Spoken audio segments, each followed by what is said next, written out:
Okay. We doing better this time?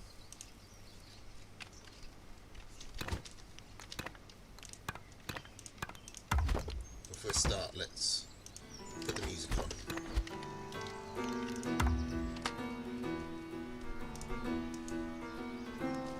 Ugh.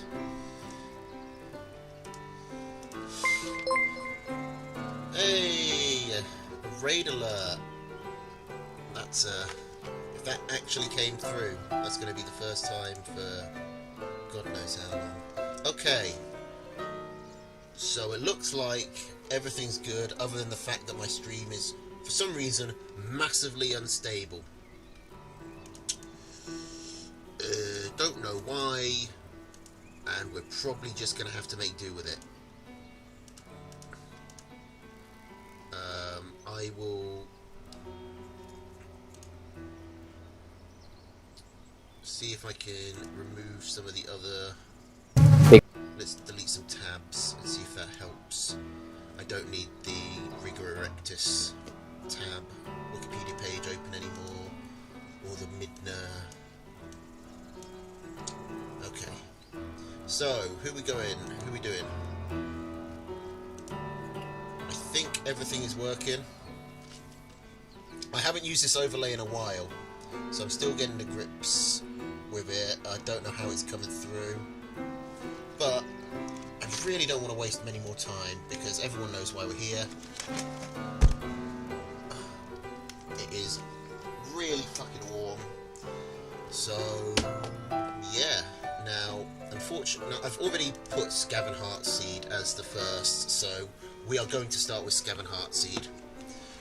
But I have downloaded every single... You don't see the overlay? God damn it. Really? Right.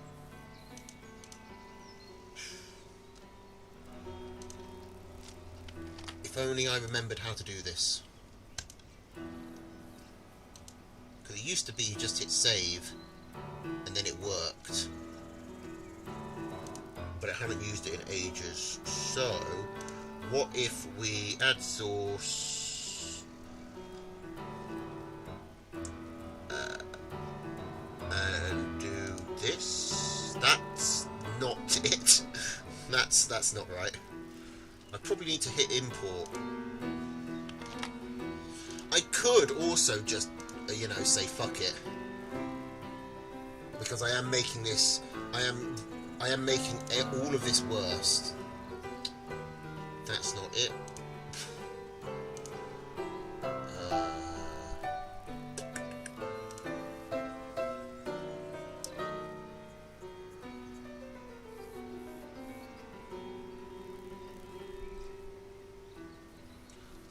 I gotta be honest, I'm leaning very strongly to just saying fuck it. I want it to be fancy, but I don't remember how to do this.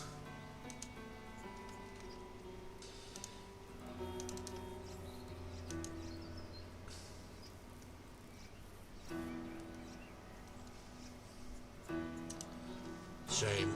I'll give this one shot. See if this works. Nope, that hasn't worked. Okay, we're saying fuck it. Right.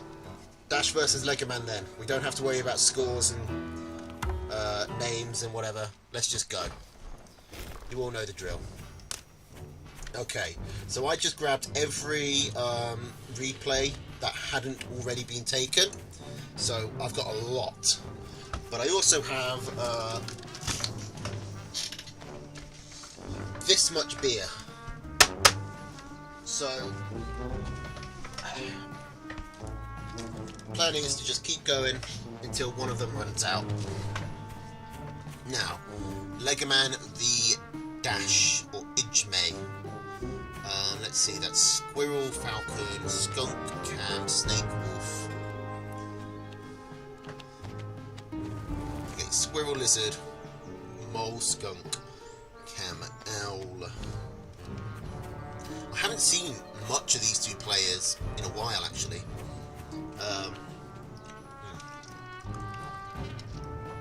Like Legoman used to come by the streams and stuff all the time, but He just hasn't lately.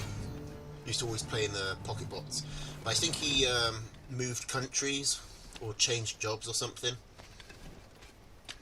I don't know.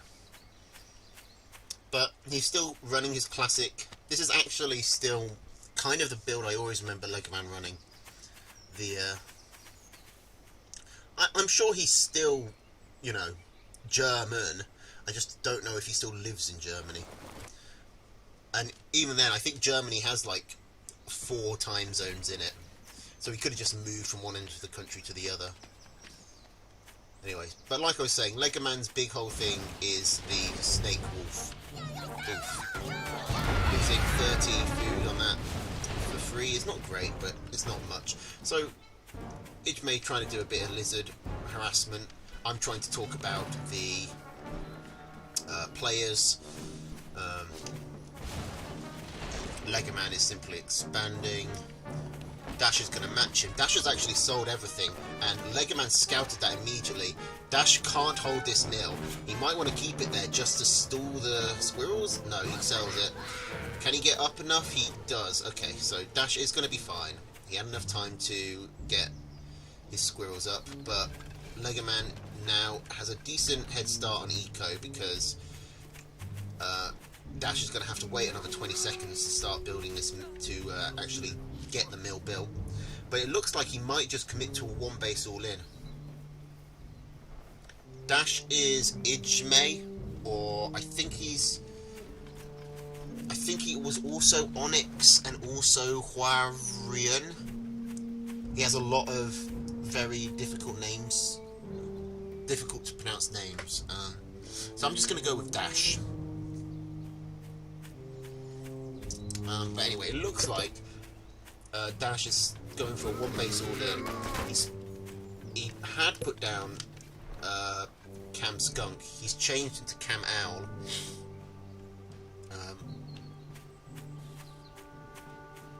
Ooh. That Cam. I mean, I don't think that's what it was there for, but it does pick off a free 60 food. We're going to get a fight here. Legoman kind of wants more of his army here. He doesn't have his snakes. He does have a Cam. They kind of get there at the same time, but it's too little, too late.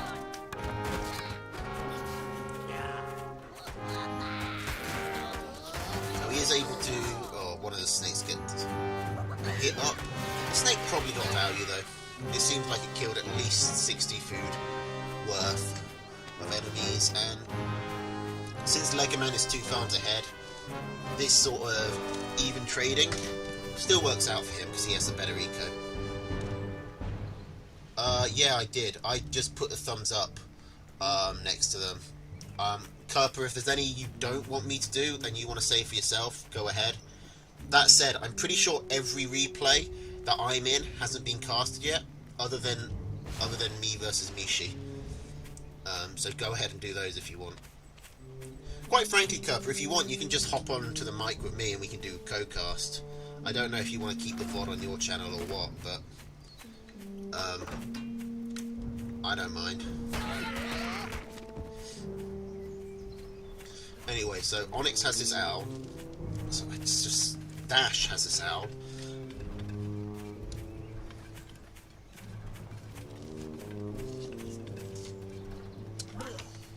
And I mean, this is going to be a problem for Legoman. His deck isn't great at countering mass tier like this. He does have 4 cams, but he doesn't have any falcons or pigeons. Like, pigeons will give you sustainability, and falcons can't be hit by the mice and can gun down the owl quickly. So they're typical responses.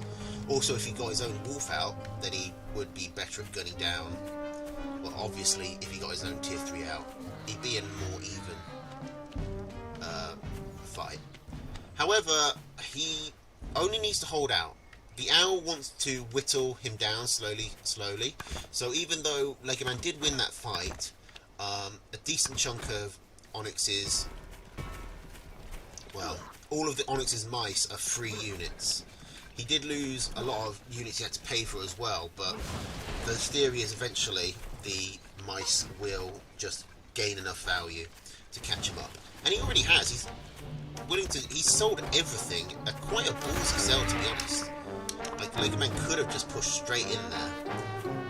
Probably could push in now. Dash only has tier 1. Against 4 cams and 2 skunks, Legoman should crush that army. But Legoman's not. Legoman's going to equal up. So, surprisingly, Dash is now ahead on economy. Which is quite the reversal. Of course, like, Legoman has far more of this food. Like, it's food that it's liquid, you know, it's stuff he can actually spend, whereas Dash is still potential. He actually has to mine that food out. But they are gathering, he is now gathering at a faster rate. And he is getting a couple of pick-offs here and there with the owls, with the mice. Now, Legoman has a wolf owl, which will let him buff up his eco even more, and will make his army even more powerful in fight. Wolf with 4 tier 2s is a powerful combination. The tier 2s synergize very well together, and in particular, the falcons and the chameleons. When you pair them up with a wolf buff falcon and a wolf buff chameleon, it's some of the highest burst damage in the game. It might actually be the highest burst damage in the game, or at least the highest burst DPS.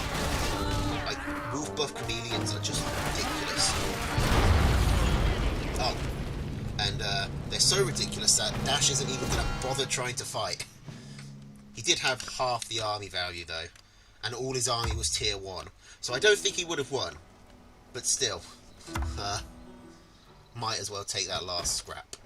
Okay, let's see if anything changes. It does. Legoman is sticking with his deck, which you'd expect. His deck worked fine. Dash is changing things up. Squirrel, pigeon, falcon, cam, snake, badger. Going with a... He didn't have snakes last time, I'm wondering why he has put them in. Maybe because he's up against tier 2s and snakes are kind of good at picking off those. Badger is an interesting choice, because he knows Legoman loves to take snakes. I mean, I don't really think the Badger is a great... I love the Badger. Anyone who watched me knows Badger's my favourite unit, always has been. But against falcons and snakes, I mean, normally I wouldn't put cams in there, but cams that are buffed by a wolf can outrun the Badger and burst it down.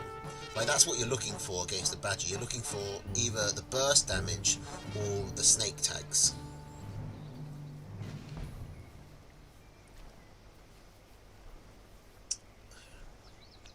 I mean, Legoman just has so many Badger counters in his deck, and I just can't see a reason to take it.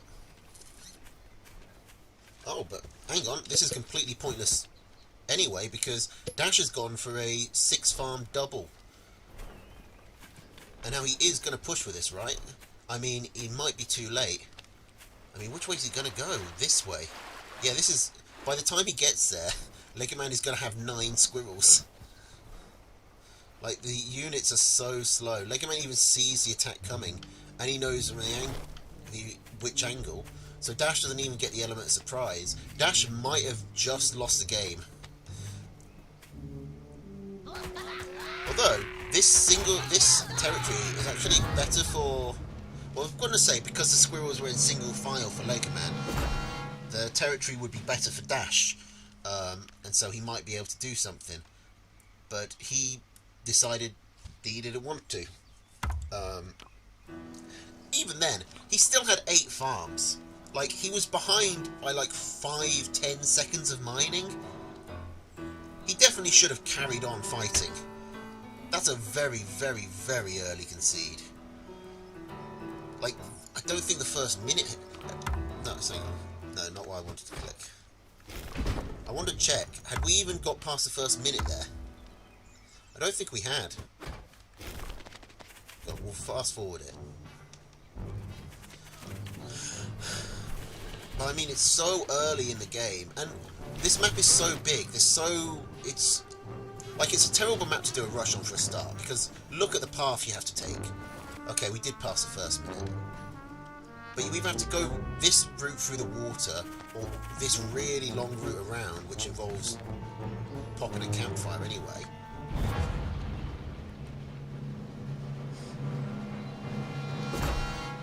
It's a terrible map to do a rush on. But Dash definitely should have tried to fight that out. You can easily come back from that. That game was nowhere near decided. I think Dash might be a little tilted. He's gone back to his owl. Squirrel, pigeon, falcon, skunk, owl, balloon.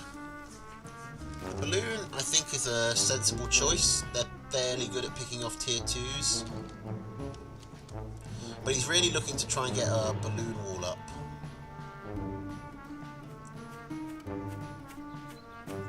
So that he can stack owls behind it. It's not a great position for him to do that on this map. Because, I mean, if he took a fairly far forward base here, he could set up balloons and cut off, like, these two bases. But Lego Man would be able to come down here fairly easily. So that would still put Lego Man on 3 bases and give him an attack path. And an even base race. Yeah, this is not a great map for balloons.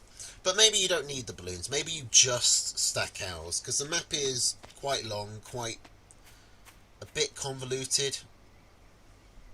I think you can maybe get by without them and just build 3-4 owls anyway.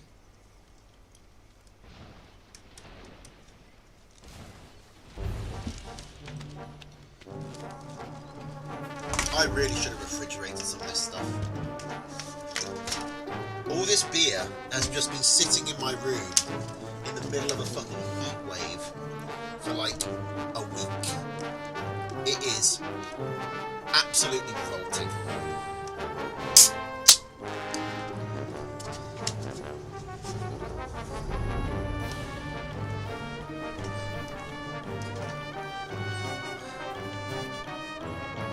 I know Americans like to make fun of the Brits for our warm beer, which is actually just room temperature beer because our room temperatures are like 20 degrees colder than theirs. But this is genuinely warm beer, and it's not nice.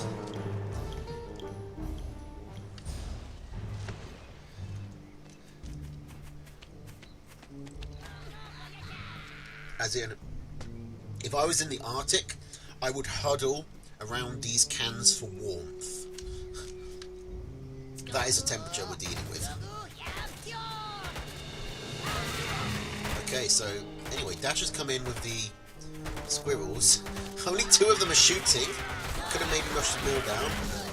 But Lego Man just waits for his can to come out and gets an easy squash.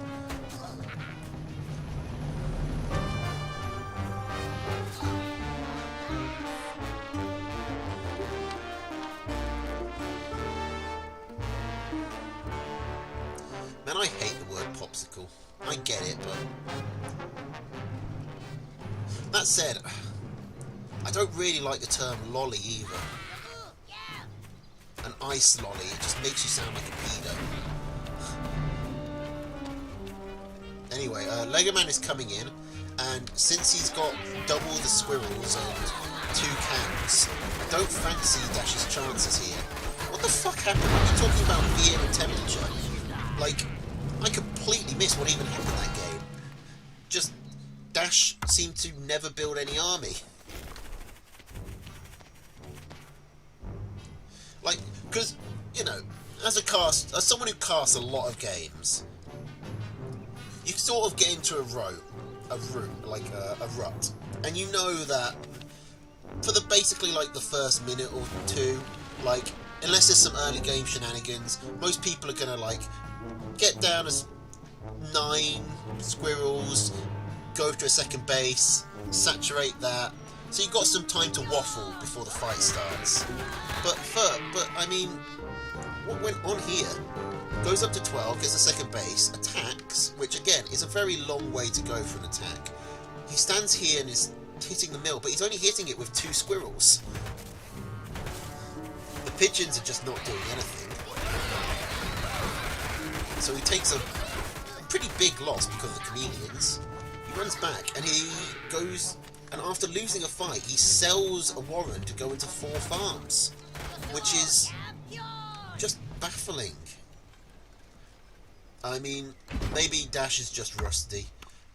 With my performance in this championship, I'm not going to be speaking too harshly, or try not to speak too harshly. You know, judge not, lest ye be judged. Let him without sin cast the first stone, and all that. What's the other one? Do not... What is it? Do not criticise the speck in your neighbour's eye until you have removed the log from yours. I don't know. I'm not great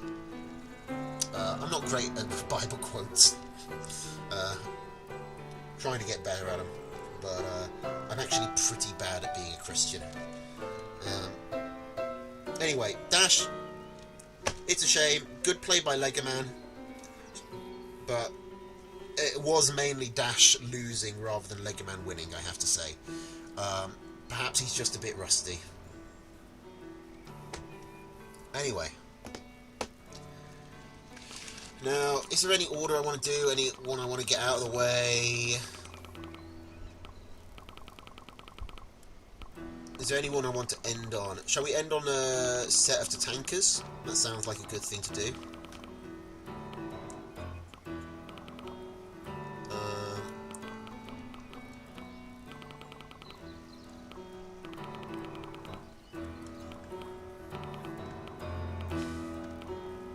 I'm wondering if there's some way I should order this. I think we just go on to QQ versus Sensej, because then we go on to this guy versus Sensej, and then I think we can do the Snores at the same time.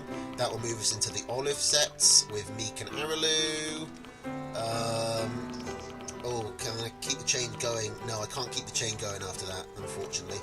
I like to, like, if I can, I like to go, so, like, I go from one player's set of games to, you know, a set of games with at least one of those players in it, but I'm probably overcomplicating this.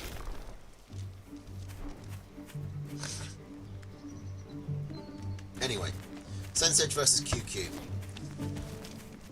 Squirrel, Toad, Falcon, Skunk, Badger, Owl. This is basically the Melvin throw deck.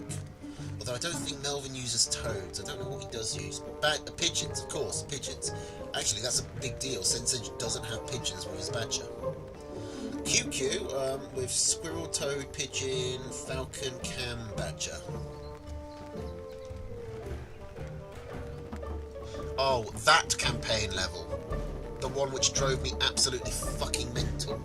I don't know if anyone's watched the VODs of my, where I streamed the campaign missions. That final mission, trying to get the heroic on it, drove me absolutely insane.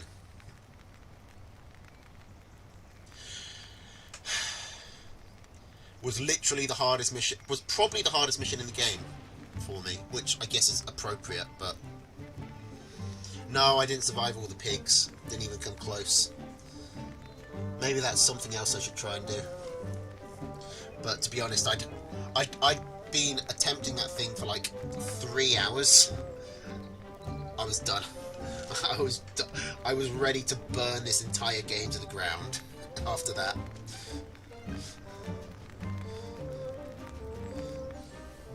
Oh my god, I hate this. I hate... they're off centre! This drives my autism wild. I hate this. This zigzagging. They're not in a straight line. Oh, I hate it, but I can't stop looking at it. I have literally lost games before because I would sell like a tier 2 Warren to like put it into like a more to just neater square. Ugh. It wouldn't surprise me. Tatanka. It would not surprise me. Okay, let's talk about the actual game, because QQ and Sensei have both gone Squirrel Toad for their opening. QQ is actually looking to attack. No, he's changed his mind. Has he? Is he going to change it back? Sensei is going to have defender's advantage and more squirrels, so if he wants to go, he's got to go soon. But okay, QQ's going to get spread. He's trying to, but the territory kind of forces his units into a narrow choke anyway. It works against him. His units actually can't get through this, can only go through this about 2 at a time. Right, so he retreats, going to put down a Cam Warren. One of those the mill tanking a toad here is actually a big deal. Okay, Sensei's taking a mill as well, but instantly going down. I don't know what Sensei was doing here. That is not the mill you want to be taking.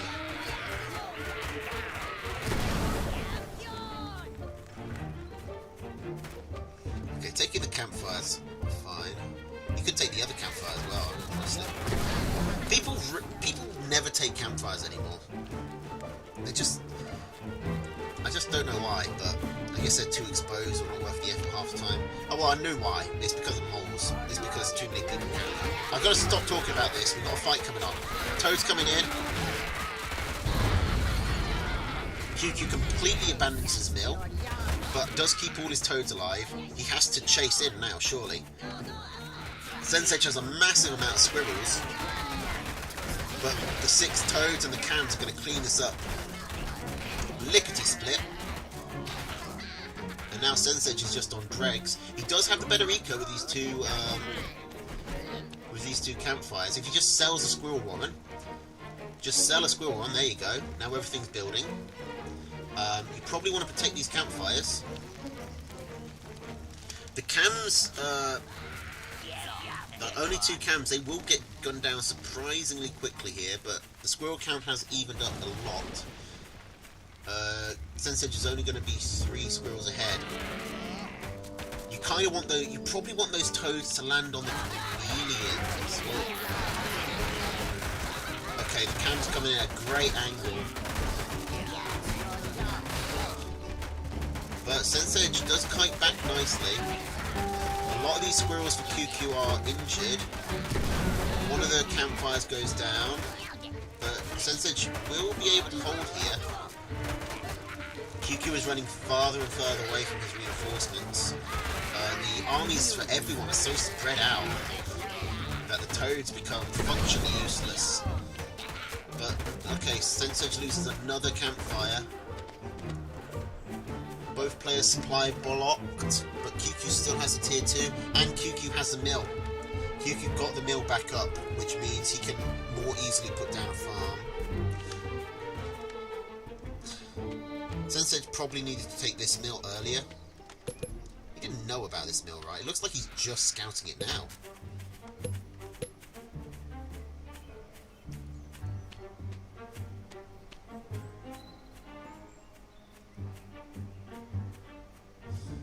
I mean, there was a lot I could say about that last fight and the way the positions work, because first QQ overextended, but then he overextended so far that Sensei had to overextend in return to get him, and QQ's overextension turned out to not be as bad as Sensei's overextension.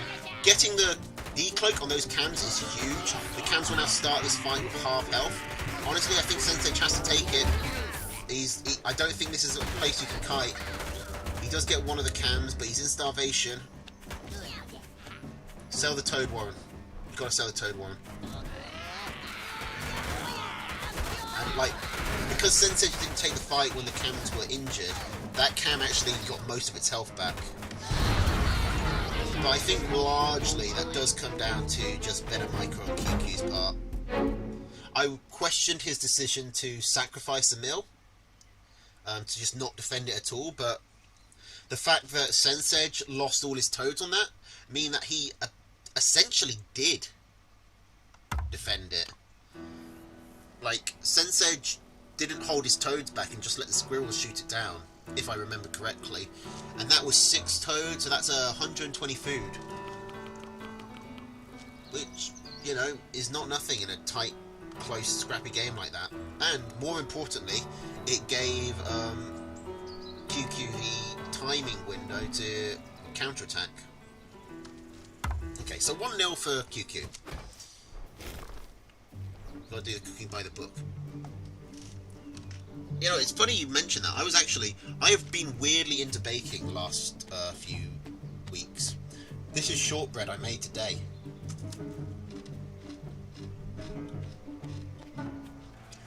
It's actually not awful.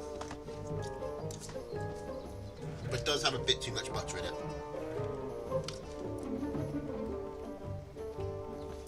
I mean, you can make some. It takes like maybe an hour at most.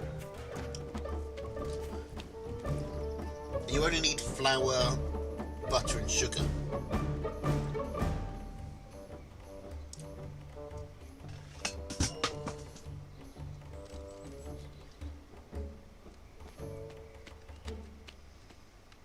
Maybe, if I get up to like 10 subs, I'll do a baking stream. No idea how I'd do that, because I'd have to like move my entire computer downstairs.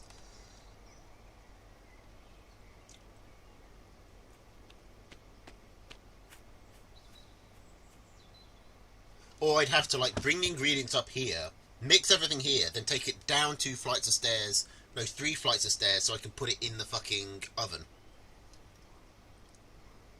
And then come back up here to say, hey guys, let's play Tooth and Tail for 30 minutes while we wait for the cake to bake.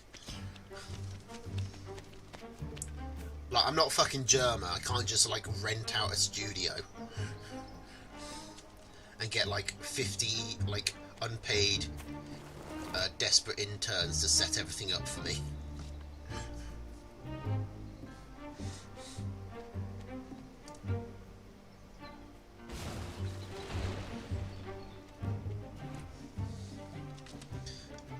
Okay. So I haven't talked about anything so far. So Sensej with the squirrel, lizard, toad, falcon, skunk, snake, changing his deck up a bit, picking off a couple of mines. QQ with squirrel, pigeon, mole, ferret, badger, mine. And he's gone very early with the ferret.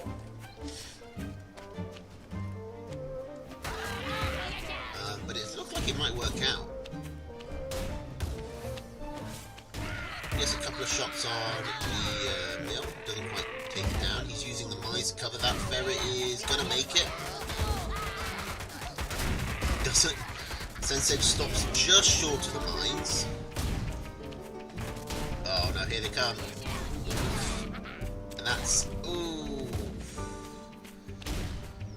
I mean, that only killed 2 squirrels, but it was important that those 2 squirrels died. It really stymied the counterattack. And QQ! Oh, I like this! With the hidden moles. Sensej, it looked like he was going to run over there, but no, he doesn't. Now, if QQ can micro this right, he's got to not hit the rally all button. One of his ferrets gets picked off by the snakes. Both his ferrets get picked off by the snakes. So QQ wants, while Sensej's army is over here, he wants to run over here and bring the moles in straight onto the mill. Oh, Sensej has just moved back. He wants to probably take this mill as well, so he can just go for the base race. Because at the moment, Sensej can probably take this base down quicker than he can beat this. And oh, just shy. So close to seeing it. QQ's got to be really careful with his micro here. Is he going to see it? He doesn't see it. Like, these moles are barely even hidden, which is the funniest part. They're not like round the corner or miles away, they're like 2 steps out of Sensej's regular vision. Okay, this is it. This is it. This is it. You go here and you click on the moles. Okay, moles are coming in, but you can't micro your army over here. You have to focus the moles, because otherwise you'll just get distracted on the warrants. So that's a farming mill down. Is Sensei going to turn around? Okay, QQ not going for the other mill, which I think is the right call. He wouldn't make it. He's just taking what warrants he can. Probably should have gone to sell these. Oh yeah, I forgot that's a thing in the patch that we're playing on. You can borrow to mole warrants. So he borrows back to the mole warrant to sell them. First time I've seen that come in handy. Like, I literally forgot that was a thing you could do. And now Sensei only has 2 farms. That said, QQ only has 4. And Sensei has a farming base as well. QQ, what are you doing? Why are you fighting? Like, Sensei was just going to let you attack this mill. Why'd you turn around? I mean, okay, fair enough, it's worked. He's actually got a nice surround because of his units coming up on the high ground. But I would have just rushed this mill down. But maybe I would have lost. QQ picks off a farm. He's going to pick up a second, he should. He's got the momentum. Like, since it doesn't even have that many warrants left. And yep, that's it. That's going to be GG for QQ.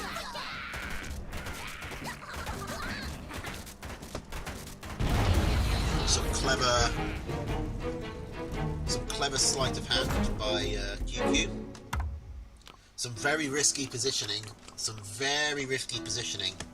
But it pays off. I mean, when Sensei went out with those lizards and he ran just right past all 3 of those mole warrens. Like, if he had found that, he would have got those moles for basically nothing. Probably would have been GG right there. Because that would have been something like, what, 240 food? While QQ's on 1 base. Like, so far QQ is 2-0 ahead, but that last game was... I mean, honestly, both of these games are just like 1 or 2 decisions going the other way. Which is how a lot of Tooth and Tail games work.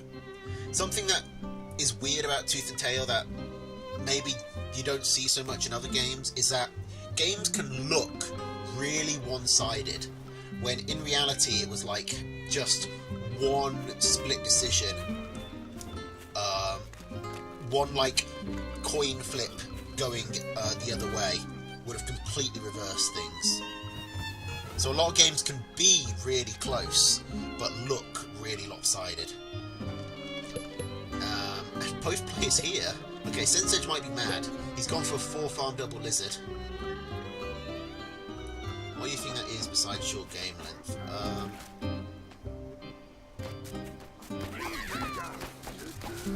I think going back to a conversation on Delstream, the random maps might have something to do with it. Like, there is most RTSs, there is a formula for the map, and you learn the formula. Whereas because we've got all these random maps, you have to be making decisions, and your decision making is never perfect. And you're not just making decisions based off your map, but you're also making decisions based off what your opponent's doing, and your opponent is also not making perfect decisions. So every game comes down so much more to just like snap instant decision making, because you don't really have time to correct if you make the wrong decision. You've got to commit to them. Anyway, Sensei gonna pick off a warren maybe? No. Oof. That's okay, that's a bad one. Anyway, hi Chaos. Yeah, there are a lot of variables. Okay, Sensei does pick off that squirrel warren, but he's now trying to defend with 2 lizards. One lizard.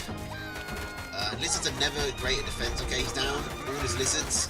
He's on 5 farms. I think it's fair to say this rush hasn't worked out. I mean, the initial rush was fine. He killed this corner pig, evened it up. But he went in for the second one, and then he went in again. When he tried to pick off that Warren, he just fell too far behind. And that's going to be a win for QQ, a straight 3-0. Will Sen do better against this guy? Let's find out.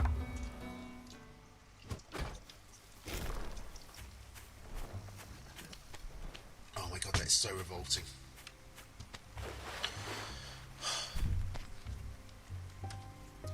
Okay.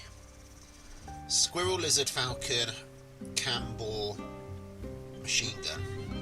Okay, squirrel, toad, pigeon, falcon, cam, badger.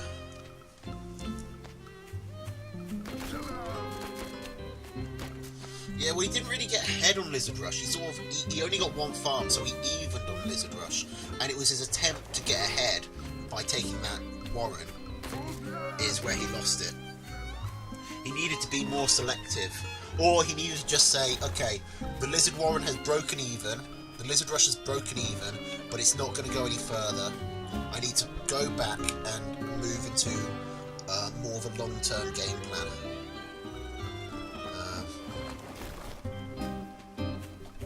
But I think Sensage might have been a bit tilted. He was in that sort of all or nothing mindset. He wasn't playing the numbers, and it cost him. Alright. This guy doing a bit of rushing his own, taking his squirrel into a very odd location.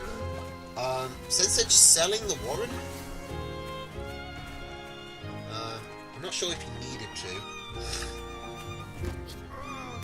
That might have been counterproductive, because now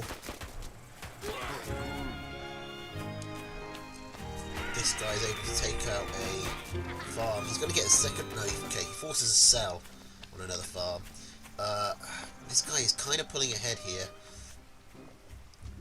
Like in the early game, that's pretty massive. It doesn't look like Lucas will be able to push in again.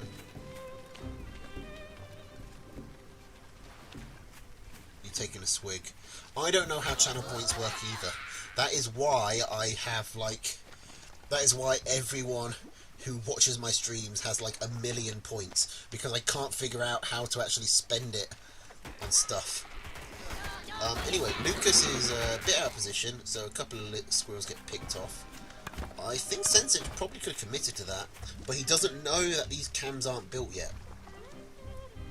It's one of the scary things about chameleons, is that you can't know whether or not they're there.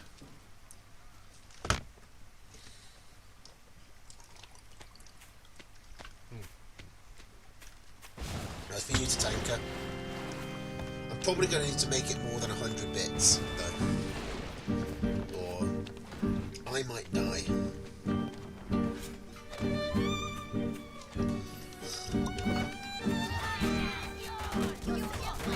Alright, Lucas is splitting his army up well, keeping the squirrels just in range of that Warren, while his cams guard this like pass between the two trees that the squirrels have to come through.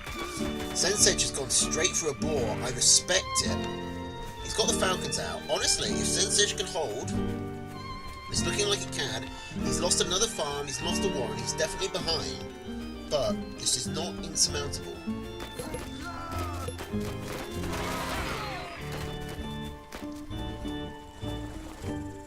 And I am very surprised this guy doesn't just try and just run into the corner there and try and rally his cams over to destroy the tier 3. But I guess he's just decided I can go through the front. Sensei doesn't seem to be microing his units at all, which is an interesting strategy. He's now supply blocked on his board because he's lost 3 farms. He really needs to get something out. It's hard to sell while you're under attack.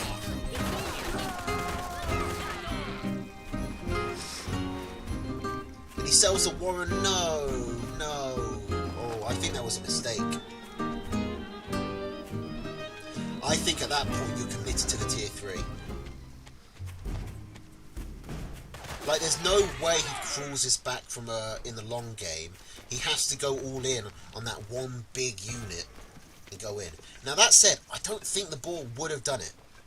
Like, Luca, this guy, building all these pigeons to counteract the ball's, like, slow burn damage, is a good answer with his deck.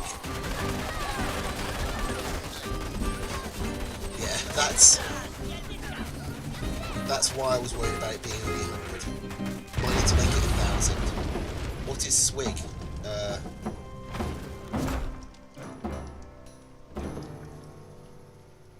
You know, a swig. A big old drink. Anyway, Lucas won. This guy won. For those watching on YouTube or the VOD or any new guys who just don't know, this guy is called Lucas Nikis on Twitch. So I always just call him Lucas because it's much easier to say.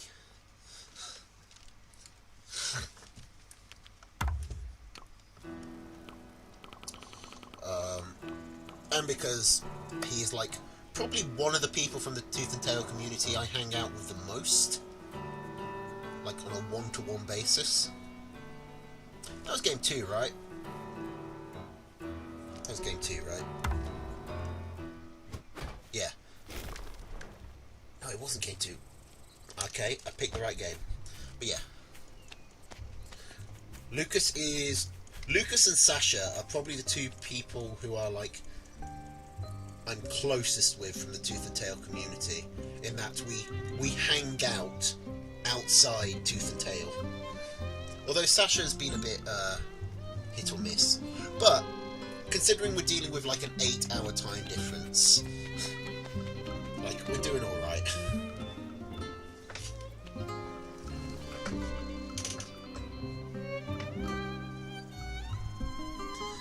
Used to like chill with Lego Man a lot, but that was back when I was playing what was it? Wargroove. He got me into Wargroove, which he loves and I fucking hate.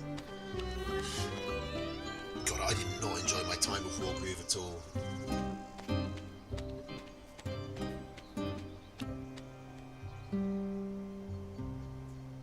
That said, there are some other like relationships. Like, I really value my relationship with Wargroove is basically like a shit, what was it called? Like, it's basically just a rehash with the serial numbers filed off of that really famous Nintendo game with the battle tactics and the commanders and the. You know what? Heartseed, just Google it. Just fucking Google it. Advance Wars, that's it, yeah.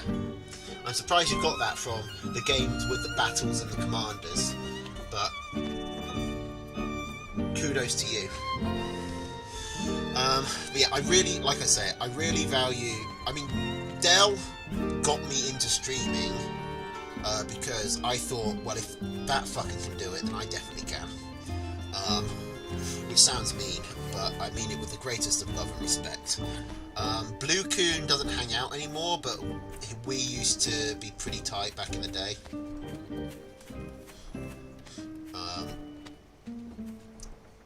And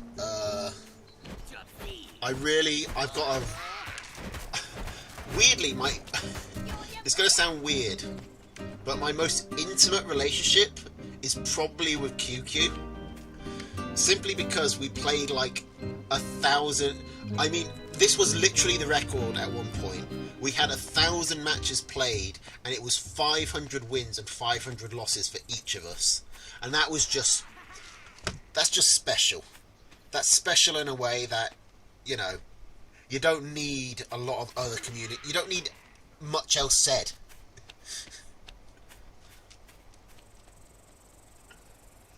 You know, QQ was my Sasuke.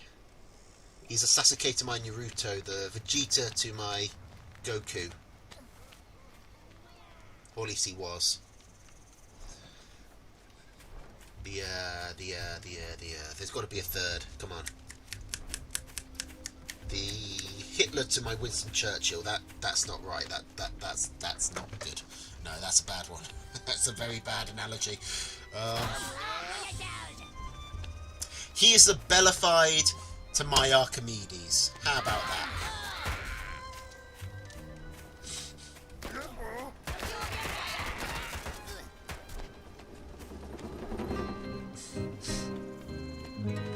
Anyway, the game is happening. I'm such a shit. I'm so bad at casting. I'm so bad at casting. We've been going for nearly an hour, and I've spent maybe 10% of that talking about the actual gameplay. So Sense Edge is just coming in, completely dodging these chameleons. He's going to get surrounded. He blows the lizards up. Honestly, not great lizard connections. They basically only take a couple of squirrels.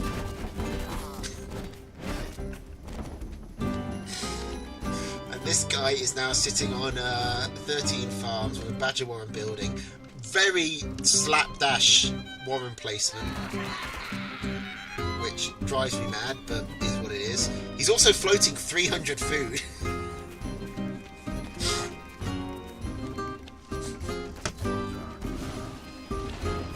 I feel so bad for everyone who's like, oh, I'm really excited to see people watch my games, because even though I may not be the best, I really tried, and I just really appreciate getting the feedback and being seen by the people. I can't wait to see what they say. And then I'm just talking about fucking Hitler and warm beer and shortbread.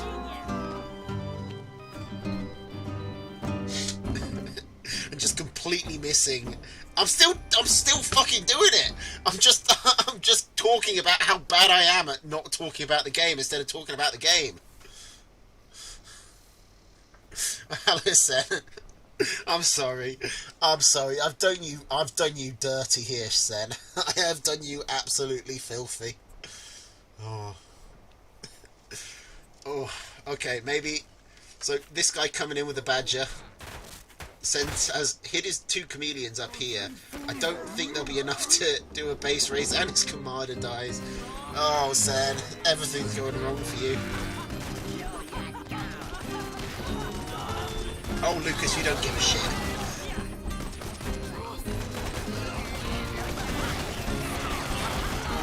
Lucas, like, my relationship with other players is still, you know, professional. You're like friends, which means I can treat you as badly as I want. That was game 2, right? That was game 2, right?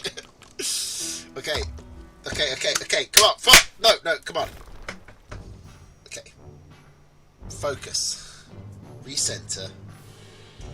Swig.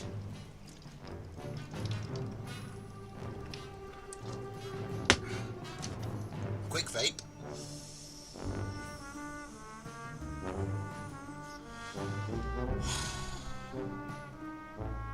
Maybe another one.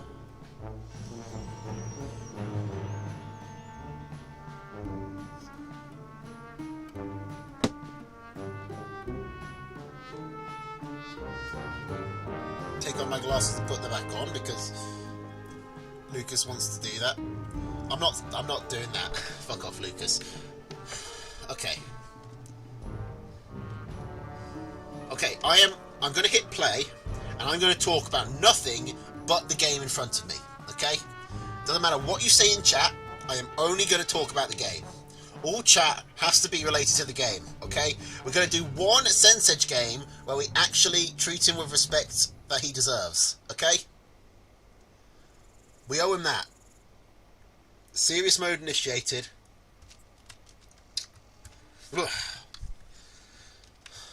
Let's go. Okay, so Sense Edge swapping for the commander buff, going for the KSR. Squirrel, Toad, Falcon, Cam, Snake, Wolf against Squirrel, Toad, Pigeon, Snake, Cam, Badger. It's pretty obvious why Sense Edge has taken the snakes. He's worried about the Badger. Otherwise, the decks are pretty similar. Yeah, just Snake, Wolf instead of Pigeon, Badger.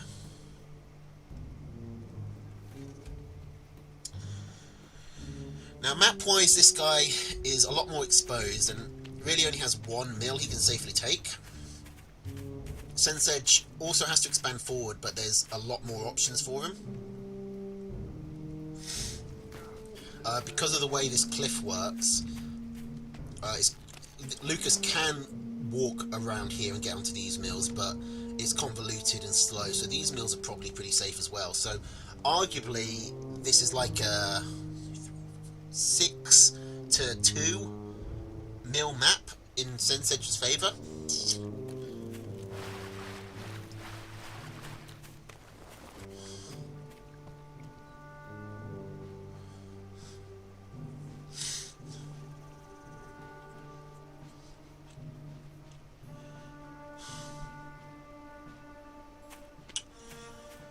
Nothing too fancy happening in the early game. See, this is the exact sort of moment where the old Pimpintosh from 5 minutes ago would have gone off on a massive tangent. But I'm not doing that, I'm only talking about the game. So, Sensedge sells one of his Squirrons, moves into the Skunk. He has scouted the tier 2 Warren from this guy, which is probably what prompted it.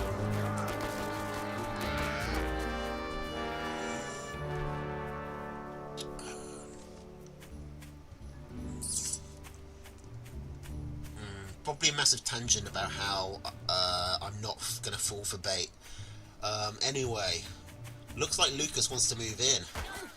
Lucas is generally a pretty aggressive player, but I can't see this working. I mean, he does have the cam and more squirrels, so actually this can work out. Good decloak. Like, getting that decloak early does help. And the snake comes out just a bit too slow to save that farm.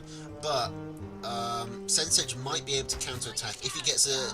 Oh, he was just one tile off getting the decloak on that cam, which would have changed his fight. I talked earlier about how tiny little decisions can have a big impact. If Sensedge had been one step closer to that chameleon, he would have got the decloak on it, and that would have meant the cam would have taken much more damage before it got into the fight. It might even have died with the snake there. And that fight could have gone very differently. Is this snake going to get away? It's not. Is that cam going to die? It's not. Oh no, it is! It is! The snake does get it. That pigeon desperately throwing a heel at it just as it dies.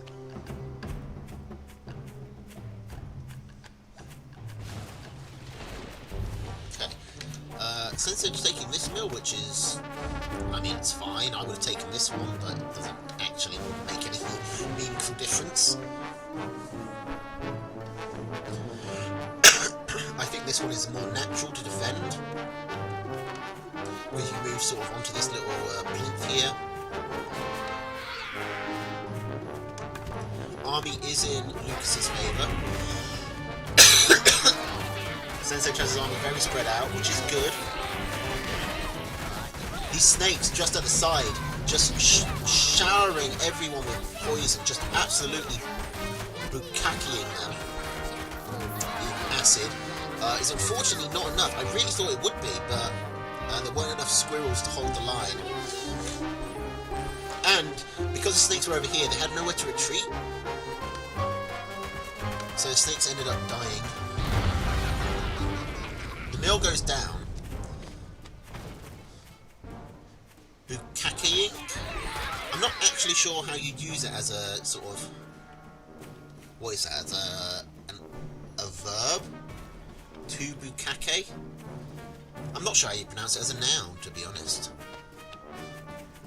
It's one of the least intuitive spellings in the English language, which says a lot. No tangents. We're talking about the game. You nearly got me there, Lucas. Okay, so as it stands, Lucas, this guy has managed to get a mill up with a couple farms on it. Sensedge has lost his... Oh, we're not there to micro. The toads all go into one chameleon. I mean, yeah, that's a dead chameleon.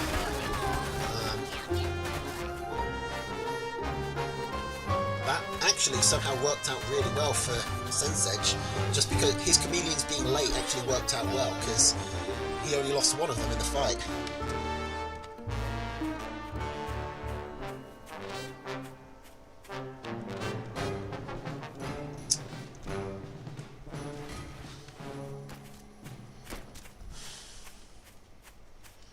Both players just sitting back for now.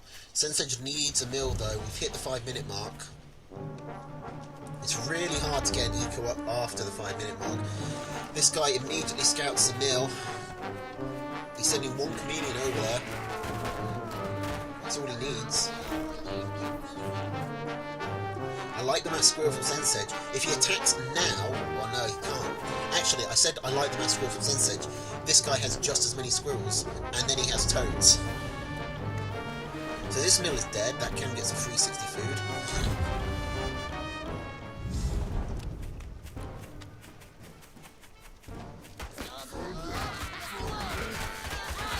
Sensage is now in starvation. He needs to win this fight, or it's game over. And the cam is coming up from behind. He's now pincered, and yeah, his army gets just whittled down to nothing, and Lucas takes it 3-0. Which, to be fair, was expected. Sensage isn't a bad player, but Lucas is one of those like weird, like top 5 players who does shit that, you know, really shouldn't work, but somehow does. Anyway, we mainly focused on the game there. I resisted the urge to go on a Bukake tangent.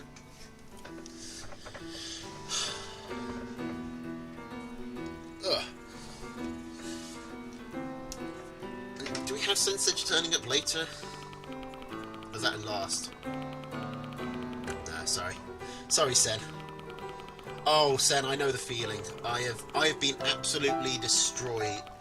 I wish someone would cast my games just so I can talk about them, because I've got so much to say about my games. Because when I'm talking about like games that look really lopsided but are actually really close, I'm thinking of basically every set I had.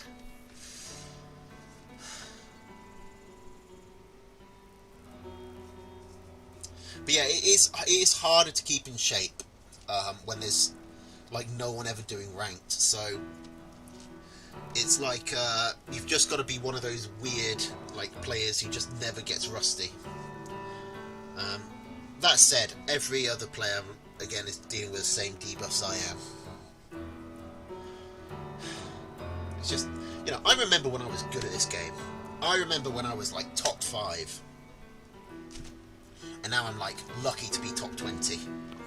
And top 20 sounds good, but we've got a player base of about 40, so it's, you know, not. Okay. Also, like, this is only my 2nd pint, and I'm already pretty hammered. I don't know why that is. Maybe it's the temperature. Maybe it's the excitement. Maybe it's the fact that I'm about to hit 30. Used to rule the world. Now I used to rule the world.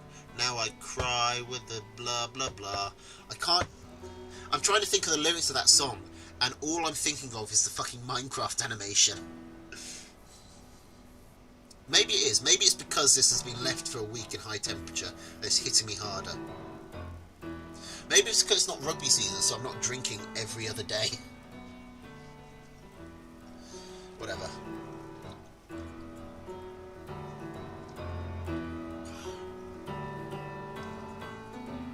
The worst parts, like this bit, where it's all foam, it's always the worst part of the canned drink. But when it's like at fucking 25 degrees, oh my god, is it fucking vile. How many think you can cast? Oh, I'm going all the way. Bitch, you do not know me. Well, actually, no, Lucas, you do know me. So you know I will go for like a fucking 4-hour stream if that's what it takes. We're fucking doing this. I am casting.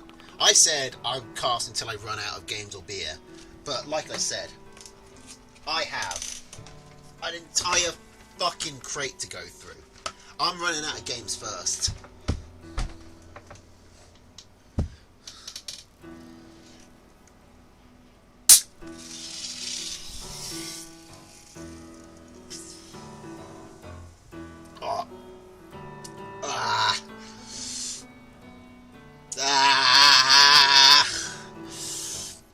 This is not my most glamorous moment. Oh. Okay.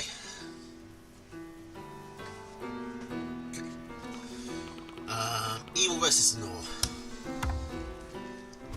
I don't know if any of you remember this, but I distinctly remember a game, like this was ages ago, this was a gentleman game, it was so long ago. But there was a series, one of the 21s I think, where I'd been casting and drinking for so long that I flat out passed out on stream. Like legitimately, for the entire last game, I was just like, and I got woken up by my headphones falling off my head and hitting the table. I woke up and it was like just blue and yellow shapes just killing each other. I think honestly it's probably highlighted somewhere if you go through my channel. If you go through the VODs and everything, it might be you might be able to dig it up. Must not have had the camera back then. Did I have the camera back then? I don't know. Maybe I didn't. But I think that's the drunkest I've ever been on stream, and I've been pretty fucking drunk on stream. Anyway, Squirrel, Pigeon, Falcon, Skunk, Cam, Badger for Snore against Squirrel, Mole, Falcon, Skunk, or Mine from Samlook, aka Evil Murloc, aka Geronir, ... Don't know how that finishes. Oh my god, the fact that COVID was 4 years ago. How fucking mental is that? Like, the passage of time lately has just been... Like, I keep thinking I'm in, like, my mid-20s. And it's not. I'm hitting 30 this year. It's like, what the fuck happened?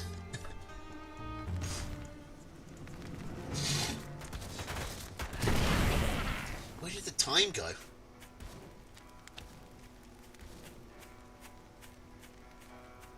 I feel like it's been like 2 years at most since COVID. Yes. Snore is taking a cabin.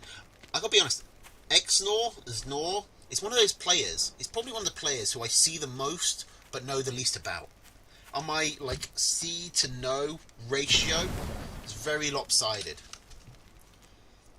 I'm not really able to tell you anything about how his play style or his habits. But it's honestly kind of the same thing with Murloc. Murloc is one of those players who I'd sort of like written off as like an easy win until he beat me like 5-0 in something. I can't remember when. Anyway, Skunk dies and the Cam blows up on mines. Other Skunk dies. Cam takes some wheels with it, but does get shot down. Samlook is the edge. He's going to take this campfire because he's got the moles, and then he's going to push forward. Or the Falcon, no. Okay, he quits while he's ahead, pulls back. I see him like Tosh condition. I don't know what that means. The only thing I know about Xnor is that he plays the most meta deck somehow. Yeah, okay, is this the most meta deck? It's basically a this guy deck, isn't it? Except without, like, this guy used to run a defense in the this guy deck, didn't he? No, this guy ran moles. It's cams instead of moles for Xnor.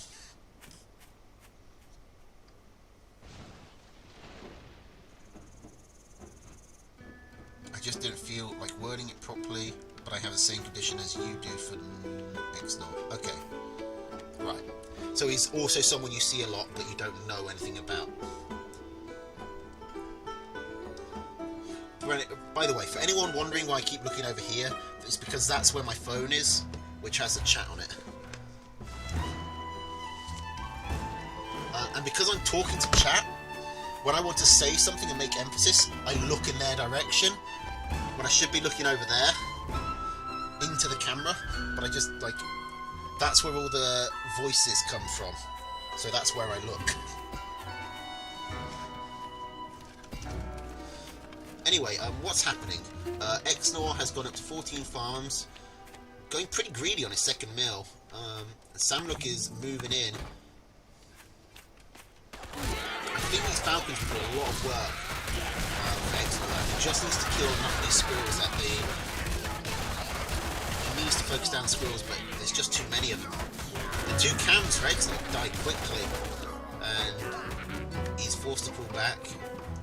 He's not taking much infrastructure damage though, and this whole time he does have the Badger up, and he's ahead on farms. So as long as he is able to force Samlook to retreat, which, you know, does happen. Samlook takes one pig, but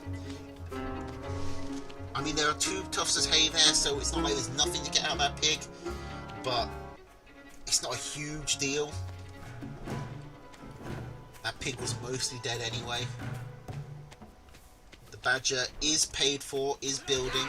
It's 50 seconds on this patch, so it's quite a lot of time. And Exnor is massively behind on army. Can he kill enough of these squirrels? Can he just survive, to be honest? This one pig just is actually putting in quite a lot of work.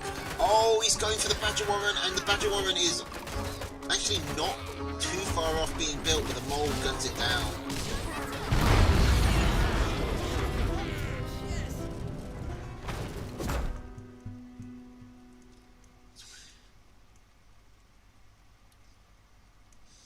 And Samlook wins. Okay, I should probably talk about these players, because I don't know which one is the favourite, but something in my gut tells me that it's Exnor. I feel like these two are probably pretty close in skill level.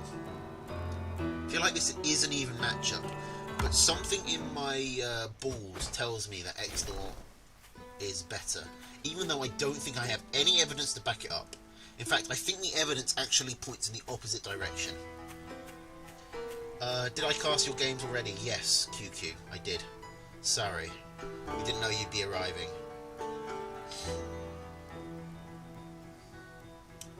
If it's any consolation, we basically never talked about you. I have basically talked about no one. No one is actually playing. I have talked about everyone else in the Tooth Tail community, apart from the people who are actually playing the game in front of me. I'm joining you in beer, except mine is cold. Good for you, Kerper. Got a good head start. Are there going to be any games left for you to cast?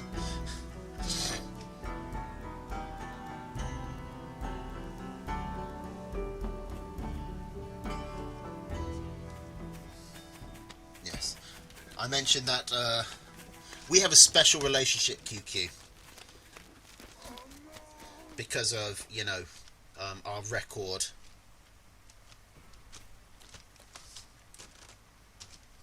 His arm feels... His bicep keeps twitching.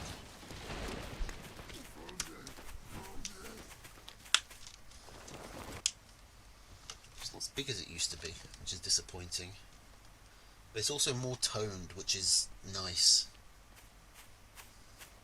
No, I'm probably weaker. What I've done is I've lost a lot of weight. So I look smaller. And it probably has actually made me weaker, because you can't... You know, if you're heavy, you learn how to use it. You know, mass times acceleration equals force.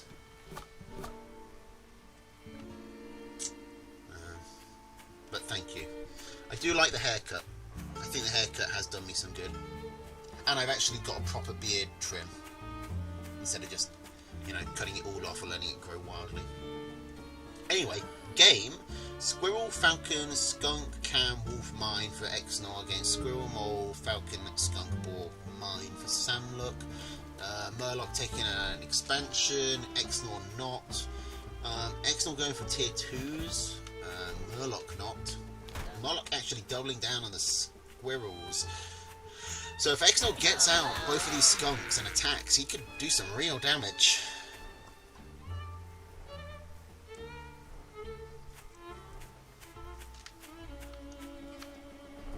I mean, QQ, Kerpa, if either of you want to do casting, then you can just hop on with me.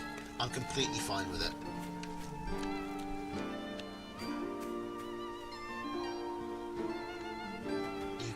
I mean, you couldn't make it any worse.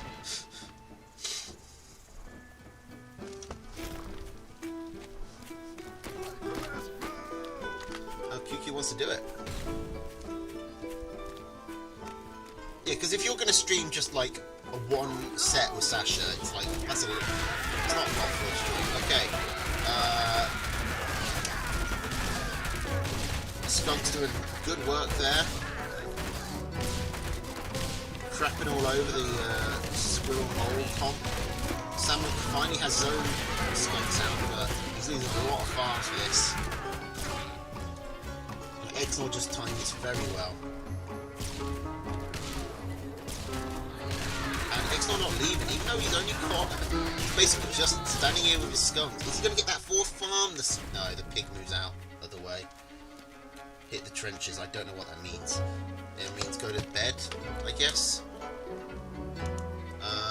QQ, where do you want to come into voice? On my Discord, or the Tooth and Tail Discord, or what? Or the Discord?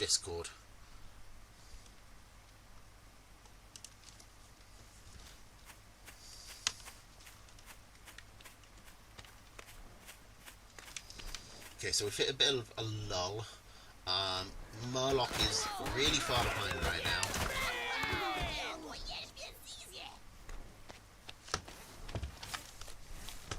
Hey. Oh. Are you in a fucking wind tunnel? Did it work? I mean, I can hear you, but what is... It's working. What? Is there What's wrong? There's like a rush of wind. Just... it's just windy out. It's just windy out. Are you outside? No, no. It's like 70 miles per hour right now. It's crazy. Yeah. It's just going on outside. Like, but if your mic is inside in four walls, like, is it just so windy that you can hear the wind through it? Yeah, it's that windy. It's crazy out today. Okay. So what do you think? What do you think about this skunk cam here out of Xenor? Well, I think Exnor is going to get this mill. Actually, Exnor might have fucked himself here. He's got himself completely surrounded. Oh my god, look at this choke. These skunks are going to go to town. Oh my god, dude. Exnor should have probably just gone in on the mill. Yeah, I agree. Because then he split up all the damage. He's not even going to get that pig. That pig survives on 1 health. Oh, That's the luckiest pig. Yeah, Exnor was way ahead, but I think that has just brought it back. Oh my god. Who's winning in this series right now? Is Murloc up a game? Yeah, Murloc is up 1 game. Yeah. That's interesting, because like Xenor's pretty strong, and I know he got I think even Murloc got 3-0'd by Olive Oil. So for him just to get he took a game off Xenor. Maybe Olive Oil is just in really good shape. Oh my god, Xenor is just massing everything up together. These skunks are just going to town. Yeah. He's been try-harding this championship, no doubt. Like, he has been... I've seen like how much he's been practicing for it. He's working for it. Whereas I talk a lot about how I was to practice it and then ended up like 2 games with Sasha. He's actually been like putting in the Discord, hey, anyone for practice games? Pretty regularly. Olive Oil. What a man. This is his season. Yeah. I mean, that attack doesn't go great for Murloc. This game is going back and forth quite a lot. Both players are just tossing their armies away. Can you put up the army graphs again? Let's see how many fights there were. Okay, so there's a big... So the first 1, 2, 3 fights. Then Jeez. we have, I guess, this around just before the 6-minute mark is where Exo loses everything, which is actually less of a loss than I thought it would be. Oh, look at this push from Evil Murloc. I think he's just gonna kill him here. And then Murloc loses a bit more later. With the army the way it is, I expect Murloc to take this. If Murloc goes through this choke with his squirrels, he could die. But looks like Xenar is gonna go through. Goes through the choke point. Oh my god, that's perfect for Murloc. And that skunk survives on 1 HP, which always fucking annoys me. Wow. Ever since the days of Lucas tearing through the ladder, a 1 HP skunk is, you know, just triggers me. Okay, so he just lost all of his squirrels, so is Xenar actually in a better position now? And that army trade actually seemed to end up even. Actually, it kind of ended up in Exnor's favour. Like, Samlook overextended and lost the war at the end. I can't believe he won that fight. I guess the cams came in at the end and just cleaned everything up after everything was damaged. Yeah. Exnor is 1 farm ahead. Well, that matters. It's pretty new. I like this. That's huge. Putting a skunk on this little plateau just as a sentry. I like that. Just if yeah, he has to hold it here though. Like this terrain is so crazy. Like if he moves into that choke, like he just dies. Like all of his shit just dies. Everyone dies if they attack through his choke point, and yet both players keep on doing it. Yeah, you gotta hold your position there. Like this is the time to farm up. Now there's no risk. Samlook's second base is starting to fallow already. Actually, Exnor's aren't too far behind. But oh my god, Murloc sold his skunk. He's going harder on the tier 1. Why would you go hard on tier 1 against someone who's been skunk cammed? I don't know. I mean, squirrels can kind of deal with cams, but the skunks are going to be the issue, right? Yeah, skunk cam as a combo is like disastrous from us tier 1. Oh, and he's not even getting a good engage. He's like coming around the corner. Oh my god. He's going to lose everything here. Oh my god, that is disastrous. This has to be it, right? Like, Exnor surely clears up here. I've never seen this many fights. There's like so many coming fights. through this path, which again is a really narrow choke point. Oh no, don't lose your bat. I mean, he loses the stuff, but he does get some farms. I Oh, think that was, dog. but even though that was a bad place to stand to do the fight, I think he was far enough ahead in army that doesn't matter. And now he's far enough ahead in eco that I don't think. Yeah, look at that graph, dude. I mean, this is. He doesn't even have 12 squirrels. You know, like, Yeah. how is he going to defend this next push? This is the final push of the game. He has to try and get some base race going. That's not easy to do with squirrels. No, not at all. Hard counter at this point. I question his decision to go all in on tier 1. Yeah, I wonder what that was all about. I guess because his opponent didn't have much tier 1 himself, like mostly tier 2. But I guess that's what he was thinking. Anti-tier 1. Like the tier 2 he's got is anti-tier 1, so why would you double down on that?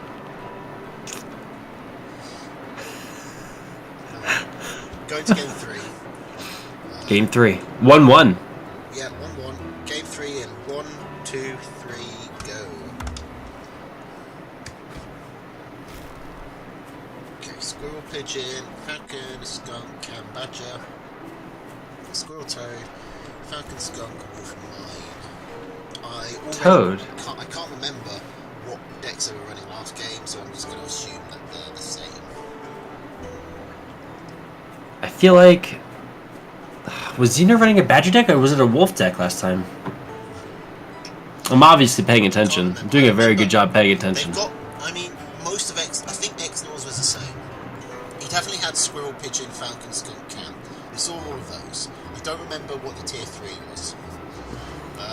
Samlook, we saw the squirrels, the moles, the falcon, the skunk from him as well. I don't remember the tier 3, and I don't remember if he had a mine. So I think these decks are largely the same. I could, go back and check, or oh, bye QQ.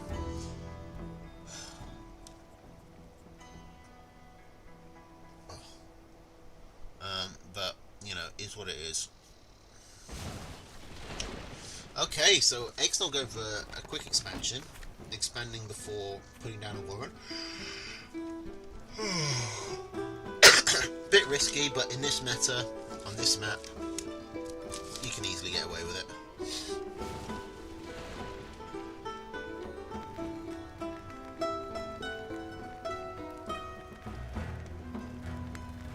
Disconnected. Well, I mean, hop it back in if you want. Because at some point, I am going to need to take a piss. And we'll need someone to talk while I'm doing that.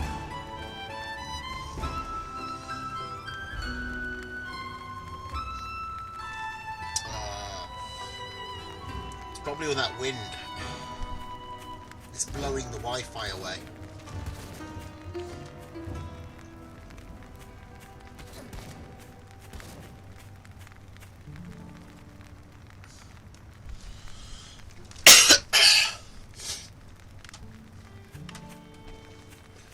You know, I don't know.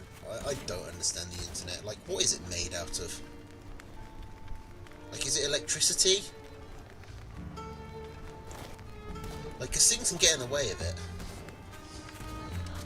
There's some physical element to it. I just don't know what. Okay, X not moving in. I don't think this will work for him. He's already taken a bit of a hit from the campfire. And Murloc has even numbers.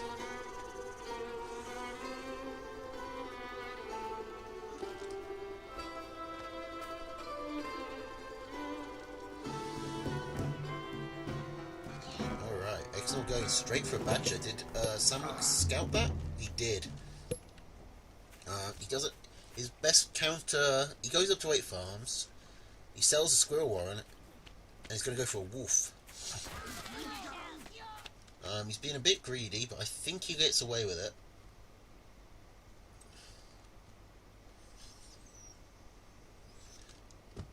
Honestly, right now, the play from Exnor, sell the Badger and just spam tier 1, wait 10 seconds, go in.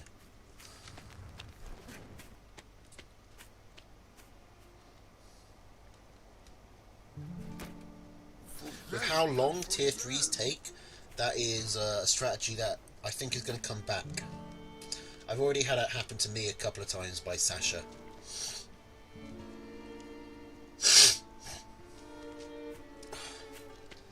Alright, Murloc going into 8 Falcons. With the Wolf, that is going to be that's going to be tough for a Badger to get through. This Cam just picking off mines for free.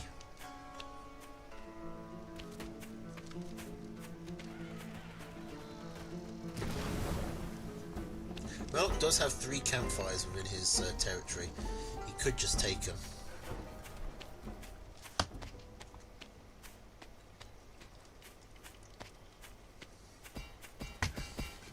Still, that is a tier 3's worth of food. This is maybe too many mines. I don't know if 220 food in mines is really warranted in this situation. But we'll see. If the Badger walks into them and dies instantly, then they're definitely worth it. So that's bang, bang. Badger walked into them and instantly died, so it was worth it.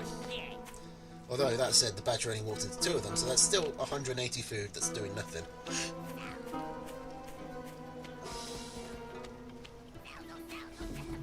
Now Murloc has his Wolf. Exnor's trying to get out another Badger. Surely this is it.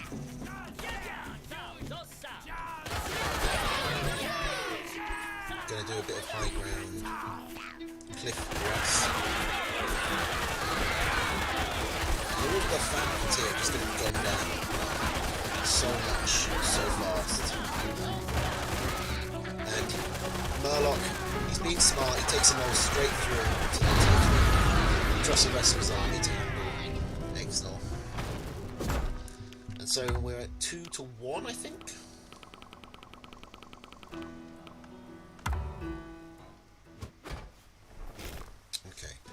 We've got Squirrel, Mole, Falcon, Skunk, Cam, Wolf Gate, Squirrel, Toad, Squirrel, Mole, Falcon, Skunk, Wolf, Mine. Yeah, it'd be a very different game if Exnor hadn't walked his Badger. If Exnor hadn't just sacrificed his Badger, that game would have been very different. But he did, so it wasn't.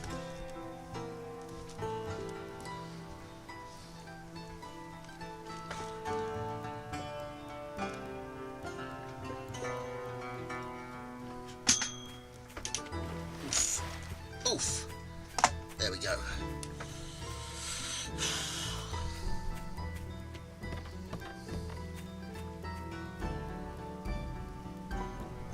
I'm going to make a bet here that I can get to the toilet and back before anything interesting happens.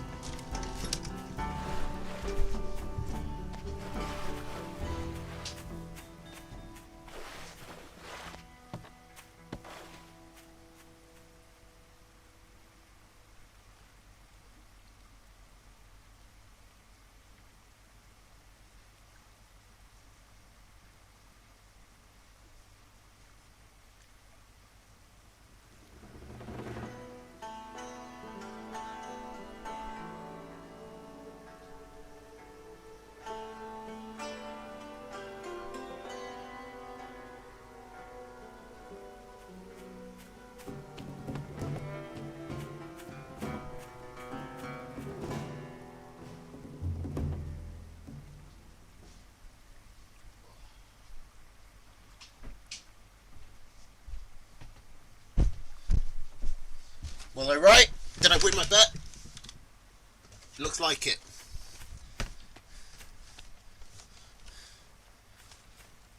Mole cheese happened, did it? I saw that the campfire went down. It's a useful thing for moles, and is why campfires sort of weren't worth taking. Because moles were so meta, it wasn't worth taking campfires, because if you take a campfire on the other side of the map like this, then your opponent just puts down one mole and instantly destroys it. And then they sell them all and they've lost nothing.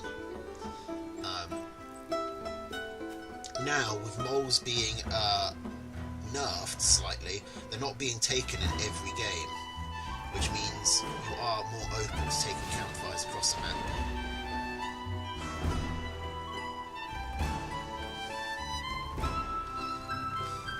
I'm starting to think I overestimated my my endurance here. Now that I'm my third pint and I really want to go to bed, but no, I said we're doing them all. We're doing them all. I'm going to get to those tanker games.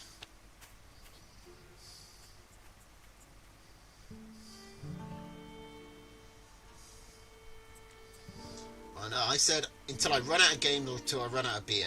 I did not say until I get sleepy and bored. So I'm not giving myself that out.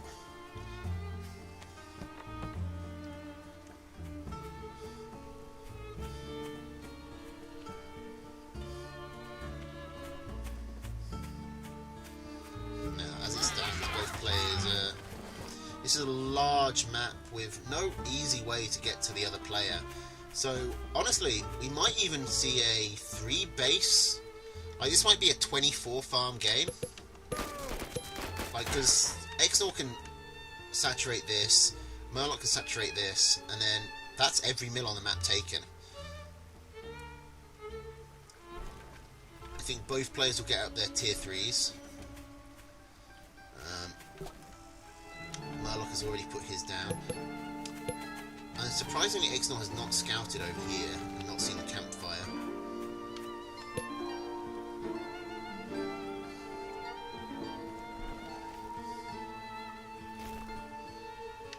But both players playing pretty similar styles at the moment. So what's going to be the difference maker here? It might actually be this campfire. Like just having that one extra farm cooking for 5 minutes might be the slight edge the Murloc needs.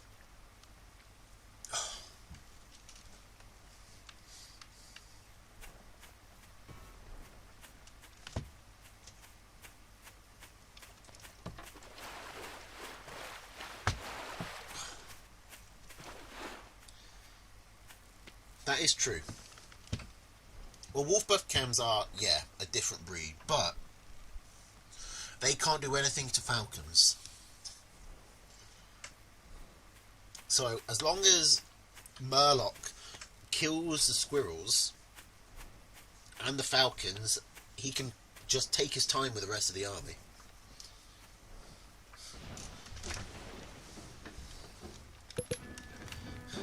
Okay, Murloc Exnor finally finds this.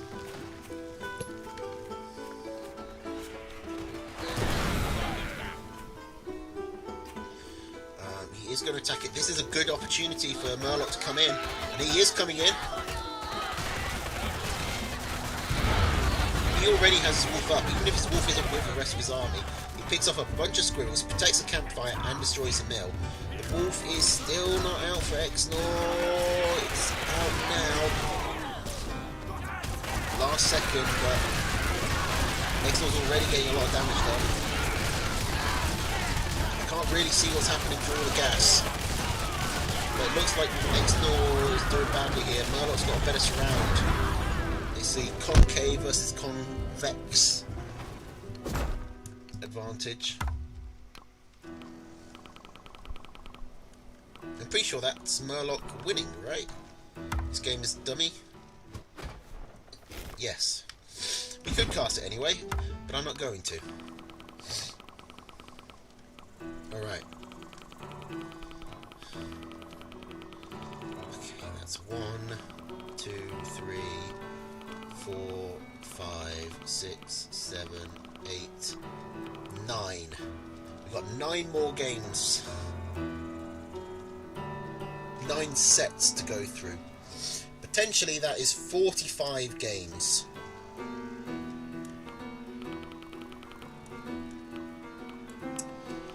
Might have bitten off more than I can chew. Only way through is to keep chewing. Alright, Fleur versus Tatanka. And Tatanka is like at worst 3rd in the game. I think it's Tatanka, Sasha and Melvin are the undisputed top 3. And they kind of swap who's the top 1 between them. But Fleur has been steadily just improving and improving over the years. And honestly, I would put Fleur at top 5, top 8. Definitely in the top 10.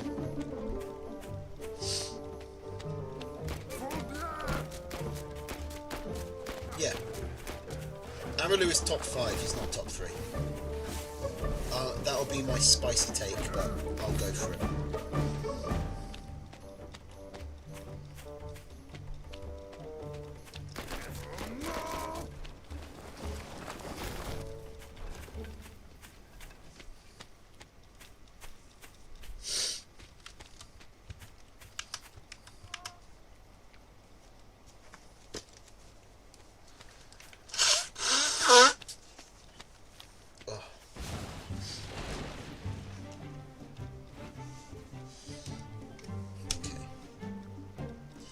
Nothing happening in the early game.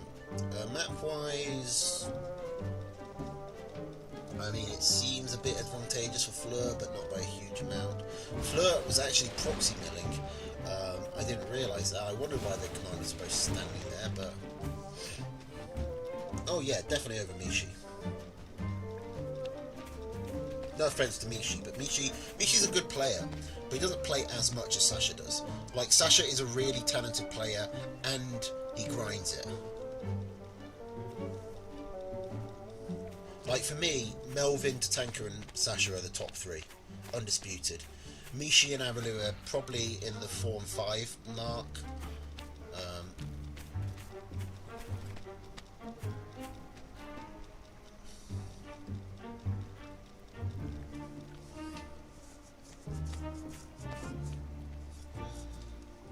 Then who are we looking at? We're looking at like Fleur and this guy, maybe you, Heartseed, to be honest.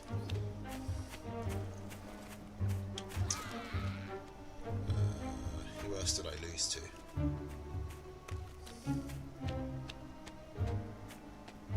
Maybe QQ gets in there. Does QQ get in there? QQ's having a decent performance. I kind of just auto put QQ where I am, but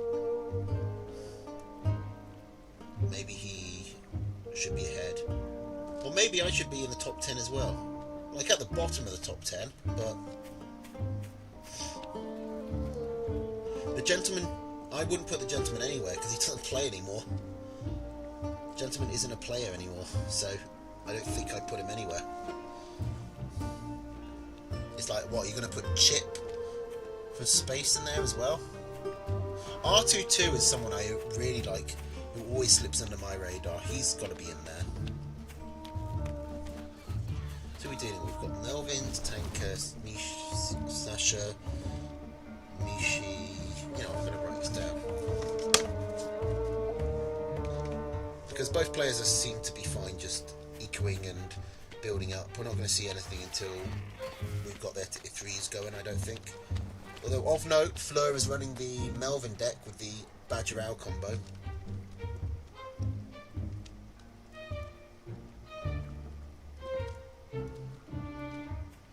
Sure, we've got Araloo. We've got Mishi. So to tanker Melvin, Sasha, Araloo, Mishi, I think, is probably like your top 5. Not in order, but that's probably your top 5. Then who have we got? We got like Heartseed, QQ, R22, Lucas.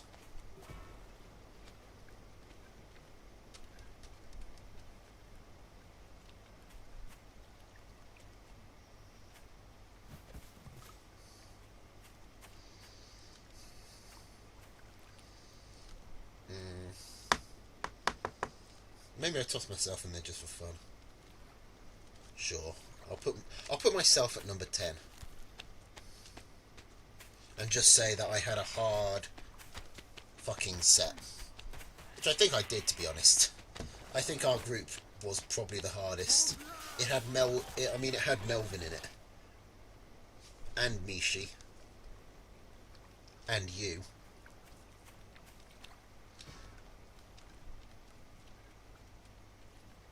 I wouldn't go. If I'm top 10, I'm barely top 10.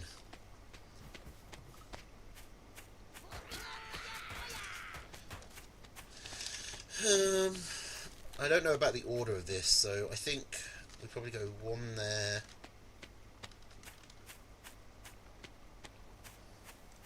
Probably go 1, 2, 3, 4, 5. 6, 7, 8, 9, 10. Okay, so I've put myself at 10, I've put QQ at 9, I've put Heartseed at 8, I've put this guy at 7, R22 at 6, Mishi at 5, Araloo at 4, Tatanka at 3, Sasha at 2, and Melvin at 1. But that's mainly based on gut feeling, because I haven't put a lot of thought into it. Anyway, so Tatanka has a badger out, Fleur is busy getting 2 badgers, which means I don't think he'll be able to hold this. He's a bit too greedy.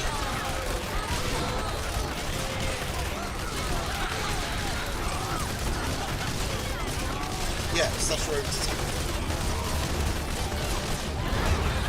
That might be a controversial take. I expect anyone puts it going to go. Okay, actually. Fleur loses his milk and he's knocked into starvation, but he does survive. He keeps his badger alive. He's getting his second badger up. 2 badgers do scale well. Is there any way he makes this work? Maybe. Problem is, he's only got 3 pigeons.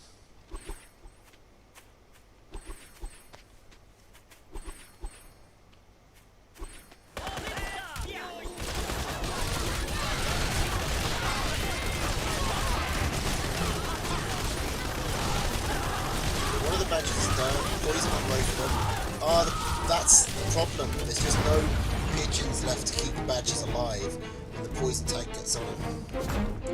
That was actually quite close to flipping Fleur's direction there, but he just didn't have the pigeons to sustain it.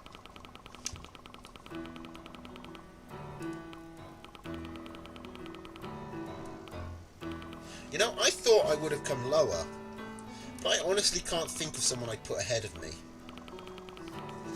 Maybe it's just because I'm not thinking.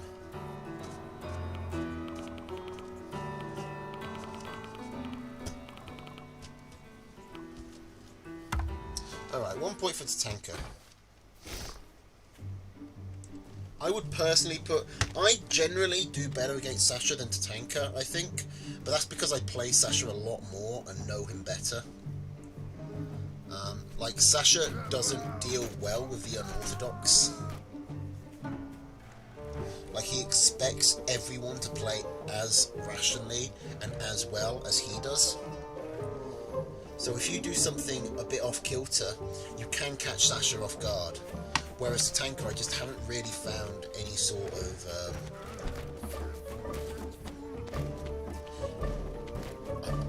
I haven't found any sort of weakness like that for Sasha, for Tatanka.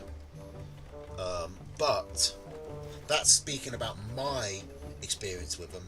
I think most of the time, when I see Sasha and Tatanka, I think Sasha wins more. You know, actually, now that I'm talking about it, I'm kind of talking myself into putting Tatanka second.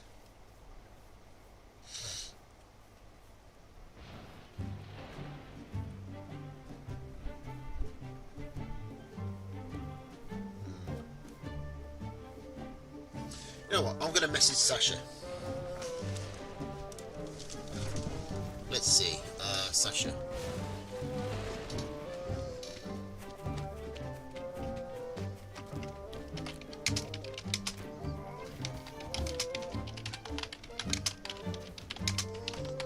Tatanka or below. Let's see what Sasha's opinion is.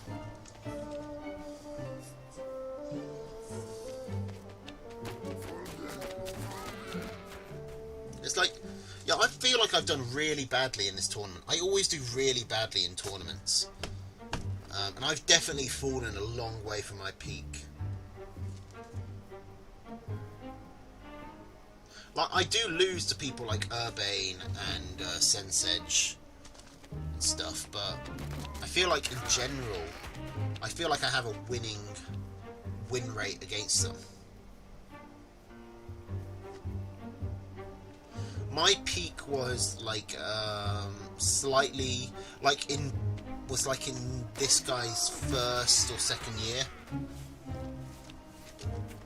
Yeah. A positive win rate, not a negative win rate. Like, if I'm thinking about who else I put up there.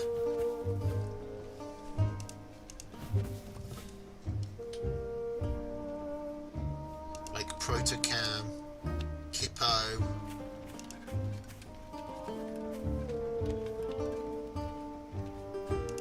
I think mine is Meek. I'm tempted to put Meek there, but he doesn't really play enough, I don't think.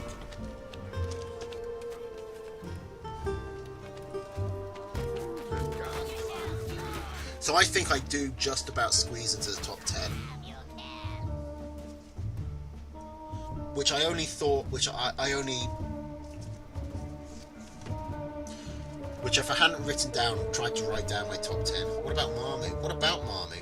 Does Marmu still play? Is Marmu in this tournament?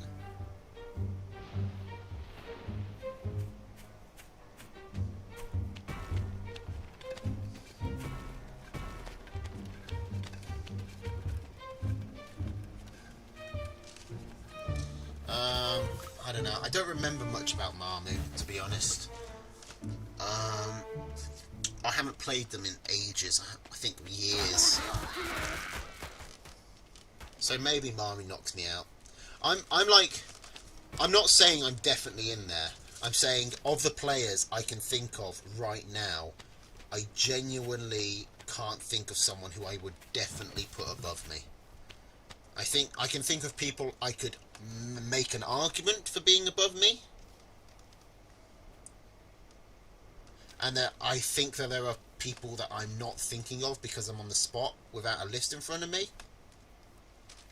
But of the players I can currently think of, I have managed to squeeze myself in the top 10 without being dishonest. That's all I'm getting at. Arelu I've put at number 4.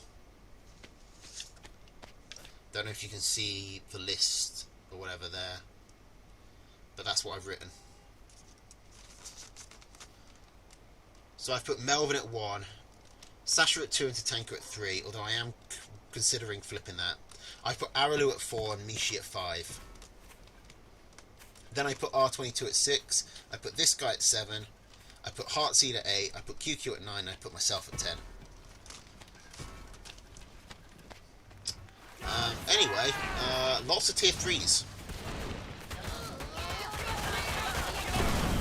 The map being very large and convoluted lent itself to defensive gameplay. The tanker is now moving in with his Wolf Buff Badger, while Fleur is busy trying to build up his 3 badges. If Fleur got all his tier 3 out, it'd be a different story, but just a few seconds up. Like, honest to God, Fleur, if we're playing on the current patch, where everyone does the same moves, he wins that game. Like, because that extra 10 seconds added to the tier 3 build timer, that meant Fleur would have had 3 badges. And I think 3 badges probably beats 1 Wolf Buff Badger. There is some matter of micro in this. But Fleur's Badger micro is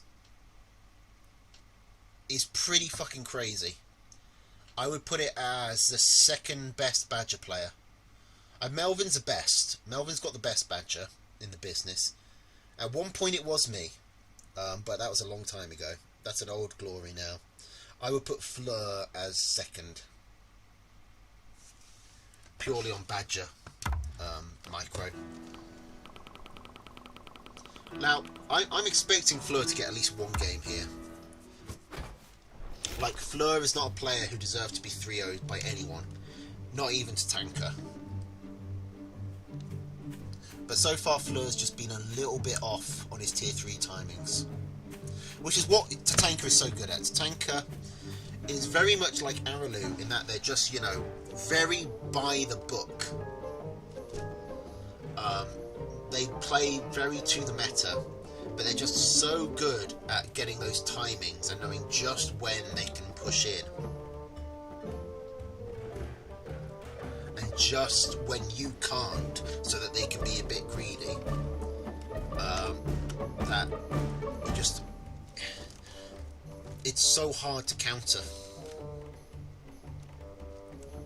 I've never been able to find... Like, if there's someone who's got a certain game plan that's strong, I can work around it, I can try and counter it. But someone who just is, like, good at making macro decisions and good at understanding the timings, I just can't figure out a way to counter that consistently. Yeah, this is a pretty sparse map. We're not going to see multiple tier 3s here, I don't think. Not unless both players do their sort of gentleman's agreement where they tacitly agree not to push out until they've got them out. Like, where both players... You know, you get them sometimes where, you know... Especially in Melvin's games, it's like, look, you want 16 farms, I want 16 farms, let's just not rock the boat here and we'll just do it. Fleur definitely has a worse map. Because he's really only got this mill that is remotely safe. Tatanka has at least these 2. This one is so exposed that I don't think Fleur... If Fleur can take this mill, he's probably won the game. Because there's no way Fleur takes this mill and Tatanka takes this mill. It's just, they're too close, it's not going to happen. So that means Tatanka is boxed in on this mill alone. Whereas if Fleur's got this one, he's automatically got this one. There's no world where... Just like there's no world where one player has this and the other has this, there's no world where one player has this and doesn't also have this.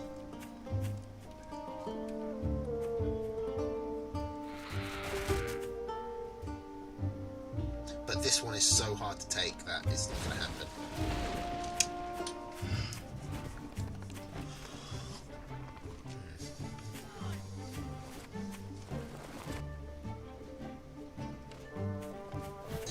That's a good argument for Tatanka taking this slightly more forward base. It is more forward, but it completely shuts this down. There is a chance now that if Fleur, like if both players go up on their second, if Fleur expands to his third first, and maybe he forces this one off. But I don't think that's going to happen. Both of these players are very like it's sort of a separate meta amongst the top 5, and that top 5 almost always goes to 2 bases, 16 farms, tier 3, death. So in this situation, wait, oh hang on, I just realised this top 10 list doesn't have Fleur on it. Okay. He was the reason I fucking wrote it in the first place. Okay, so I go. Everyone probably moves down. That puts QQ at 1. Because Fleur is probably somewhere between 4 to 6.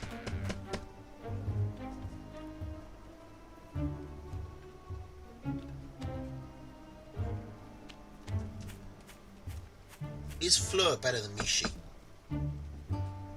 Is Fleur better than this guy?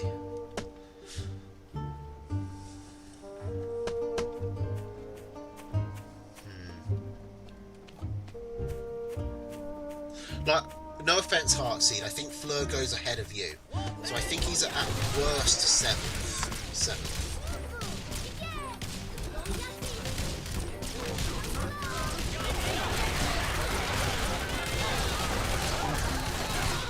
No, I think Fleur is better than R2-2. I'm going to put Fleur at 6. I put Fleur at 6. And then everyone else moves down 1. So R2-2 is 7. Then we got this guy, then we got you, and then we got QQ. Anyway, sneaky little bit of up the cliff harassment there for Fleur, but doesn't actually change much.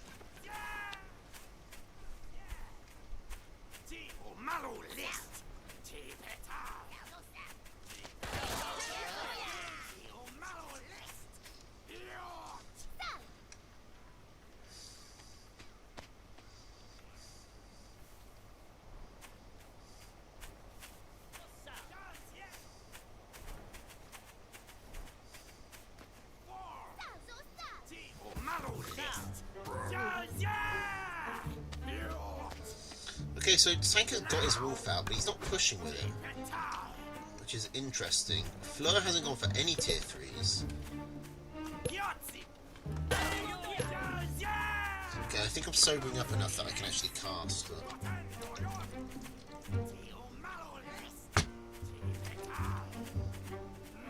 Where do we go from here? Okay, Tanker is moving in. The army's actually even. At least on material. Some good spread by Tatanka. These Falcons are going out quickly by Fleur, but he rearranges. A lot of his Falcons survive on low health, but do survive. Now, there's nothing left to shoot them, so he's able to pick off that skunk. He doesn't. He could have taken the second, but he doesn't. He prioritises pulling back, and the skunk gets sold. So Tatanka is behind on eco. You can buff his eco by putting the wolf on the farms. This has actually ended up much more Fleur favoured than I would have expected. 4 skunks against 12 squirrels is a bit over the top maybe, but then again, they are wolf buff squirrels. And the skunks provide very useful tanking. It's Falcons. Oh, but no. Oh, this fight goes much worse. Or does it? I mean, as long as Fleur can survive, he's got the eco. Although, he's fully saturated this base. Tatanka is still able to put farms down here. So Fleur is going to have to expand, which means we're getting to the 3rd base stage. And Fleur has sold one of his skunk warrens, so no more 4 skunks. Fleur probably needs more squirrels. Yeah.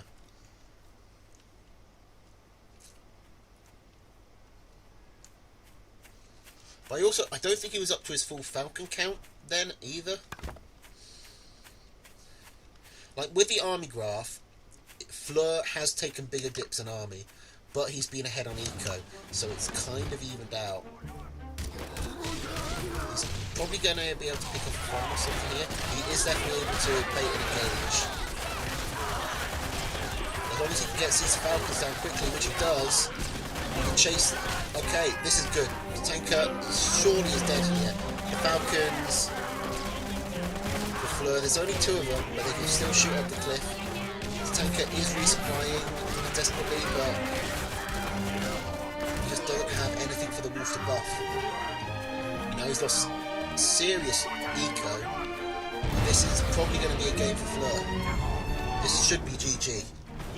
Like, if it wasn't for the fact that it's the tanker, I'd you know, call it, but it is the tanker, so we're gonna wait it out.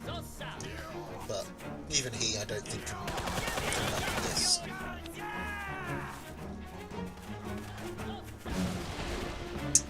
Yeah, this cliff did cause some problems.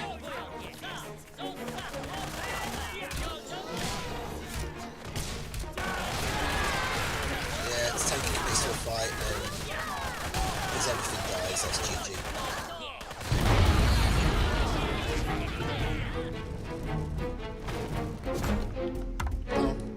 Okay, so Fleur does get a point on the board. He's not getting 3-0'd.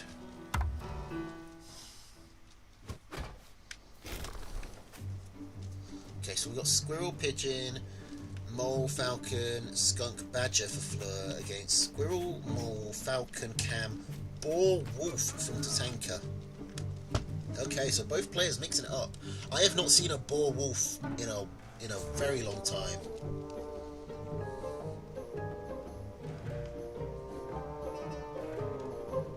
Oh, hang on, I've got to do a Duolingo. Give me a moment.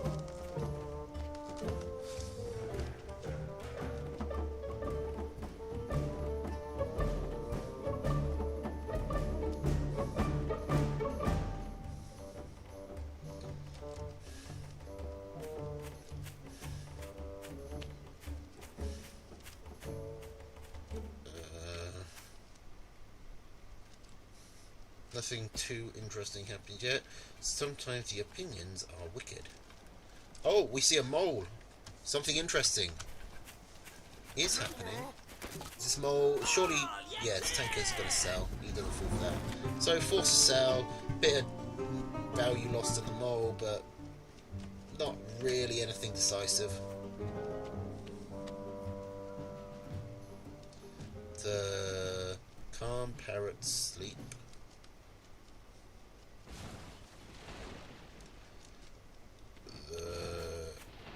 Gods kill their enemies.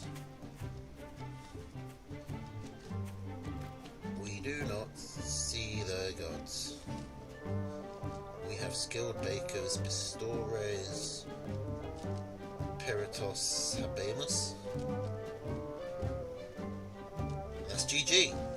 Just as the tanker's coming in with a mole push.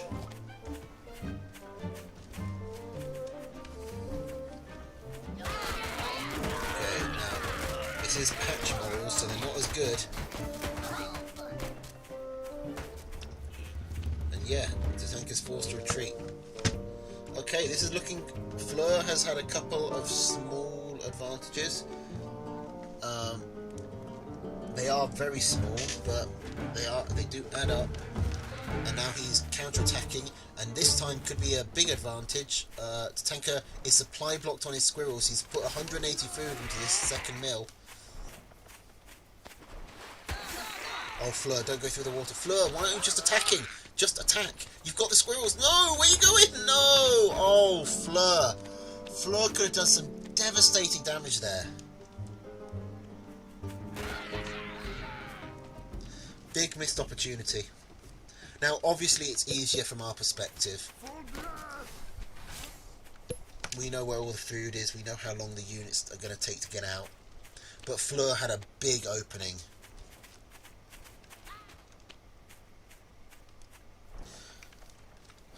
Like, he could have got at least a couple of farms out, I reckon. It's possible that victory could have snowballed. Yeah, that was a really big blunder by Fleur, just not taking the attack there.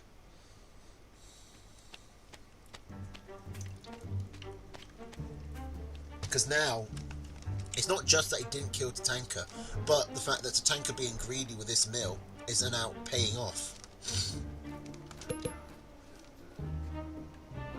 Okay, so he's a double tier 2 Warrens. Is he going to commit to this mole push? Looks like it. Tatanka does see it, however. Okay, so we've got the classic squall push. The cams are coming out for Tatanka though. Army is on Fleur's side, but there's a composition. The cams go down, 2 farms go down. It looks like it is. That's the 3rd farm.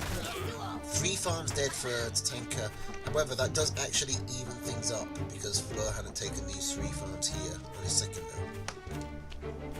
But of course, now he can. Okay. I thought Fleur would miss his opportunity, but no, Tatanka kept being greedy, and Fleur has found an in. Oh, and Tatanka sells to put a ball run down, and Fleur scouts it just, like, instantly. Okay, this is feeling like it's going to go to a game 5. Fleur puts down a Badger. In general, Badger beats Boar. In general. But it's not a hard and fast rule. If it's a 1v1, then yeah, the Badger beats Boar every time, but Boar is good at cleaning up the support for the Badger.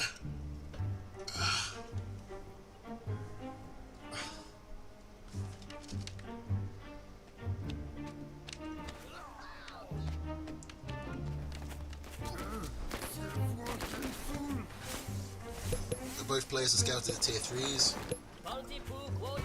Got big full scouts on.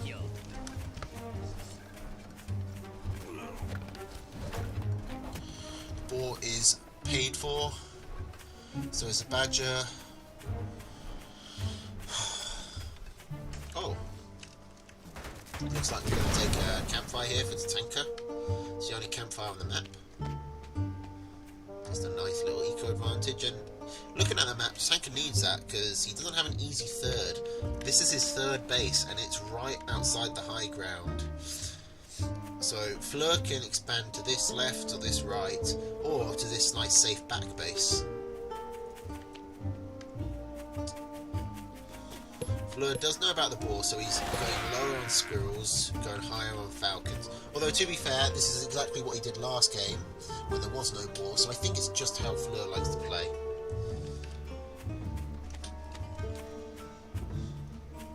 I should also probably mention, for anyone who's new or confused, that I do have a lot of skins on, which is why these falcons look like bats, and why these squirrels are green, because they're zombies, and why these pigs are like grey and with red eyes. I don't remember why that's a thing, but it is. And these skunks have little hats and plague doctor masks. Although, to be honest, that actually just fits in with the game's aesthetics so well that you probably didn't notice until I told you.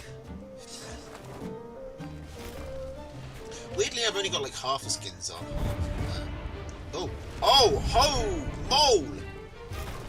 There weren't any farms on that, so it's not a huge deal, but, you know, I got excited.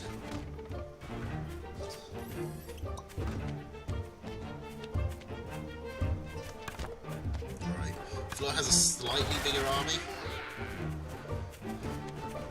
Both players have 8 Falcons. 6 cams for Tatanka is probably going to be a difference maker. I would take 6 chameleons over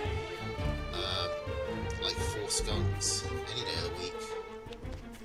Fleur has got up to 12 squirrels, so he has put a bit more into tier 1. He's got his army very spread out. Like, his squirrels are all over here, but the rest of his army's over here.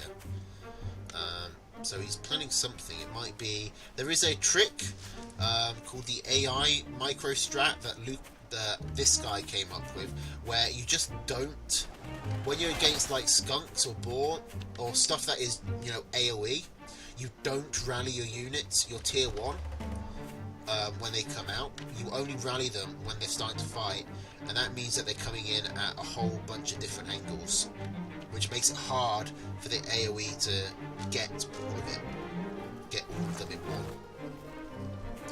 The side effect is something like this, where it also means the squirrels aren't on the front line, and they won't be involved in the fight until perhaps it's too late.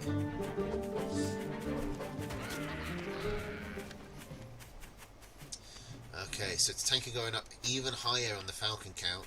I'm starting to think Tanker's got this. Like, his army comp is just starting to get better. The Falcons, the Badger can kill the boar, but it still takes time to cut through that amount of health. And in that time, Tanker's Falcons are surely just going to gun the boar, the Badger down. Now he's got to get this 3rd mill up. This base is about to fallow. The campfire's halfway done. He has to get this 3rd. Oh no, he doesn't. He has sneakily ninja'd this base in the bottom, and Fleur has not spotted it. That is a great move by Tatanka. Okay. We were getting a spread, but then Fleur mismanaged and gets more units to keep rebuilding. The Badger is killing, but the Falcons are all still alive for Tatanka. The mill goes down. Is the Badger able to take down all these Falcons? The Falcons are injured. They're fighting him back. Yes, the Badger survives. Okay, Fleur. Does he have this? He's ahead on Eco.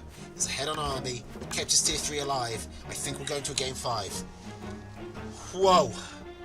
That was close.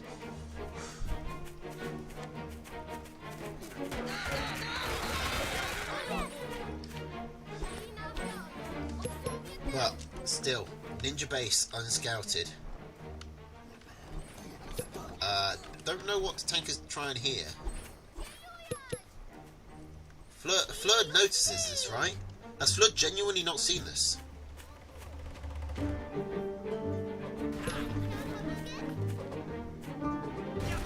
mean, the Tanker picks off a tier 3 Warren and even a Pigeon Warren just as a little bit of extra gravy.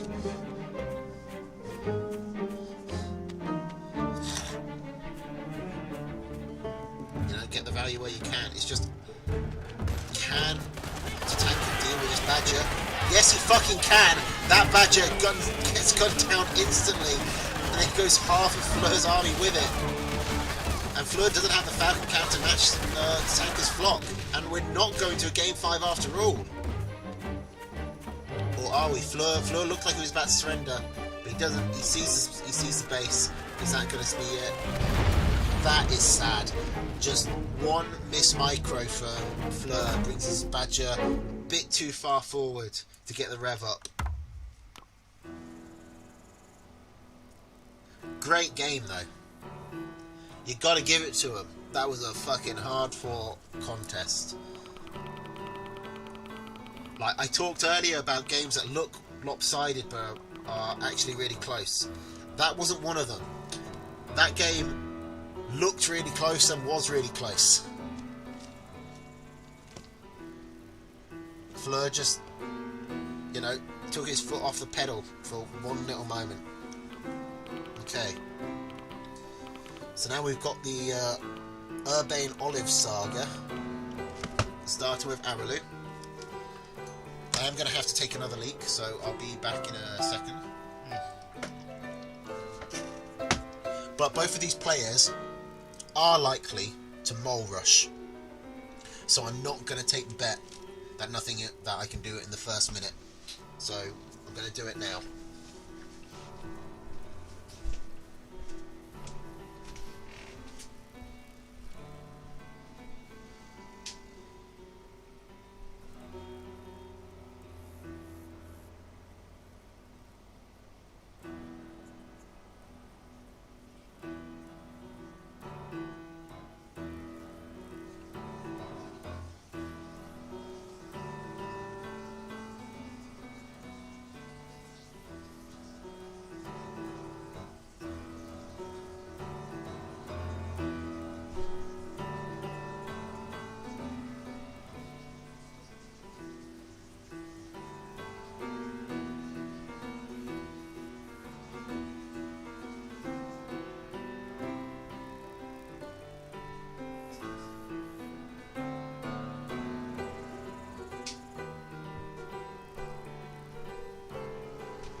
Alright, Urbane Olive versus Araloo.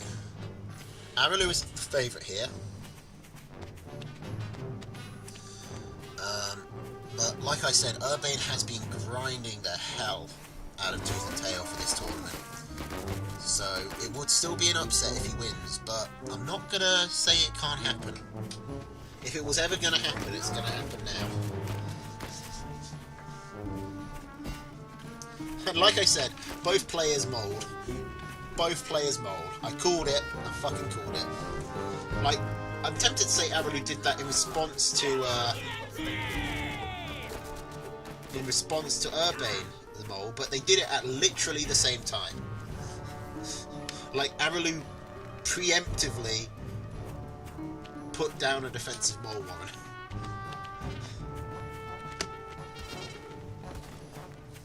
Urbane is like one of the biggest fans of early moles. Now, that mole does get some damage onto the...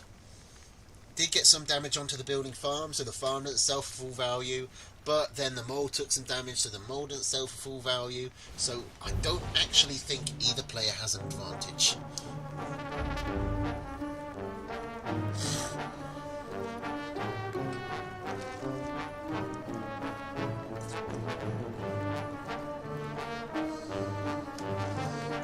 might need to put some socks on.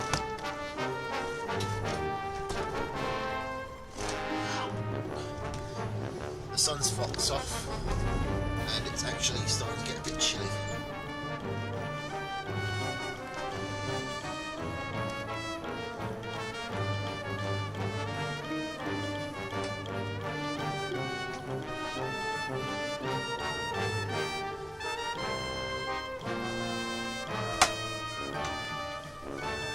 Okay, so expansion from Urbane as he goes into Skunks. Araloo. Ooh, Araloo also expands, and he's looking like wants to attack. This is what Araloo's good at, finding those brief windows. I'll be honest, I thought he had it there.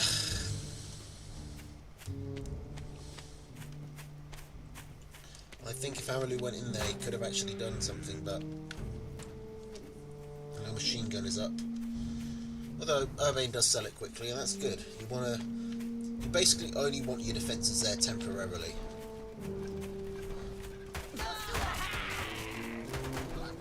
Basically it applies to defences more than other units, but basically every combat unit in the game is not providing value unless you're in a fight right now. So, if there's enough time between now and the time when the fight will happen, you want to be selling it and putting it into economy or other infrastructure. The only exception is a wolf, which can actively buff up your eco. Now, Urbane actually finds the mole's being built. He's putting down some skunk gas, but a lot of squirrels injured, not a lot dead. And Urbane is actually being shafted there. His army's completely obliterated. You jinxed it, Heartseed. You said this is looking tough for Araloo, and then Araloo just fucking walks in. You got a decent... Like, the gas just wasn't enough. There just weren't enough squirrels to support it. And Araloo's units walked around the mill, which meant that they were naturally spread out. Alright, we got Squirrel, Toad, Falcon, Skunk War, Machine Gun for Urbane against Squirrel, Toad, Falcon, Canceling Wolf for Araloo.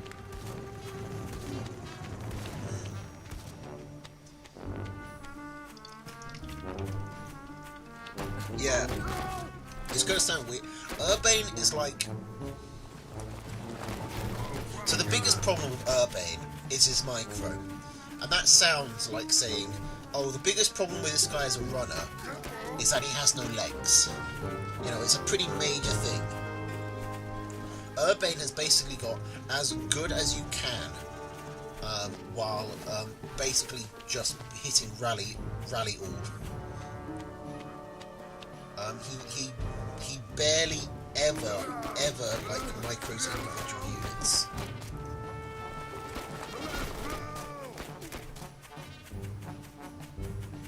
It's a handicap that is basically self-imposed. That's pretty rude. Well, yeah, but it's honest. So I'm allowed to say it.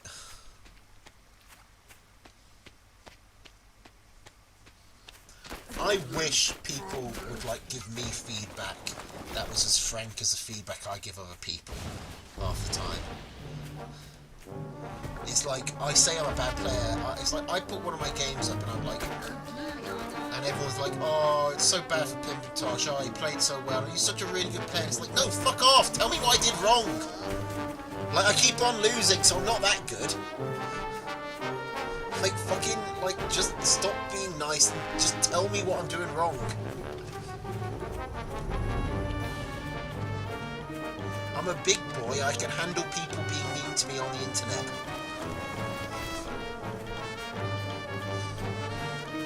Like, genuinely, like...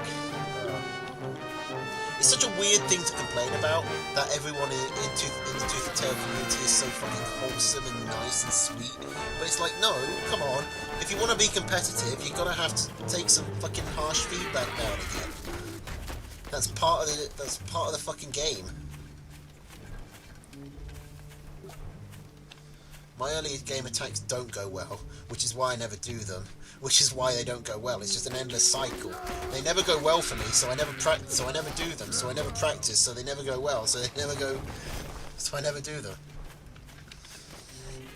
I think I definitely get better the later the game goes, because I am a naturally greedy player. Basically, if I could play the way I wanted to play, I would end up a lot like Melvin, where I'm very defensive, and I basically just don't attack until I've got all the tier 3s I want. And then I go. But I'm not as good as Melvin. Melvin has this weird ability to defend with half the units that his army has, that his opponent has, and somehow come out unscathed. I don't know how he does it.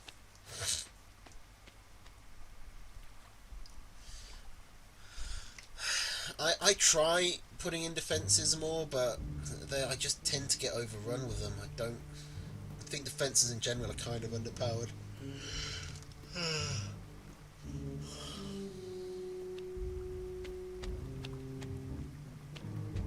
I'm definitely much better on defence than I am on attack.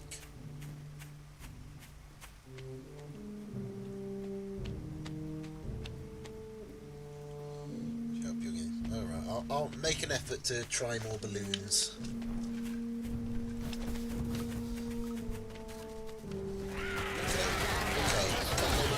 Toads mostly die. I'm assuming it's gone down quick. There is a decent amount of skill gas, but Farm's still dying, Warren's dying. I really was kind of just walking all over this because he picked the right moment. Did he scout that bull run? I didn't actually check if he scouted the bull run before.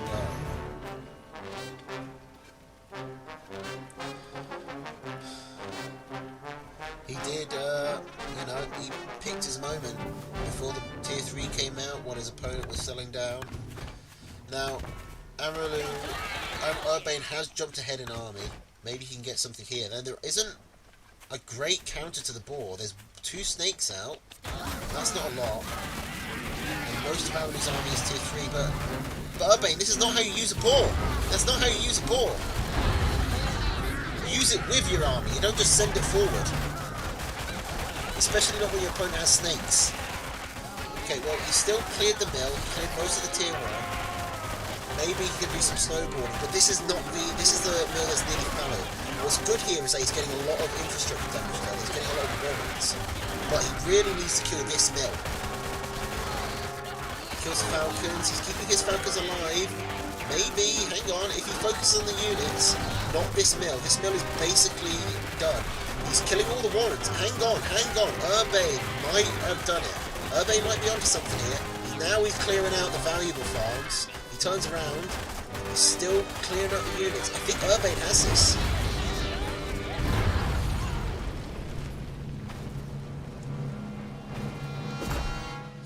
Yeah, that's what I was saying.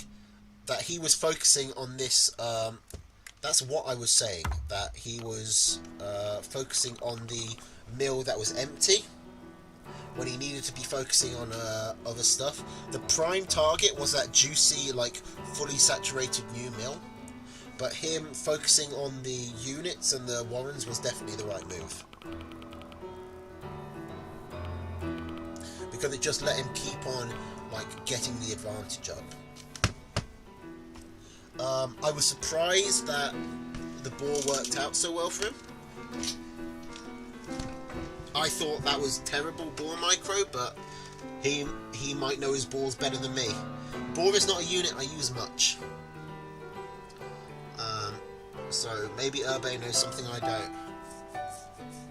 But I would have tried to keep that boar alive and had my army fight with it.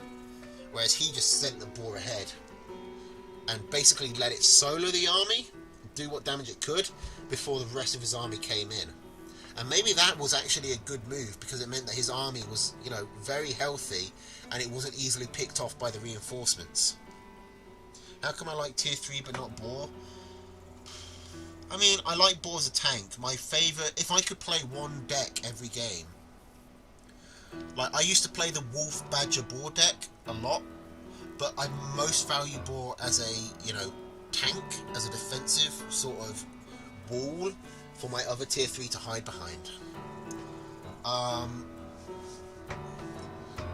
Boar, it just always feels slow. It kills slow and it moves slow.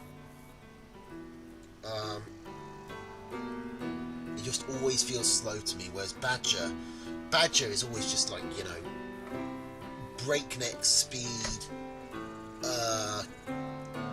edge of your seat, cutting things, like pulling it out at 1 HP so it can get healed up by the pigeon and then go back in at 25 and come back out 4. I just really like, basically I just really fucking love playing Badger in this game. And if you're taking Badger, you basically only want the boar as something to absorb shots for your Badger, because the Badger sort of does everything. Well, the Badger is more focused on single target damage than AoE, but the AoE is sort of scattered and it's like kind of slow. You know, just put it down to fucking personal taste. I don't know. I don't know what you want from me. I just tend not to use boar much. It doesn't really fit into many of my, like, builds. I don't hate the boar. I like the boar perfectly fine. I actually usually play these slow, tanky characters in most games. Like, I unironically main Bowser in Melee. Genuinely, like, unironically. And I'm actually a pretty good Bowser. Like, I have beaten some Marths and some Captain Falcons and some actual, you know, like, genuinely, like, try-hard players. People who can actually wave dash without, you know, looking at the controller. And I can put some hits on them with Bowser. I mean, yeah, Bowser's got a ceiling on him. But I unironically think I am a decent Bowser player in Melee. Which is, you know, it's like saying I'm very good at doing marathons on a pogo stick, but it is what it is.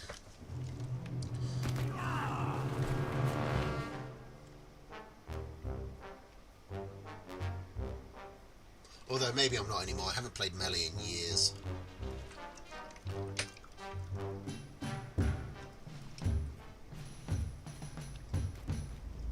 But, you know, it's Bowser.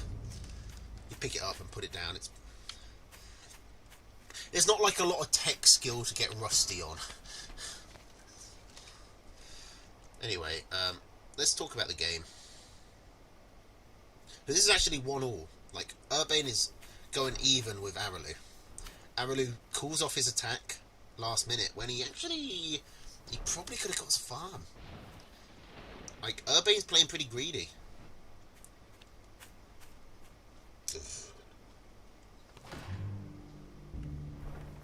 There are just there's so many mills. Look at this one. It's so sealed off. Come round. I have to come round and through this mill, through a narrow choke point to get to it. And you can't cliff harass it because, like, not only because it's surrounded by a lake, but because, and not only because it's like just the right amount of tiles away from the cliff. Because you can't get into this lake anyway. I'm pretty sure looking at the mini-map that it's completely closed off, this like entire quarter of the map. So everything's compressed and...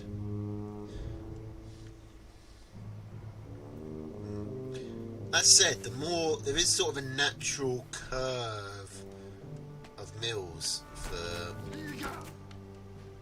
Araloo to take here, where it expands out to here, then out to here, and then into this corner. Whereas Urbane sort of has to go back on himself to get these two, but they are more defensive. Anyway, so what we got? Urbane has put down the boar. Araloo has scouted it. He's getting his skunks up. Urbane has scouted. Well, we'll see what Urbane scouts now. So he gets the second mill. There's 3 farms on it. He sees squirrels and lizards and 2 tier 2 ones. He does get beyond, so he knows that there's no tier 3, which is good. Like, a lot of this map is actually wasted space. Like, all of this stuff in the centre, you can't do anything with. All of this stuff over here, you can't do anything with. All of this stuff over here, you can't do anything with. So despite the fact that it's got, what, 1, 2, 3, 4, 5, 6, 7, 8, 9 mills on it, it's actually really tightly packed. So much of it is just taken up with clutter. Like, this is the sort of thing I love about Tooth and Tail's map gen, because no one would design a map like this. No one would design an RTS map where over half the map was unusable.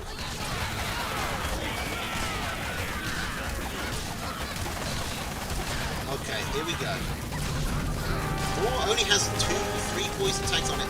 Honestly, the boar's done its job. I think Urbane's got this. I think this is like the same, like we saw last time. The boar comes in. He isn't easily killed because there's not enough snakes to put a decent amount of tags on it. This tier 1 is going to clear up the Falcon Skunk combo that's left, but they're not going out. They're not going quietly. That skunk actually gets a pretty decent amount of units. Now, the thing is, can Urbane hold? He needs to sell that boar. He's still only on 1 mil. He's against a lot of tier 1, but he does have defensive advantage. And lizards are very bad at attacking into warrens. So, a decent chunk of Araloo's army is all instantly taken out. The can is a problem. It does go down. The Falcon is keeping alive. The skunk is now up, so there's a better answer to these squirrels. Urbane does lose a couple of warrens. That's a big deal because he can't sell them, so he can't get that food back. He has taken this mill in the corner, which Araloo has somehow managed to not see.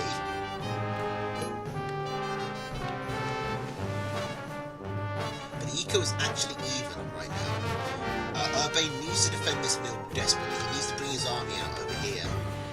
Or he just needs to hope Araloo doesn't see it.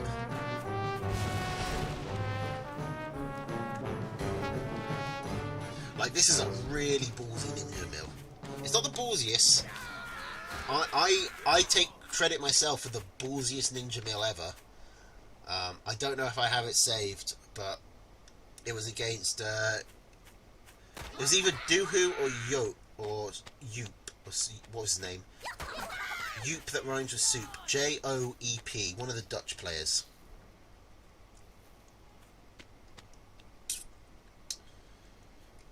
And I took a ninja mill. It was like there was a mill, his mill, then there was a hill.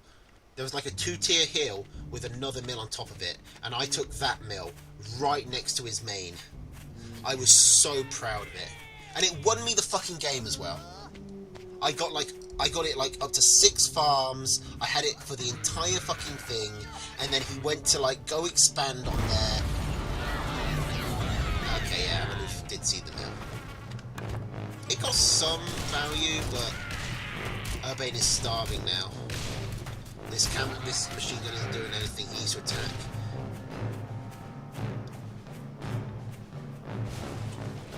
Okay, he's gonna commit to trying to get the mill up. See, Skunks are good against tier 1, but Squirrel Lizard kind of fucks it up because you never get... the units don't clump together right.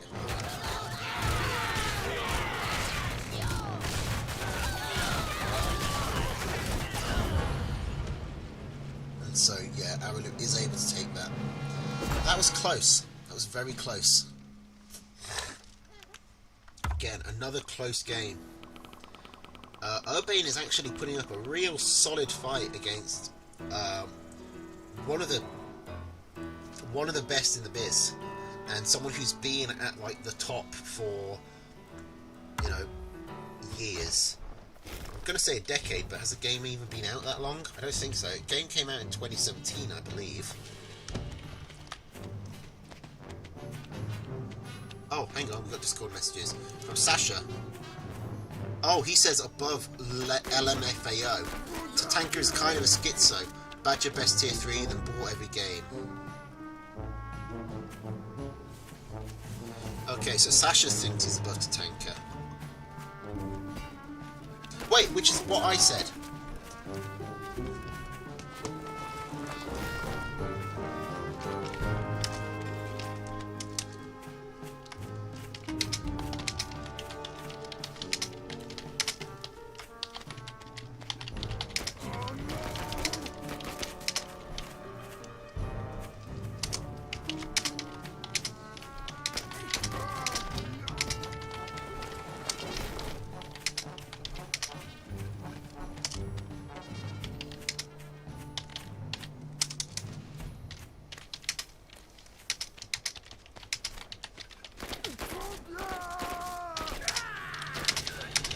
Oh shit, wars are happening.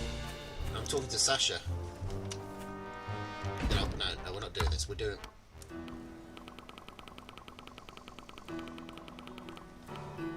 this game properly. This isn't the PBC. This is a proper tournament, damn it.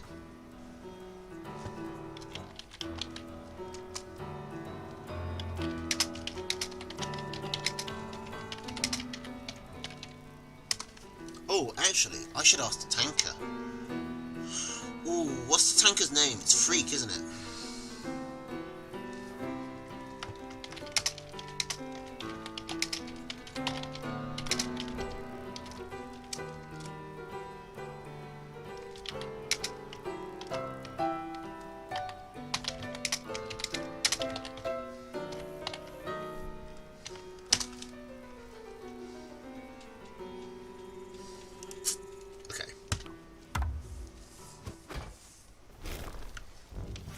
Okay, so we just did this game, so it's 2-1 to Araloo. Let's see if Olive can take it to game 5. Okay, so we got Squirrel, Pigeon, Falcon, Skunk, Badger, Machine Gunning, Squirrel, Pigeon, Mole, Falcon, Skunk, Cat. Look, Heartsy, no one respects the PVC more than me. It is how I literally built my entire streaming career off it.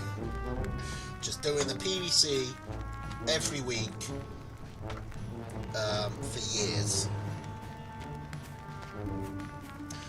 But it is kind of, you know, well, it's not a special occasion. That's the way I put it. It's not a special occasion. You know. This is a championship league. This is a special occasion. So we gotta give it special treatment. No, Heartseed, it's not, because Christmas doesn't happen every week.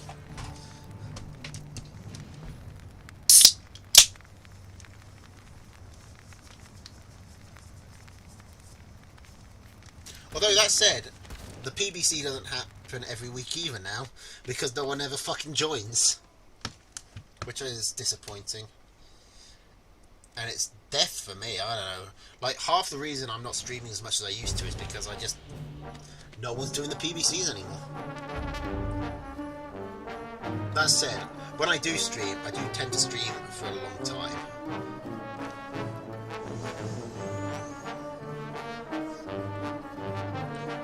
Like, this is going to be a 4-hour stream. This one's going the fucking distance.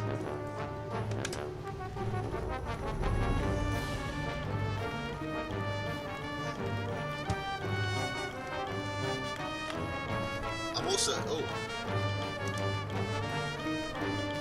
Okay, Sasha has a... Okay, hang on. Sasha has a response. So, okay. So I asked Sasha, who is known to be a calm and reasonable person, do you place yourself above Tatanka or below? He said above LMFAO, because it's such a stupid question. Oh, Tatanka or Sasha? Is that no, it's not even close in his view. Above, Tatanka is kind of schizo, badge your best tier 3 than bore every game, recent stuff too.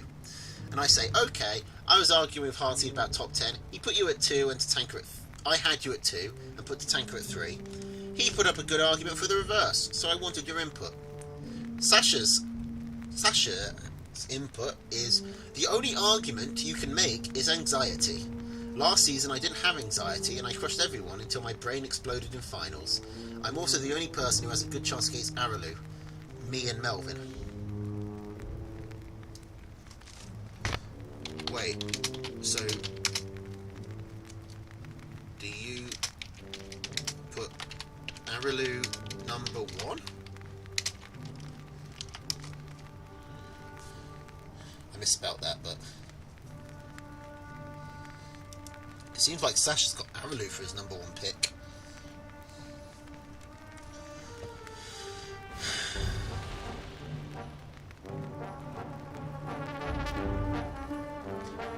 I hope Sasha does have... I hope Sasha says Araloo is number 1 and then Urbane beats it. I really hope that happens.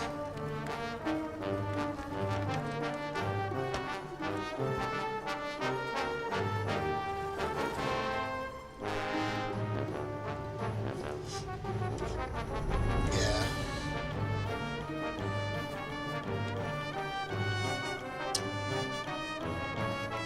There's something good about Tooth and Tail having such a small player base is that the player v player matchup matters almost more than anything else in the game.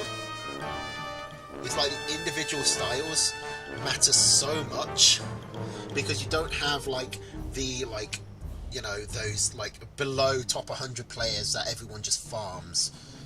That everyone in the top like 20 can just farm, you know? To average things out. So it's all between like the top like 10 of like a 50-person player base. So person to person interactions matter a hell of a lot more. Which is not good for the game as a whole, but it's very interesting. Anyway, Araloo coming in into this double machine gun. I think Araloo is losing here. His Falcon isn't dying. The skunks are... the squirrels are all killed. One of the Falcons is still alive. Not able to hunt down these skunks because land units get the speed boost on roads, whereas flying units don't.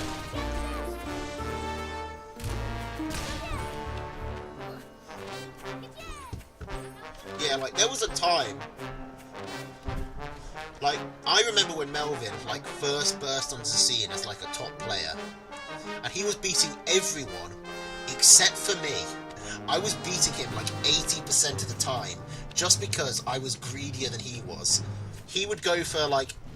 16 farms and 2 tier 3s. I would go 16 farms and 3 tier 3s. And I would almost always win. But then Melvin learned how to defend better, and he learned to mix in aggression into his playstyle, and I sort of stagnated, and he went ahead of me. But for a while, I was beating Melvin consistently. The Melvin throw error was a hell of an error.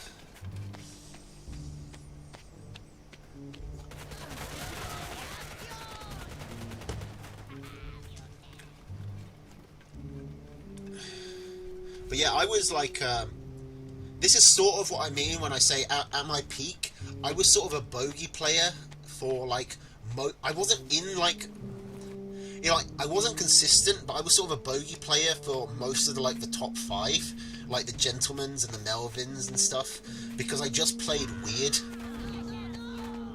and I was better at playing weird. And you had people like Meek and Mishi who played weird as well, but I was better at playing weird than them.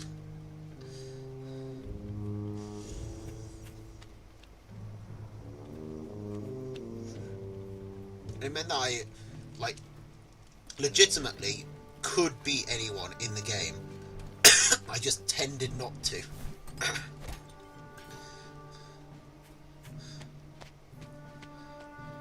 And it was like I would have a better win rate against the top like 3 or 5 than I would against like the, you know, 6 to 15. The 6 to 15 would beat me, but I would beat like the people above. And it was odd.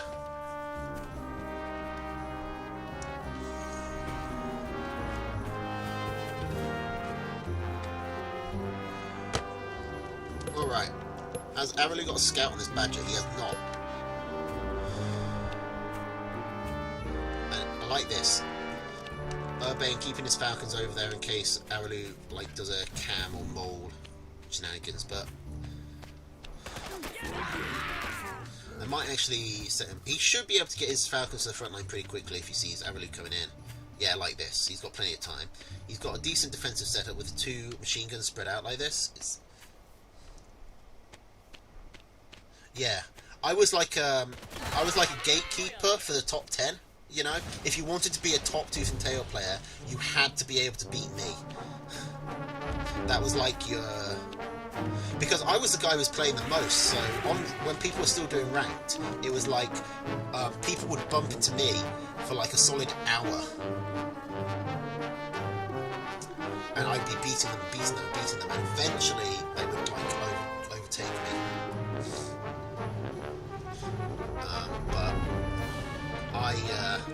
But it was so sad. The saddest was when it happened to this guy. Like, I trained this guy up from an absolute noob.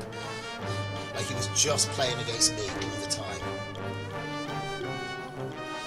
And I would always beat him, and then suddenly something swapped. He figured out his skunk pushes, and I just could not beat him ever.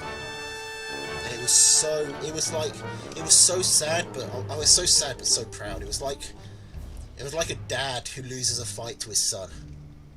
You know?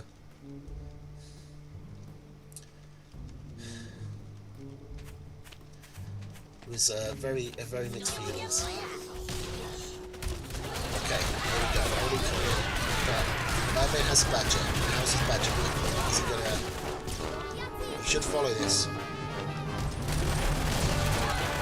needs to keep his badger. Okay, he doesn't have the support now to move away from his machine guns. But he's kept the badger alive, that's really big, and he's got 3rd base up. Both players do.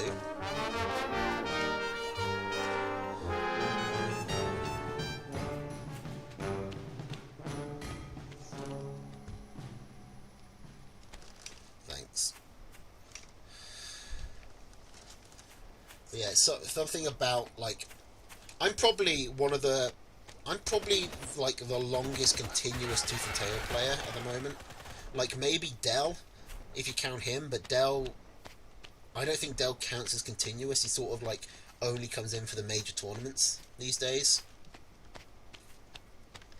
I think I'm probably the Tooth and Tail who's been playing the longest at this point.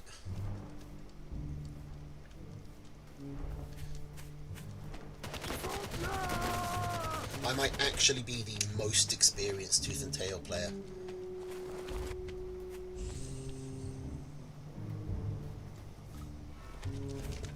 How many hours do I have? 2,341.4.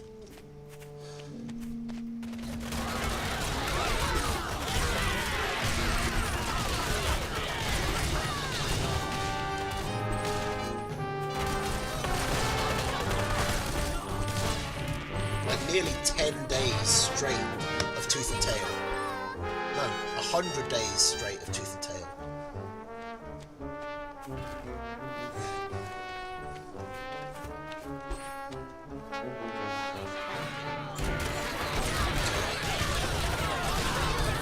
Why is Badger? Like, Urbane is still pinned in on his mill. The Badger is gonna die. Yes, it is. I think Avalon has it here. Unfortunately, Avalon does beat Urbane, but Urbane gives it a good fucking go. Takes it to the final. Will he do better against Meek? You'd imagine so. Meek is an odd one. He always had weird styles coming in. He's coming in with the Badger Owl combo, so taking a few tips from Melvin.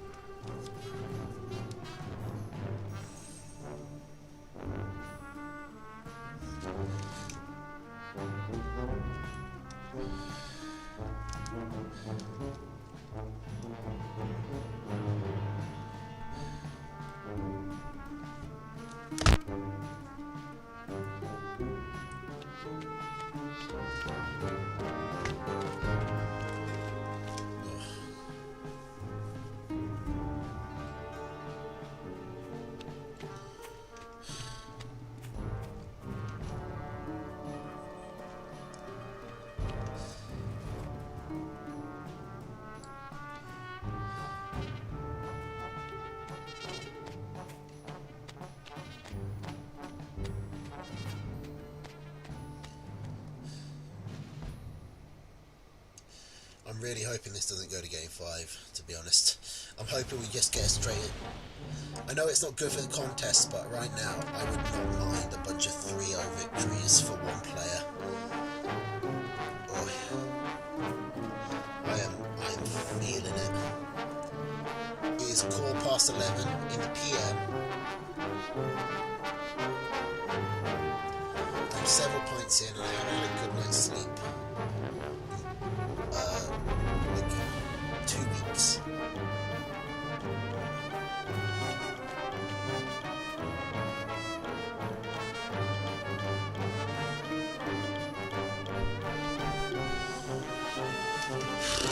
I've got an interview at 2 o'clock tomorrow, so I probably do need to... I probably can't actually go full distance, which I don't like. We'll at least finish off Urbane's stuff, though. Maybe by then I'll have hit my second wind.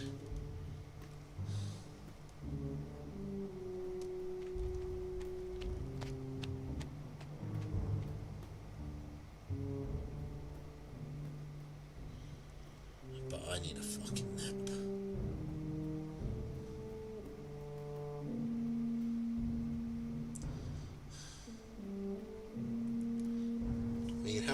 How many games are left?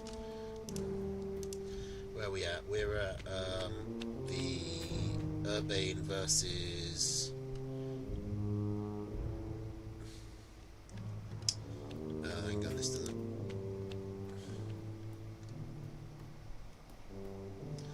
Yeah, hang on. The replays in my download folder don't organise themselves the same way. We still got Scav and Heartseed, and then we've got R22 versus Dash. We've got Olive versus Exnor. I mean, we've still got Olive versus Meek to do. And then we've got Tanker versus Proto. Tanker versus R22. I think 6 sets left.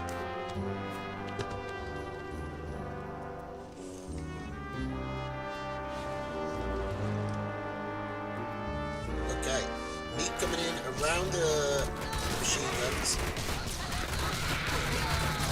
Let's pick off an easy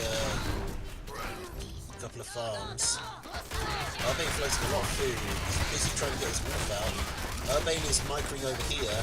Right, I have to imagine it's some sort of desync.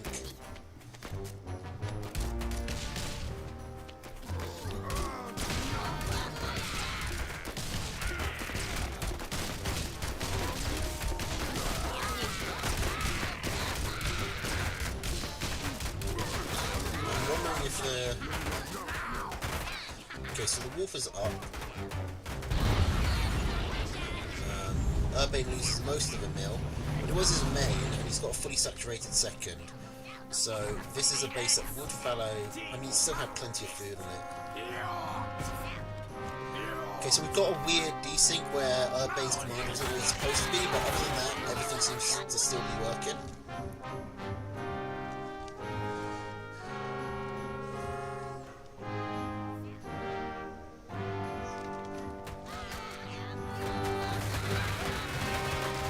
Urbane should have this because his units are his even army, but he's got a good buff.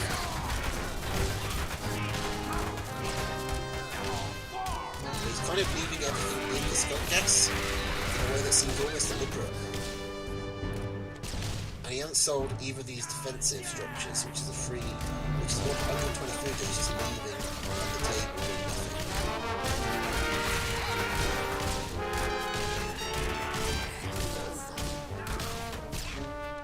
Okay, so Skunks are dead. Urbane has his third base up.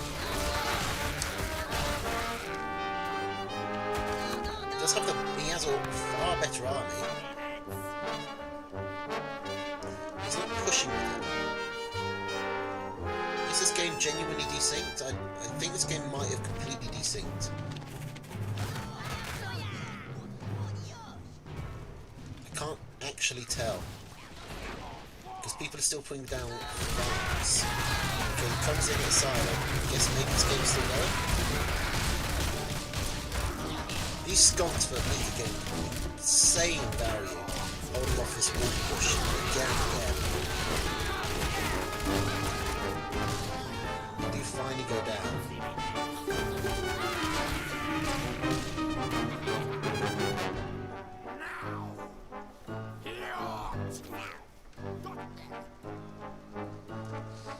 Meek is floating 800 food.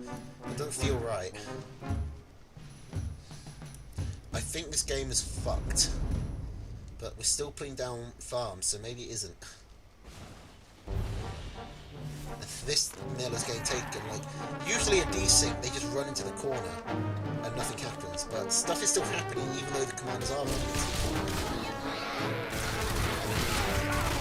So Urbane's coming in there, and he's just getting more and more advantageous every fight. Urbane takes game one.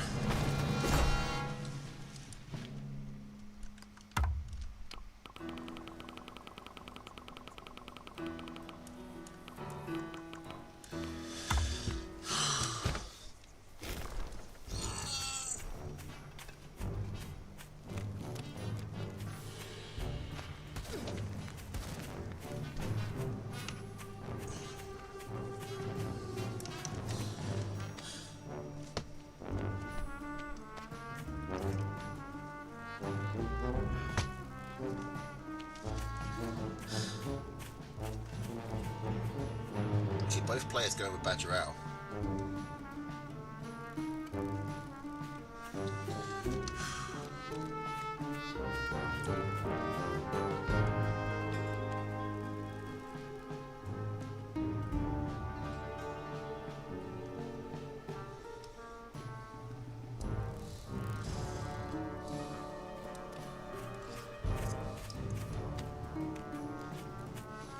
Meek coming with one squirrel. Might actually be able to get some damage done with it. Bane doesn't have anything to defend with other than pigs. And there's this vulnerable corner farm building.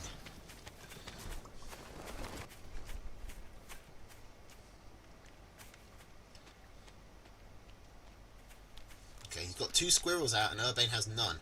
Urbane is floating 140 food. I'm not sure if this is right. That's a very big mistake on Urbane's part.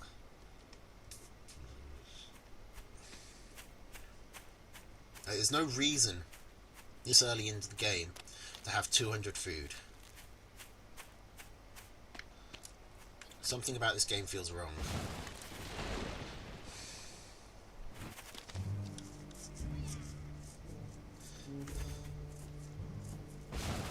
Okay, both players expanding, neither attacking. Okay, Urbane attacking. He's not. Like, look at the commander here for Meek. It's just not making any sense.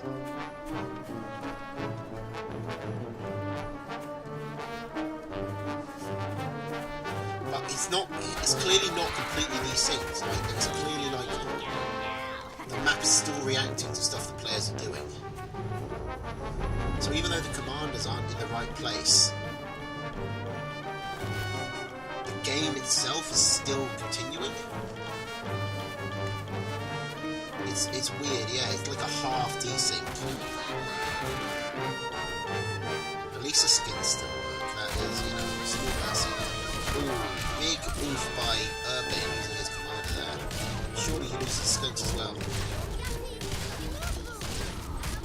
Here's one of them. He doesn't micro the other one back. Which, again, seems like something that would only happen if there was a desync.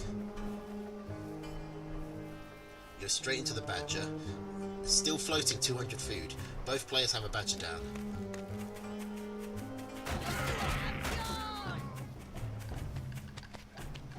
Meek has taken a third base because he's not confident he can hold these 3 farms. They're too vulnerable. So he's expanding into the back. Has not been scouted. The tier 3 has been scouted by Urbane. Meek doesn't know about his Badger. Which is slightly behind, but not a huge amount.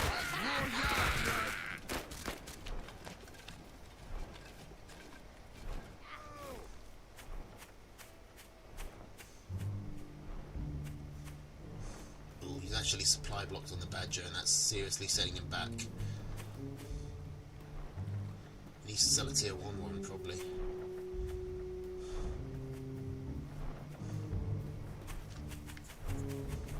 He's not, and I can't tell if that's an actual decision or if that's the replay messing up. But the Badger is paid for. Meek putting down more farms, getting up to 7 farms on his saturated mill. Meek, Urbane does know about that now. Okay, Meek is coming in. Meek should have this. Oh, the army is actually even.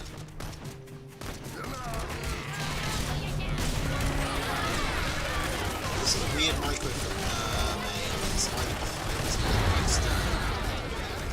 This Badger, you don't want to do that. It just gives a Badger free red. Looks like the Badger's got it for me. Urbane has his own Badger now, but there's just nothing to support it. No eco to build stuff to support it.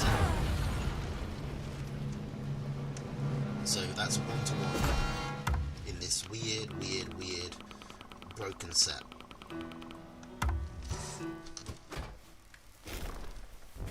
Okay, Meek bringing out the weird stuff with Lizard Ferret, Boar Fox, Machine Gun Balloon. That is almost the QQ deck, except machine gun instead of barbed wire.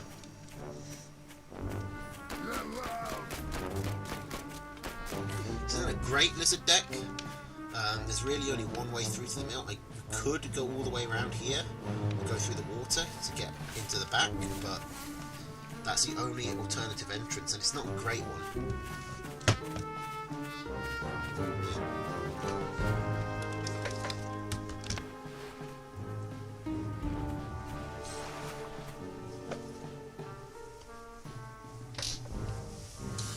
Ugh. Nope.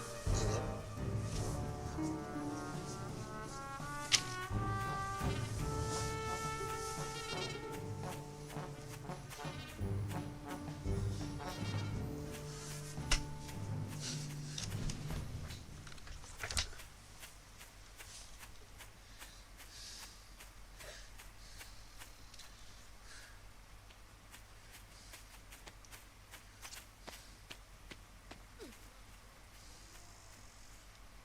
I know, the game's still... Like, both players floating 200 food while they've got 7 farms doesn't make any sense. Both players flapping their flags and rallying when they've got no units makes no sense. This one looks completely desynced. I mean, they've got up to 8 farms, a second nil, but I can't think of any logical reason this would happen.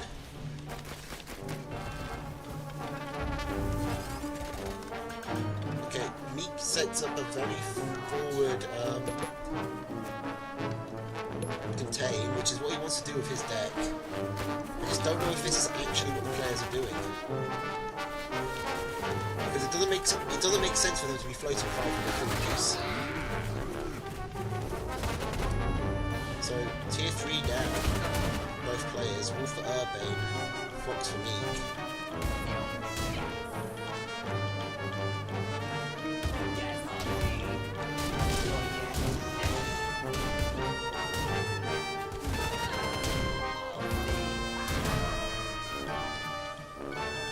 Like you see there, like the farms came down here, though the commander was over here. There's clearly some like cause and effect.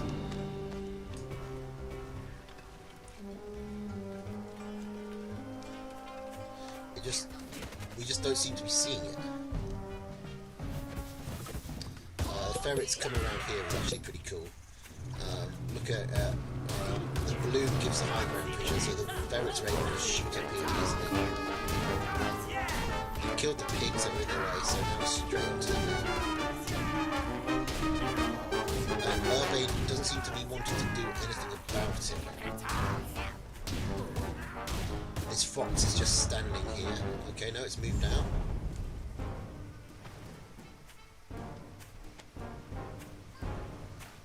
I mean, maybe Urbane is just going to say, I'm going to all in on these falcons and then go in. Can't see. Okay, well, the fox dies quickly. Gets too exposed.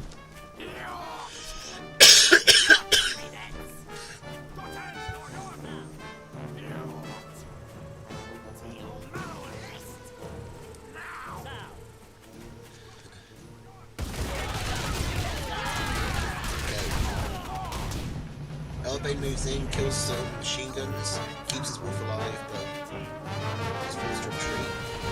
Takes a mill again. He has no alternative.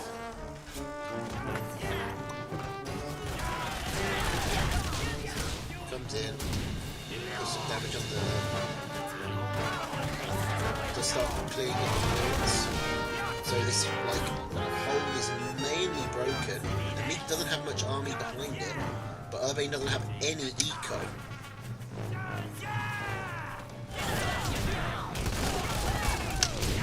Now the fox goes down again. Foxes are not good against wolves, wolf buffed armies, because the wolf buff to speed is less of catch up than wolves.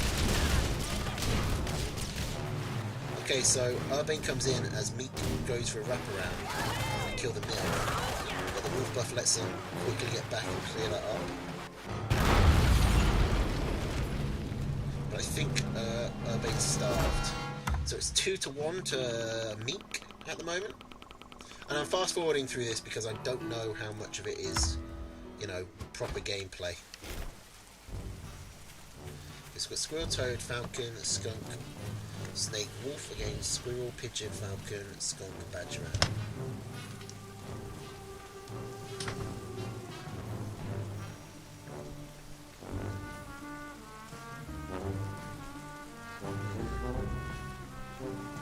Yeah. Go home, tooth and tail, you dog.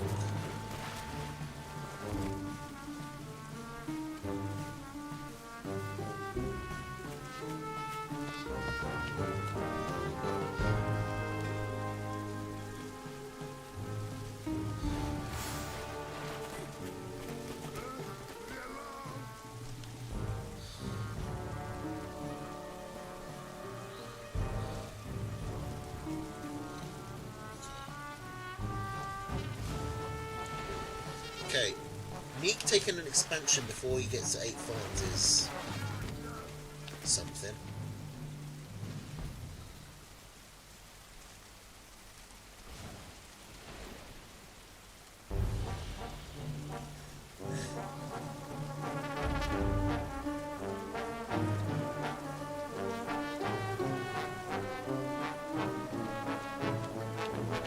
The way this game is going, I reckon I could get a 2-minute power nap in.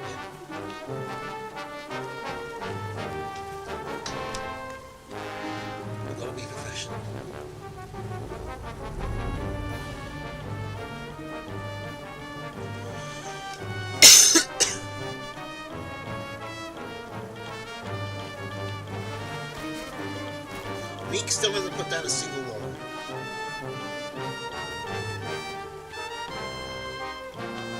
He's rallying like he's got units. But he doesn't.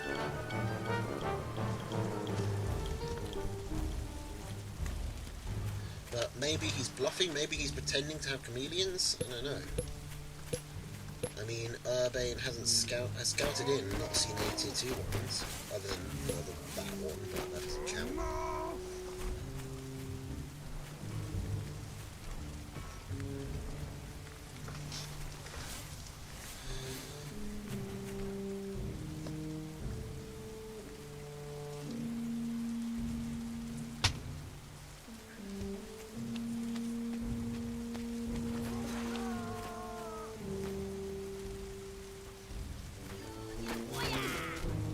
Badger is placed. It has been scouted.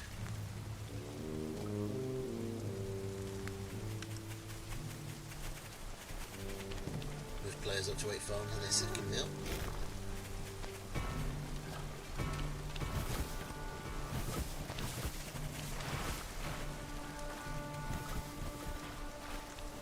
Okay, Meek has a Badger, so this should be a win.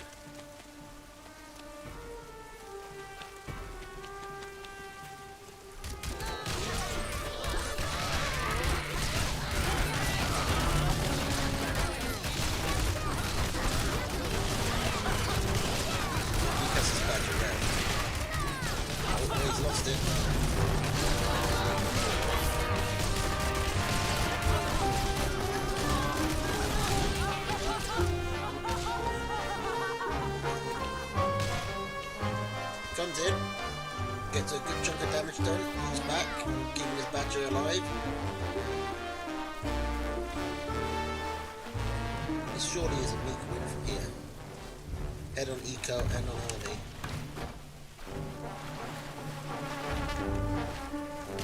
A lot of exposed wobbles, which will get cleaned up nicely.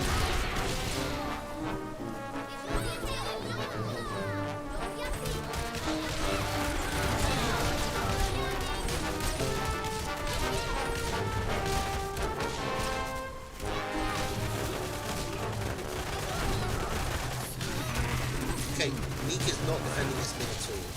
Maybe because there's nothing on it, but surely he's got the armor too. He's got a massive armor. He's just hiding back here for some reason.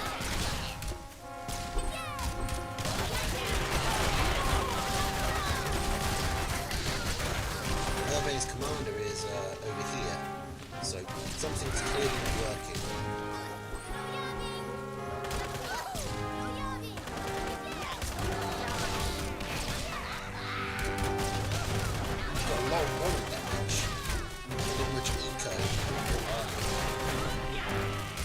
For some reason, Meek is still just standing on his own.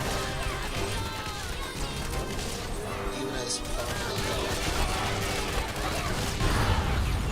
Meek, Urbane wins that, and I'm not really sure how.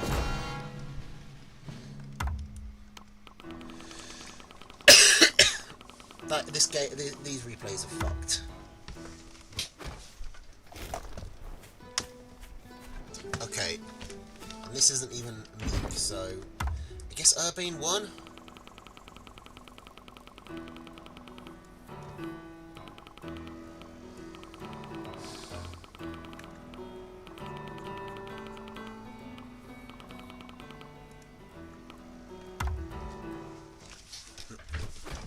Okay, Urbane versus Nor.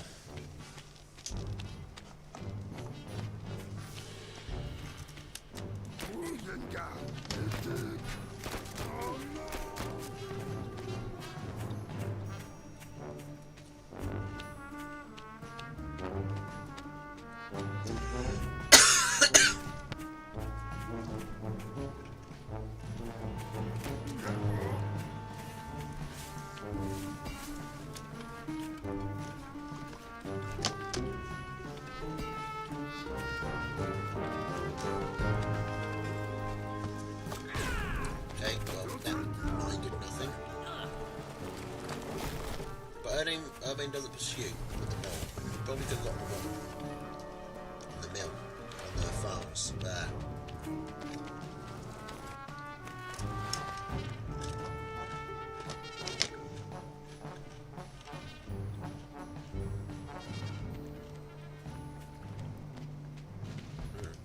And the more of this shortbread I eat, the happier I am with it. Like, I thought I'd really fucked it up when I first tasted it, but more and more, I'm like, this tastes good.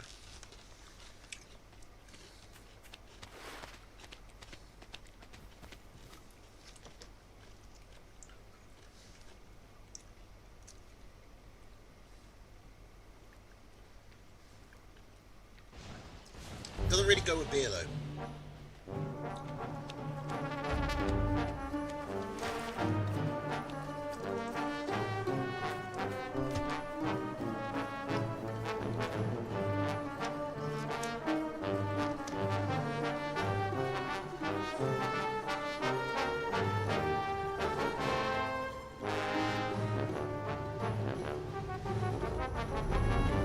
Oh, hang on. I see a sneaky little mole.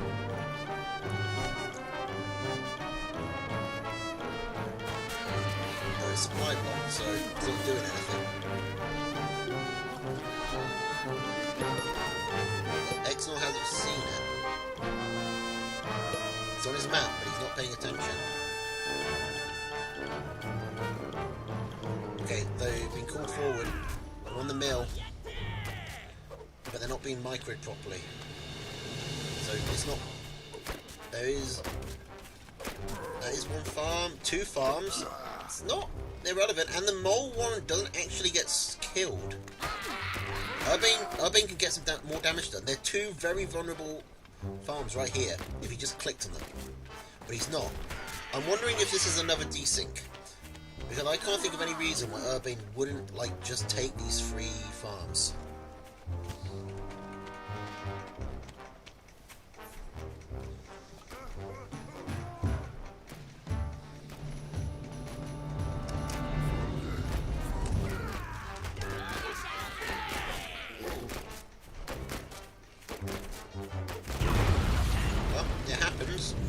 Okay.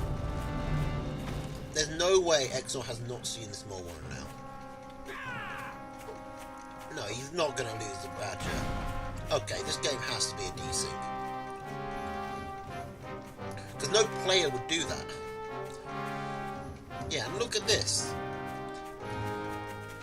This is not right.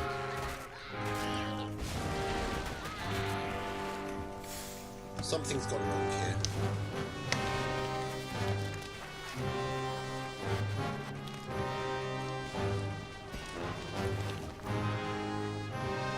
Let's see if we end up with an actual result.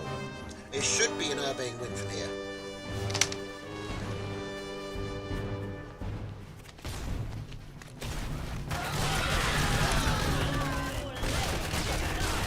Yeah, we'll fast forward through it like that. There's basically nothing to it other than the fact that... Okay, that makes no sense. It doesn't make sense.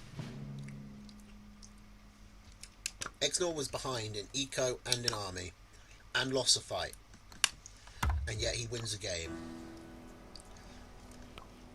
I toughed it out with meats, but I gotta say, I think these ones just don't work. I think I'm just gonna move on to the next set, because this is broken. Clearly.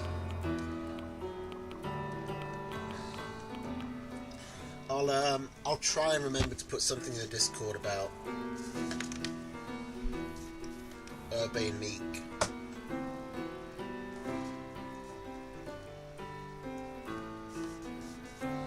And Exnor desync. Because clearly something is not right. And out of desperation, I am going to move on to R22 versus MJ, who I refer to as Dash, hopefully.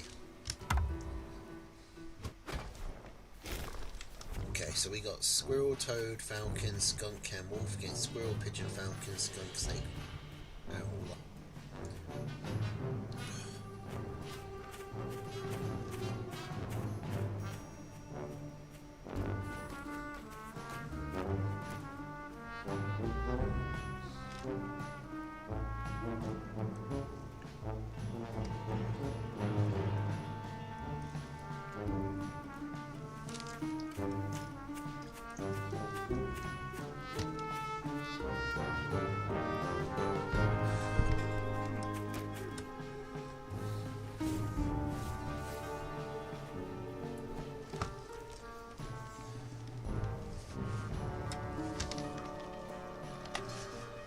Give me a moment. Okay. Ooh. Oh, we got a response from Tatanka. Normally above.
I gotta make more shortbread. I'm really liking this.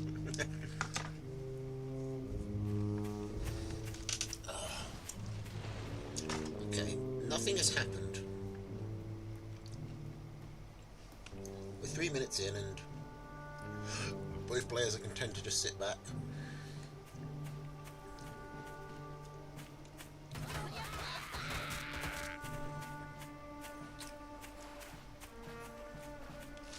Okay, R22, looking to find some place for his cams.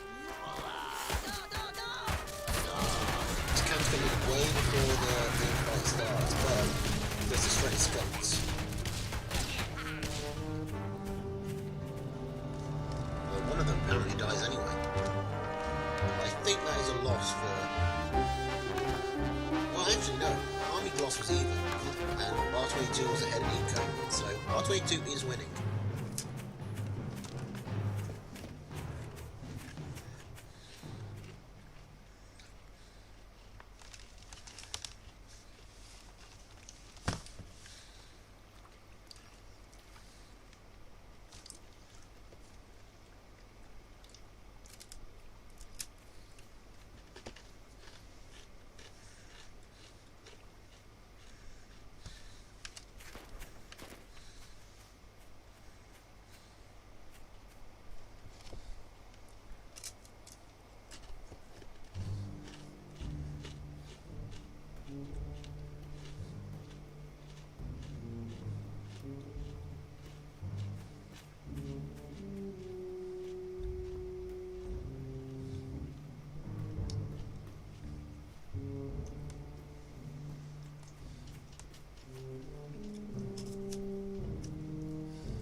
Something...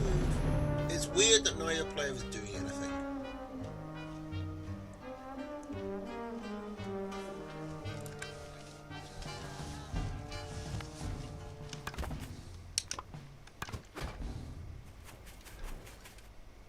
Like, is R22 going to move out? Like, is both play... Well, I'm now paranoid. Is this another desync, or are both players just being this passive?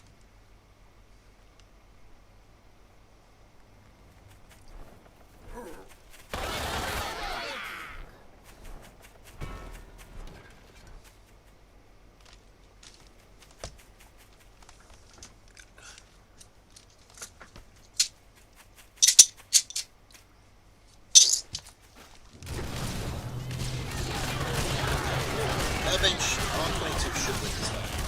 Because he's got the wolf, otherwise the army's evil. And he does. Just, I don't know if that's how the fight actually went.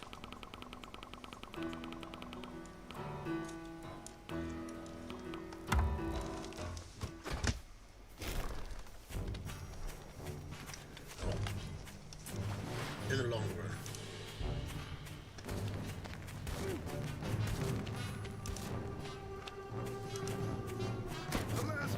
This will save us a lot of time.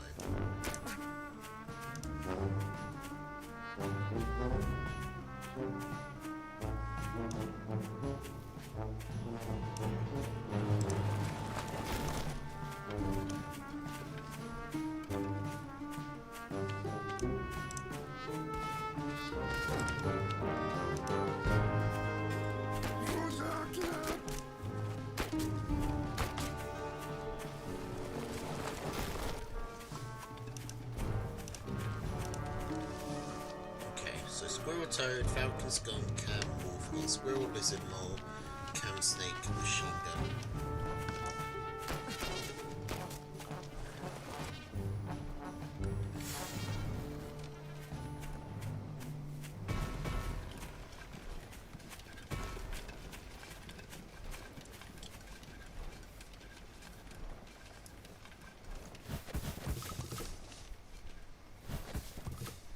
Oh!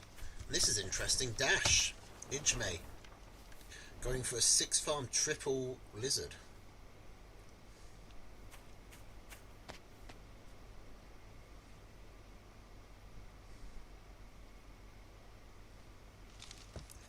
Is he going to get anything out of this? I mean, it seems like another rush that is just taking too long. Like, R22 is already up to 4 warrens. And 4 squirrels. Okay, one warren goes down. That's something. But the army count is even. It's just that Dash has less eco behind it.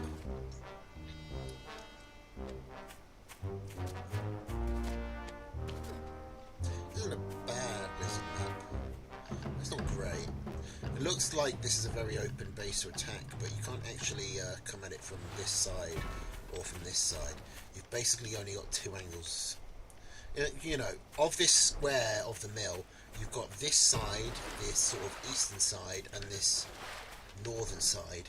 This side is blocked off by the map boundary, and this side is blocked off by just the terrain. There's no actual way to get down here. This is another. Okay, that's I mean, Dash surrenders, and I gotta say, I think he was on the right track there. He lost pretty much all his lizards for free. I don't see how that doesn't just revolve into R22 counter-attacking and sweeping. So I went and deleted a few... with your replays, if you delete them in the download replay folder, they'll delete it in the game as well, which is convenient. It's a much easier way of doing it. So I went and did that while we were waiting for the first minute of nothing to happen.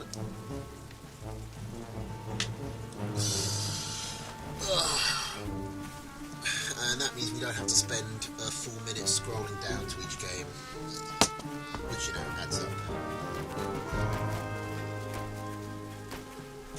Okay, so Squirrel, Toad, Falcon skunk. Cam wolf. Okay, squirrel, pigeon. Mole skunk, cam badger.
Much as I love the Tooth and Tail themes, I would like to mix it up a bit, I'll be honest. I've been listening to this for 3.5 hours now.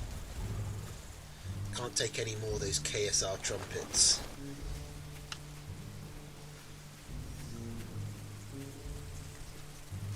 Okay, so we've got Tier 2 down for both players. R22 has expanded.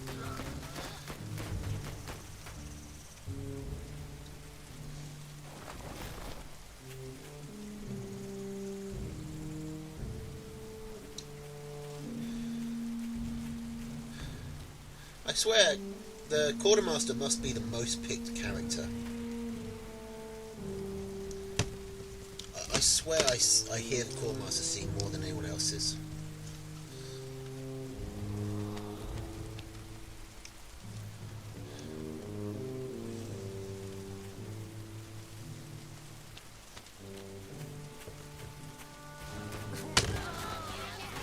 Okay, how about this? How about...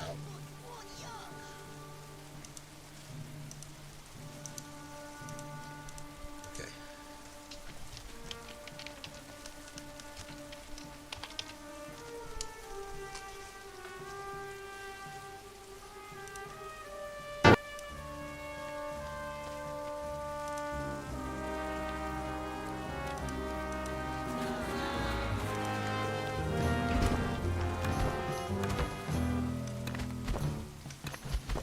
Okay, so it's not going to get copyright struck because I'm playing the Tooth and Tail soundtrack.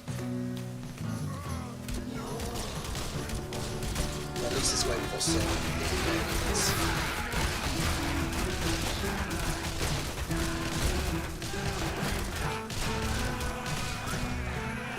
Ooh, Dash is going for a badger just as... Oh, well, never mind. Dash is very quick to hit the surrender button. Okay, well, we're nearly done. We got 3 tanker sets and 1 Heartsea set to go through. I'm going to take one more quick toilet break, and then I'll hop on. Everyone else, this one will be a slightly longer toilet break, so if you want to go and get a drink or something, or have your own potty break, then now's the time. I'll be back in like 5 minutes. Alright? Don't go anywhere.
Alright, here we are. Home stretch.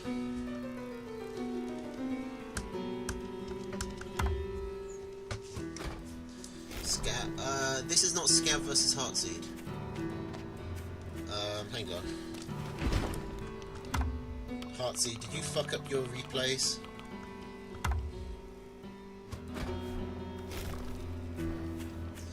Well, you certainly fucked up one of them.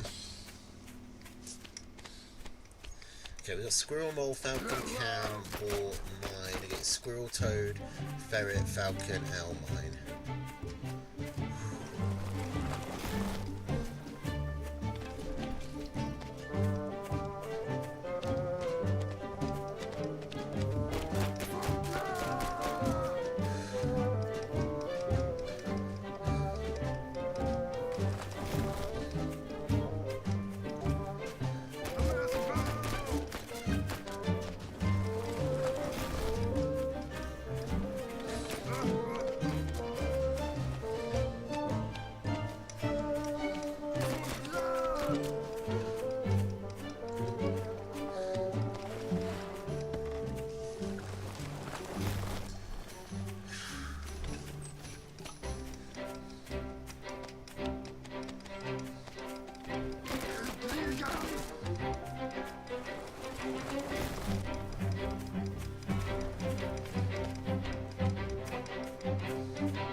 piece of game doesn't seem to be decent.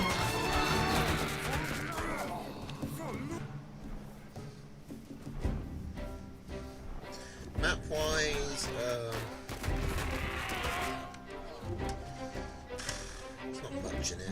There's technically better map for Scav, but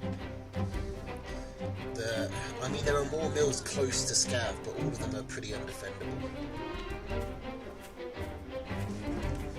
So it's okay, once he comes in, his commander dies, then the toads go off. Scav looks like he's going to clear this up efficiently. One of the toads does actually get in there, and it looks like Scav actually did fall behind in that fight. Actually lost more.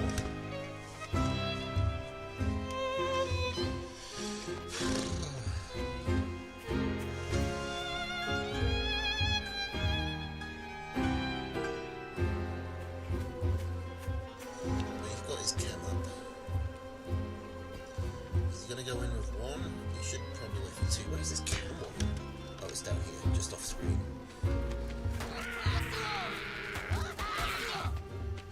Artsy putting down some ones where he can, but one of them gets spotted.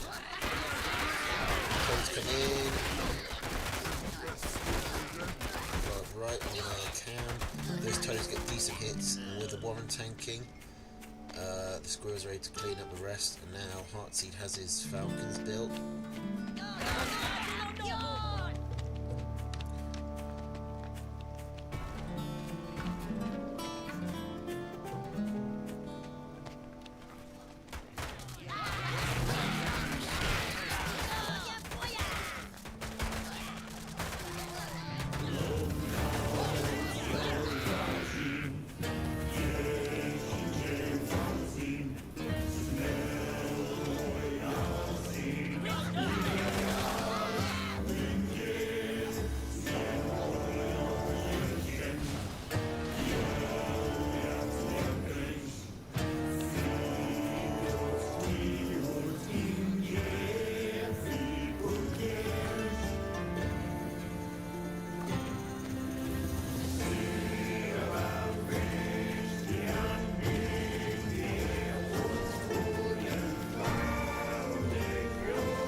He's ahead in army, he's ahead in eco.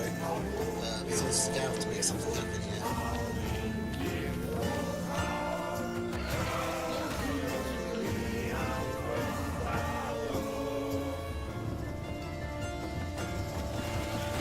Okay, straight to the huge value, and because Heartseed's not there to micro, Scam actually clears up pretty nicely.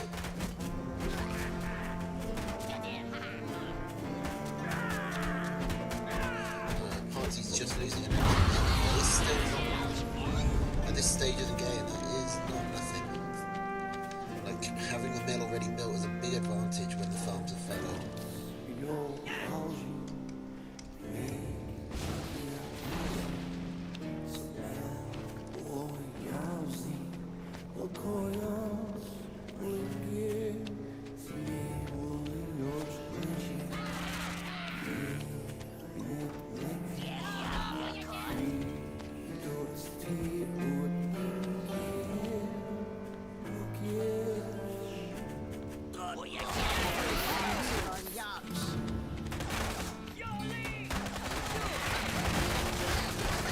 Better toad hits, becomes already injured. If Heartsy can just get those squirrels, he can't. And because of the road, they're able to chase his falcons down. Heartseed's in trouble here, he has to sell the falcons, but Scav has a mill up.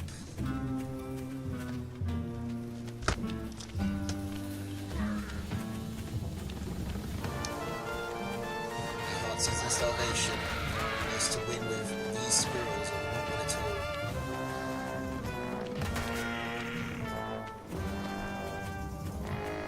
That's hard to do when he's up against cams, so he's going to try and take the mill. But now he's just behind an army. Like, it's an even army, but Scav has the cams, and so predictably Scav wins.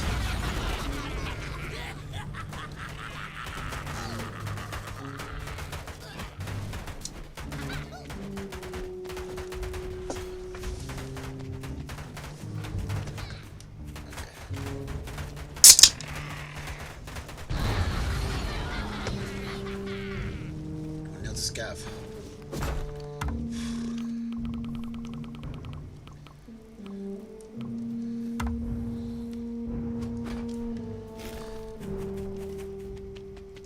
Squirrel, mole, falcon, cam, more mine, squirrel, toad, ferret, falcon, owl, mine.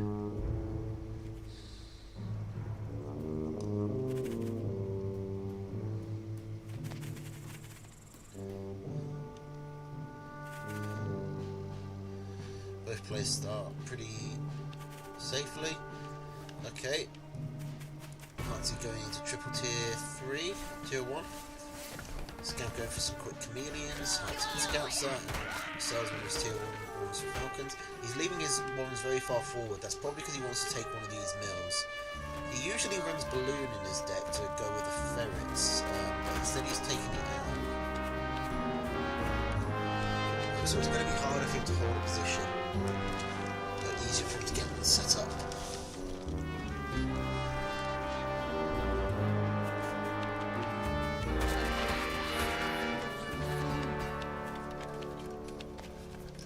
This mine is accomplishing, well, it's basically scouting. It's going to give him vision on this mill to see if it gets set up and has farms built on it. Scav is moving in though.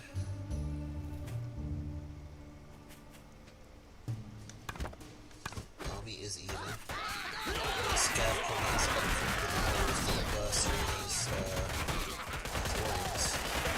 Just take down that falcon. He's not the squirrels to focus down the falcons. So one warren did go down. Scav goes back, sells some more.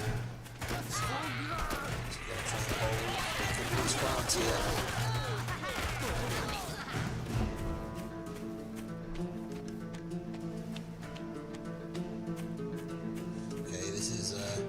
Heartseed's games to lose here.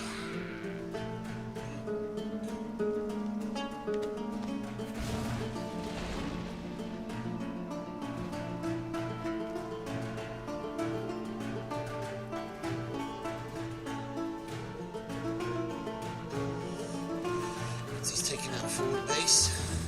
He always wanted. Is Scav going to be able to come in and break it? Not likely.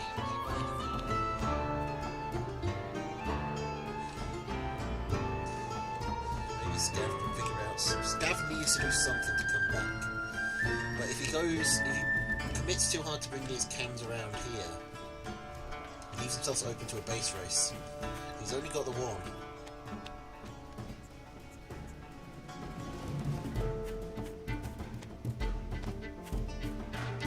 Two cams aren't going to be enough to kill this mill. They just have to suddenly take his farms. The farms they were going to fallow. This one is fresher. Something. But you've got to imagine Heartseed attacks here. Now Scav is trying to hold without his best units in the front lines. Maybe they get here in time, but they probably walk into a mine, right? That one did. Clears his mines, but he exposes his line. Doesn't let his cams get him flanked, but the turret's just doing too much damage. That's surely GG. Scav down to one farm.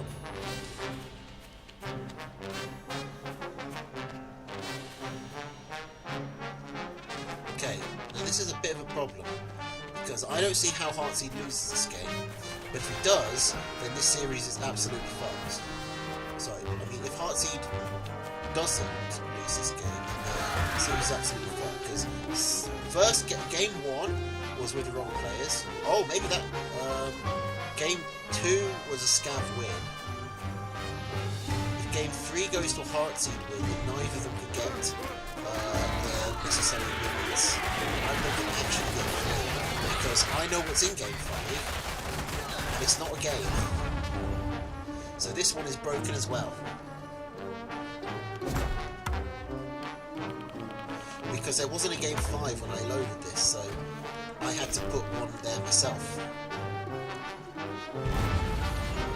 As a dummy replay. I assumed that meant that, 4 games, someone wins 3-1. But no. So who does win this? Squirrel, Pigeon, Falcon, Skunk, Snake, Maya against Squirrel, Toad, Ferret, Falcon, Owl,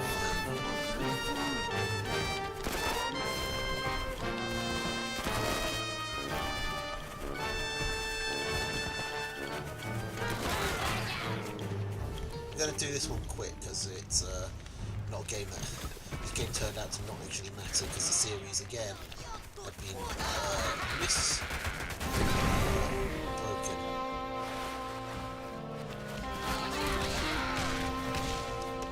I'm going to add that to the notes of stuff to follow up on.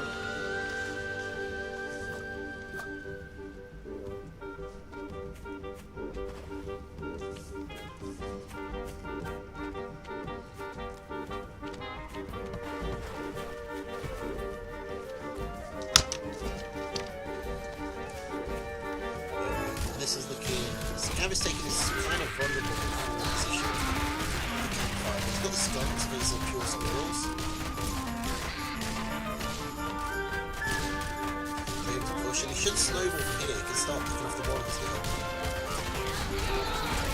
He's going to get at least one farm.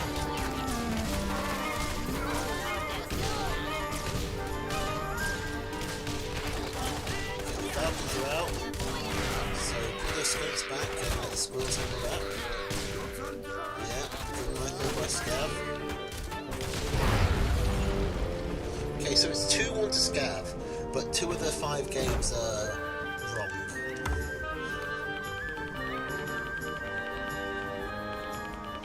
That moves us into Tatanka versus Dash.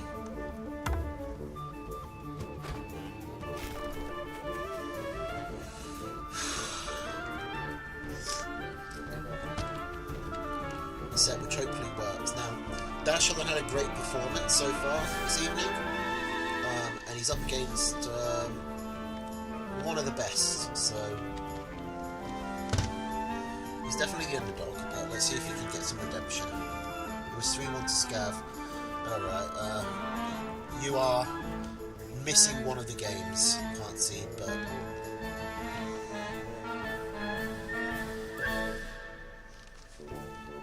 I suppose it matters at this point.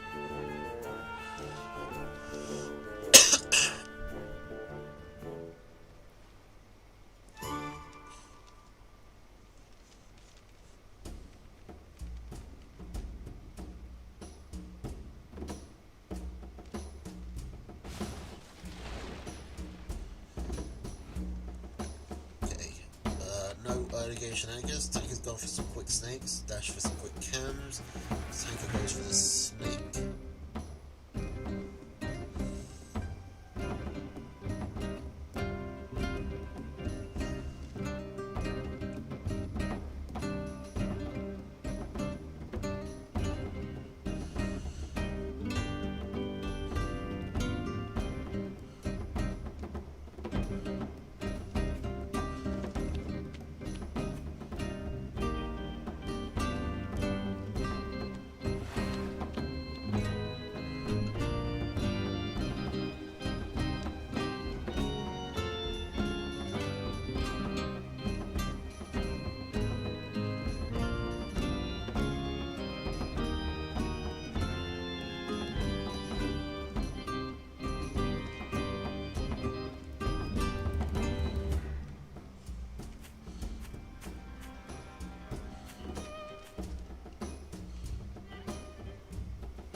Okay.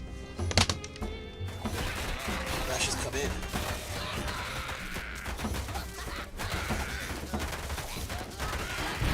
He's able to get the build. He loses most of his army. He loses, most importantly, he loses cams while the snakes are kept alive. So, I can't say he won.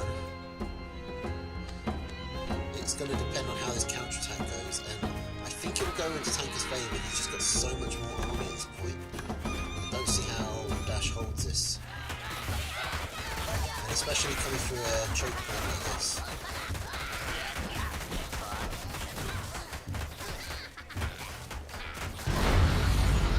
So we win for Tatanka.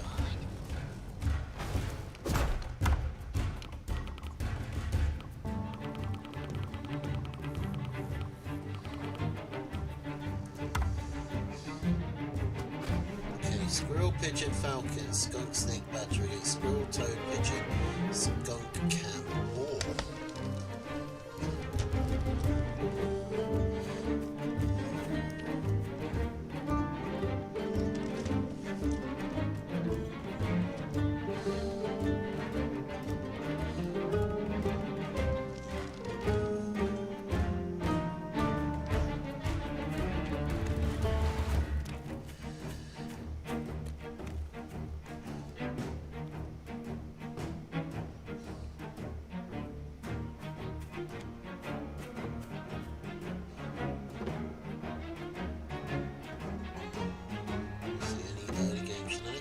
No.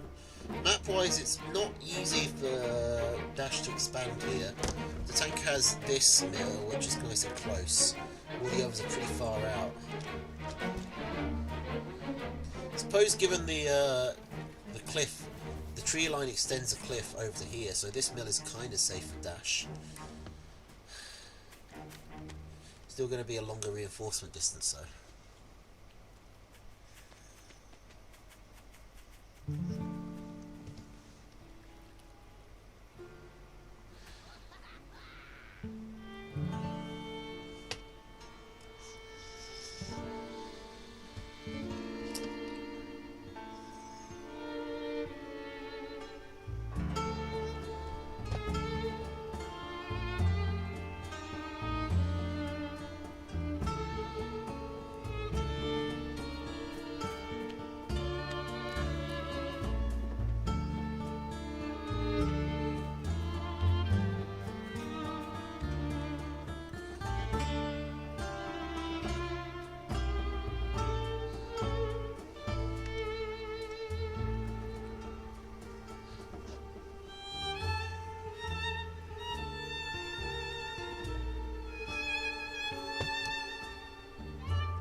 Dash going for double skunks? No, he sells out one.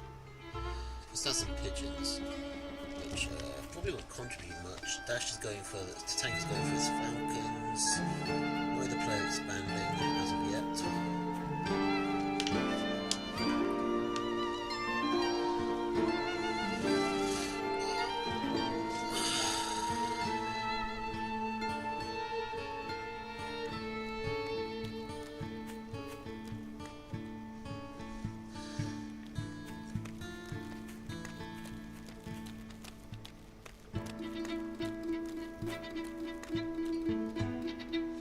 Okay, the tank is going to go for some clicker ass here. I'm going to pick off this Warren. They're not even going to lose a squirrel for it.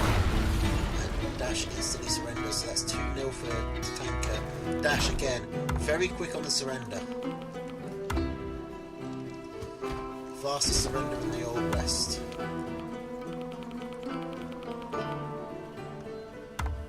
Okay, now we go for the actual tanker versus Dash. Game 3. I mean, yeah, but he did have the skunks out. Yeah. I think if you've got a standing army, you should at least, like, do an attack and see how the fight goes.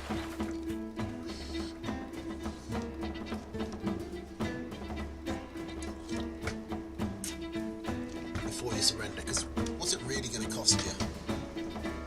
It's like, what, an extra 10 seconds of your life? Okay, so both players taking Badger. But will this go to a tier 3? Dash has a tendency to go aggro, and his commander is running into a wall. Tanker is watching him, so I don't think it's desynced. I think Dash is legitimately just doing that. But he's going for a 6-farm double lizard. He has this tendency to rush when he's losing, and it tends to not work out. The Tanker spots it immediately. He's already onto 8 farms. So I don't see this working for Dash.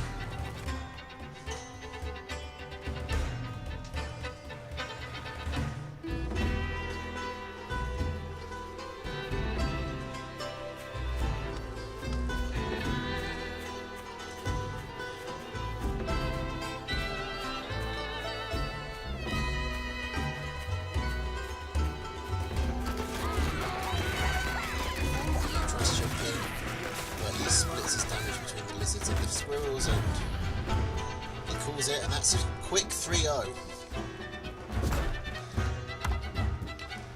Okay, Tatanka takes it. Tatanka versus Protocam is I think Protocam and Dash are probably at similar skill levels, so Tatanka's still the favourite. I mean, Tatanka's pretty much always the favourite. We'll have to see if Protocam can get this done. There's Squirrel, Mole, Falcon, Skunk, Snake, Wolf for Tatanka. Against Squirrel, Toad, Pigeon, Mole, Ferret, Cam for Proto. We're halfway through the Tooth and Tail soundtrack. Half. Oh, we got a mole. He's gonna get a farm. That's a good start for Proto. Even if the mole did take a lot of damage, I think possibly even died. And he's going straight, he's not ecoing, he's going straight into full farm double squirrel. Now, Tatanka has scouted that, unfortunately for him. So I shouldn't commit to this. He doesn't. He sells one of his warrens and goes into eco. But he wants to look like he's committed to it and like keep Tatanka too scared to eco up.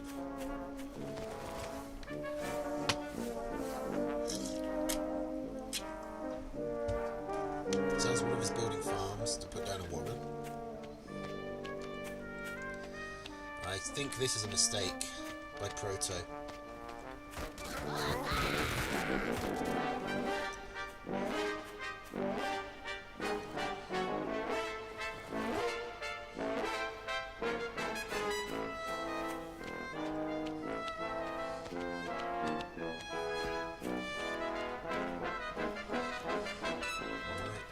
Protocam's put Mole on down. He's going to commit to this attack, it looks like.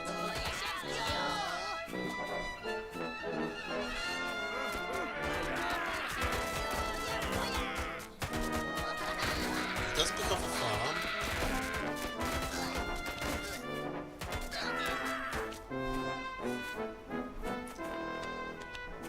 So he's keeping it at 6 farms apiece. I don't know if he can do more. Okay, he's going for the other pig. He loses an extra few units.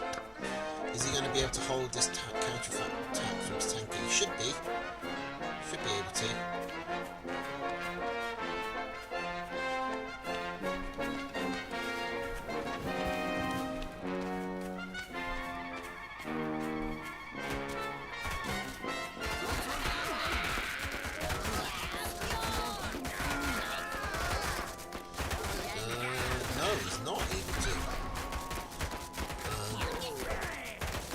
Tried to kill the farm while he was doing it.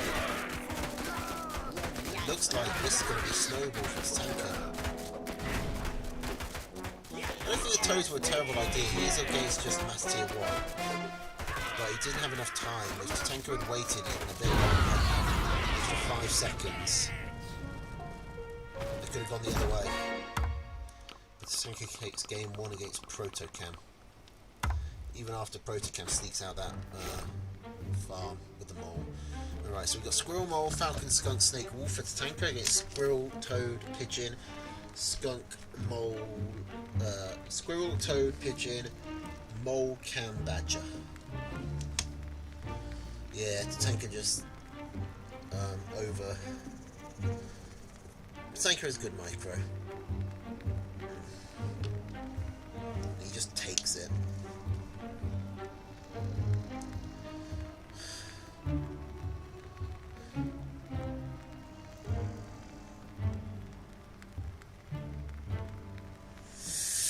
Proto maybe looking for a mole.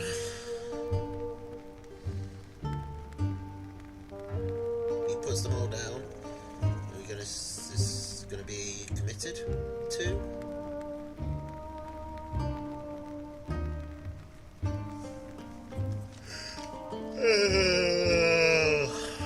Fucking exhausted.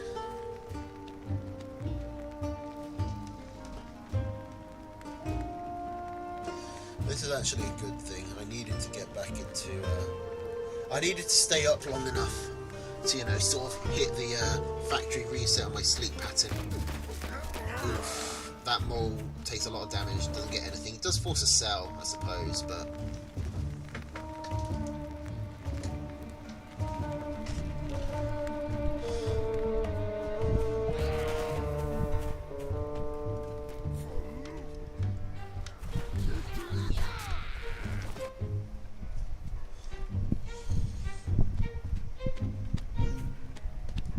I would definitely put the tanker ahead right now.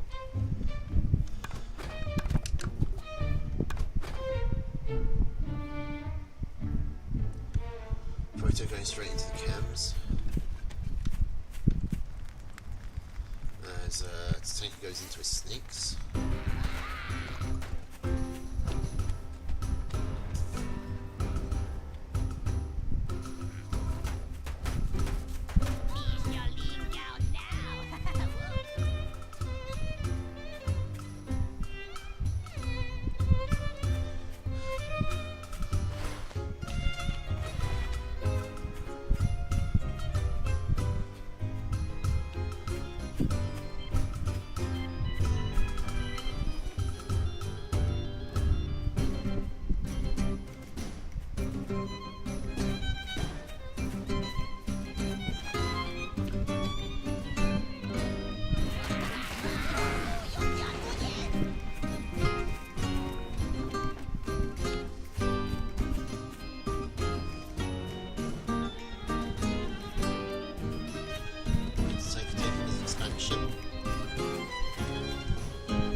It's weird hearing the starvation theme when no one's starving.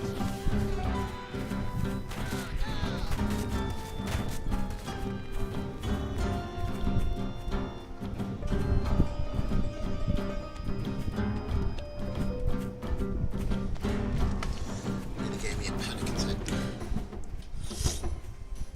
It's like when you've got a song set as your alarm and then you hear it in the wild. Okay, here we go. I don't see... I mean, Proto with the army I feel like he should have this. Snakes aren't going to be good against that squirrel. And I feel like this should snowball.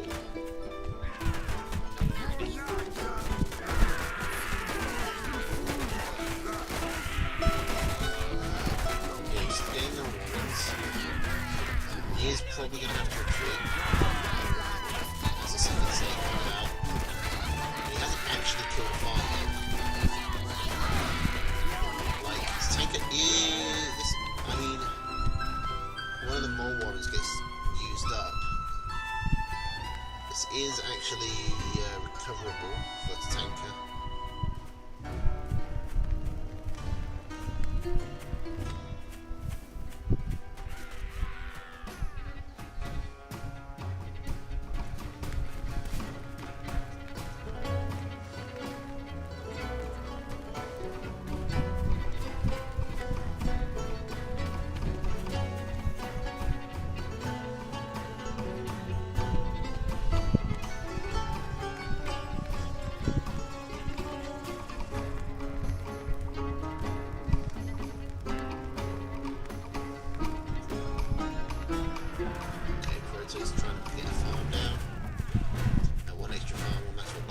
Trying to get up to 4 skunks. He is supply blocked on it. If he can get up to 4 skunks, he's in a good spot, but is the tanker going to let him? So is Proto going to let him? This is looking like the Proto at this point.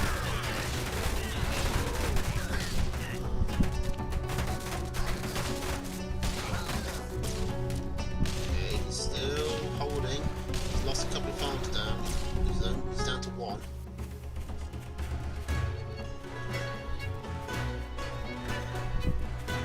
He is starving. So that was one of his skunk points.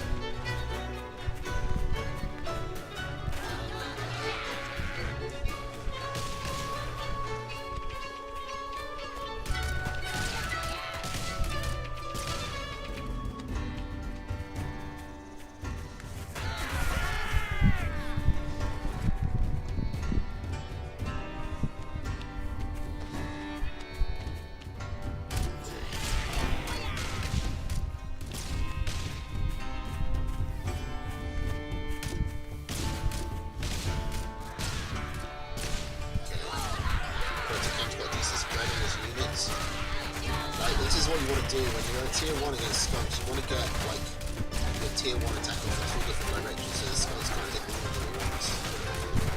Now, all the squirrels are going to die here for Proto, but he's ahead on eco, so he can afford these sort of trades. Tanker isn't giving up. Dash definitely would have given up by now, but Tanker's holding in there. But it is very Proto favoured at the moment.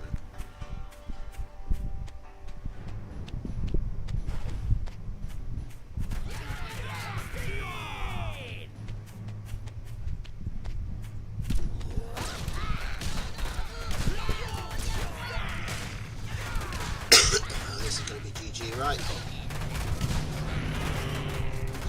Tanker really trying to micro the skunk, but he does get caught out. And the pig dies. Tanker's back in starvation, trying to hold on. But this is surely GG. No, he's able to get out of starvation, keep a farm building, but he's only got 2 squirrel warrants. He can't resupply.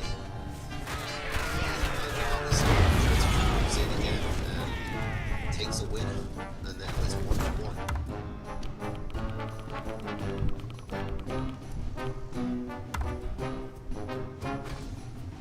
Alright, so we got Squirrel, Mole, Falcon, Skunk, Wolf, Miney, Squirrel, Lizard, Pigeon, Mole, Skunk, Badger.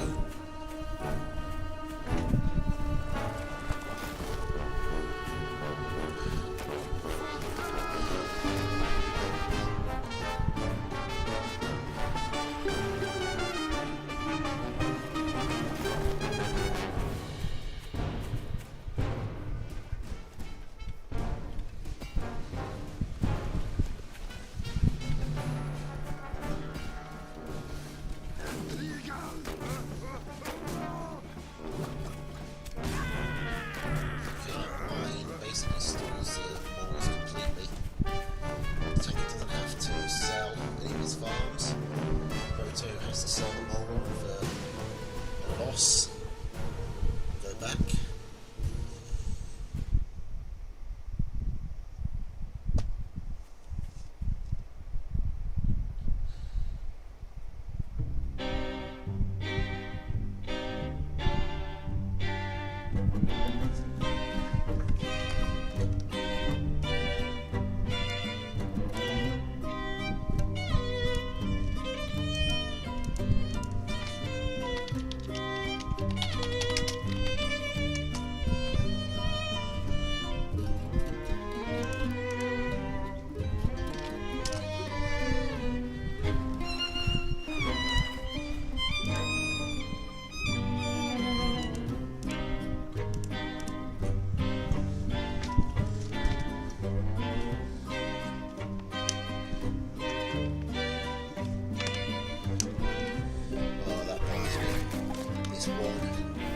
It's one Warren League, one tile out of place, bothers me so much.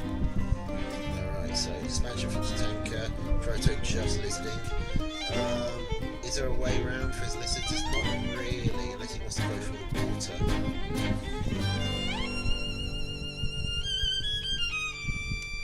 He has to go through the campfire, go through the water.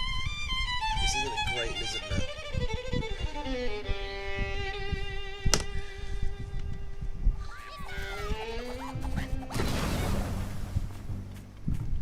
Going lizard moles, which is a combination that not many that people have tried since day one, but has never really worked out.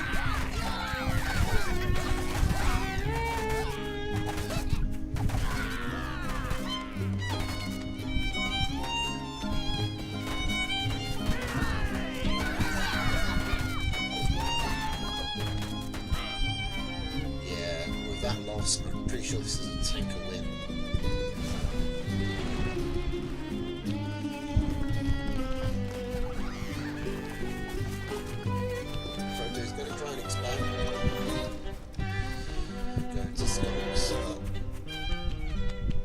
So far behind on tempo.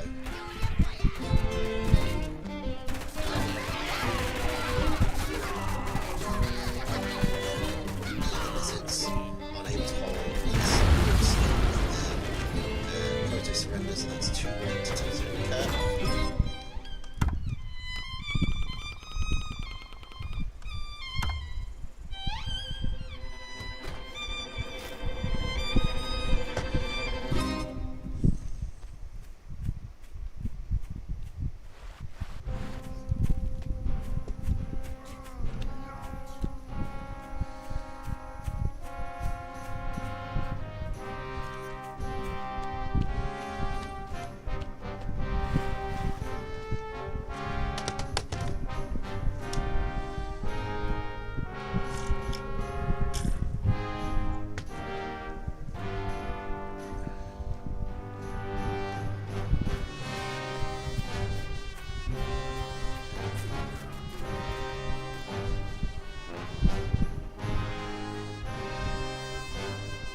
This is a game we've done, right?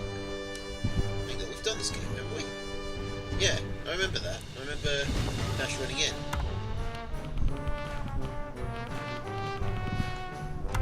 No, not. It's the wrong set. Because we're not fighting Dash. It's Proto Camp. Here we go. Squirrel, Mole, Falcon, Skunk, Wolf, Squirrel, Pigeon, Mole, Skunk, Camp, Badger.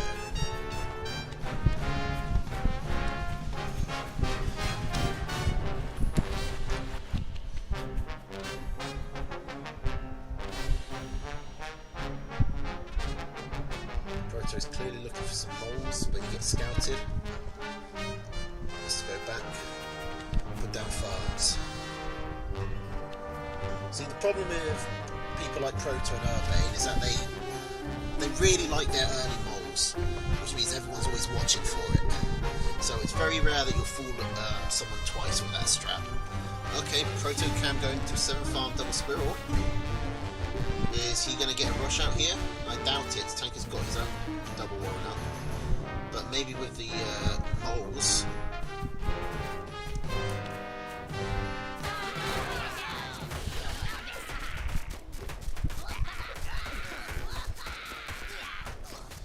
No, not even with the moles.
Cam's got the skunks. Both players have skunks. Proto's looking for a way to attack, but he's behind an eco. He's had a couple of small losses. Added up. He's not ahead. Pigeon will give him an advantage for standing in skunk gas. The skunk is always really quick.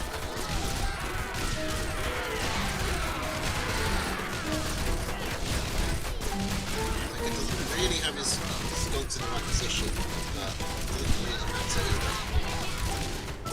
He's just going to have to push through. Or does he? Those pigeons putting in work. Okay, skunk goes down for either side. But all this time, the tanker is 3 farms ahead. It's just more easily able to rebuild. 1 farm goes down, that's not enough.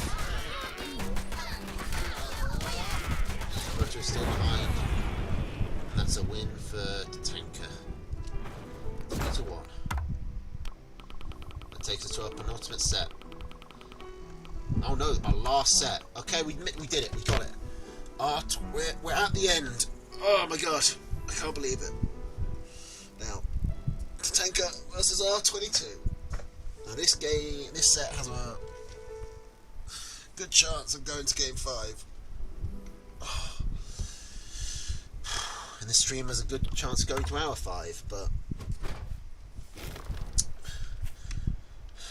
we're nearly there. We nearly made it. Been a bit of fast forwarding, but I don't think we've missed out on anything.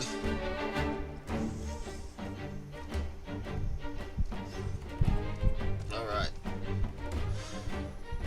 We've got Squirrel, Pigeon, Falcon, Skunk, Badger, Wolf against Squirrel, Pigeon, Falcon, Skunk, Snake, Badger. So Badger Wolf should win if R22 can get his full comp up. It's a big if. The tanker does have the Badger counter in his deck.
Skunks and Skunks. Okay, R22 going for Falcons as well. The tanker going for double Skunk. So we've got some discrepancies cropping up.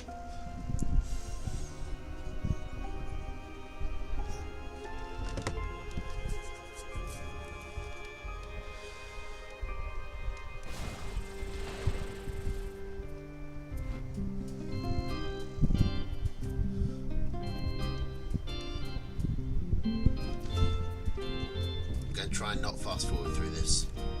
This is a high ranked match. Map wise, I mean both players have an easy second and a slightly less difficult third. So it's a tanker favoured because he can expand out to the side here, but not by a huge amount. But this is a game that could go to the third mill, and the third mill is tricky for R22. I suppose he takes this one all the way out here. It's pretty hard for him to defend, but hard for the tanker to attack, especially without lizards or moles. This mill is very, very vulnerable. I would be surprised if R22 tries to take that. Here we go, we got double Falcon Skunk for R22 against Skunk Falcon Snake for Tatanka.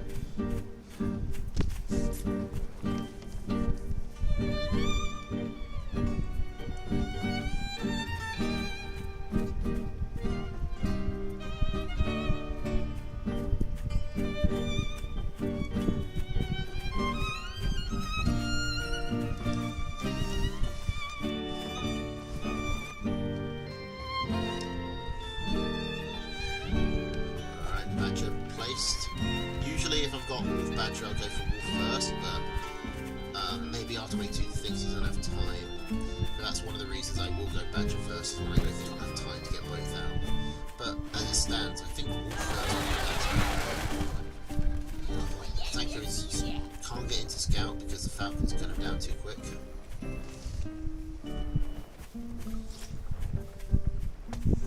But he's putting his own Badger down. What's his scouting look like?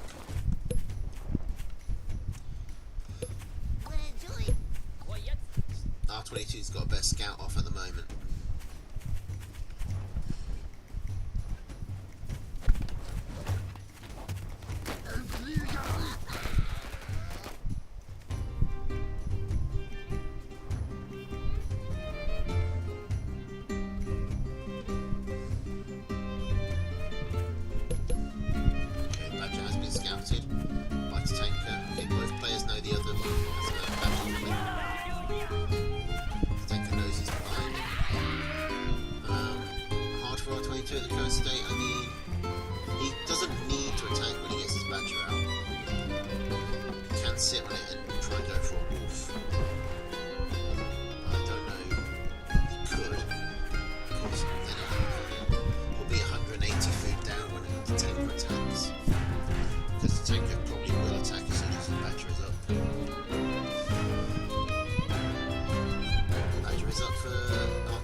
zone badger now, and there's nothing supporting it. And the mill is going to go down. What can you do about that?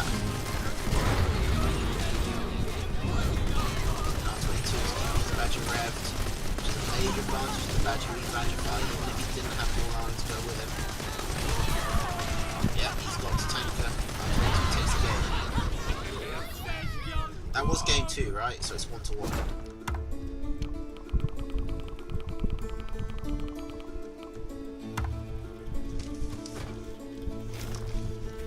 So we got Squirrel, Toad, Falcon, Cam, Wolf, Machine Gun against Squirrel, Mole, Falcon, Skunk, Snake, Wolf. So both players mixing up their decks quite a lot in between games.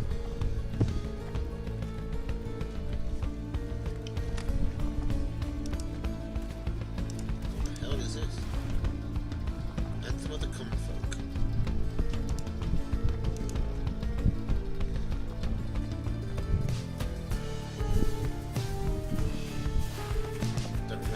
This is good.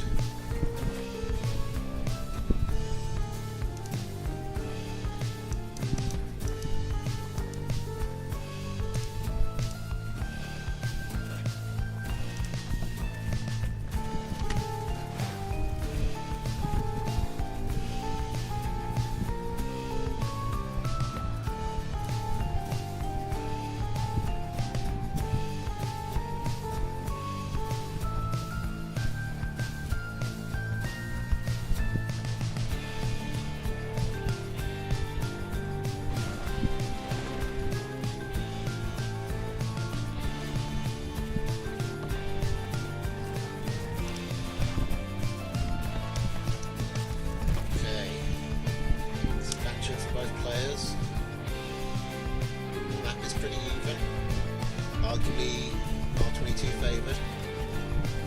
If anyone's going to beat Tanker in his group, it's R22.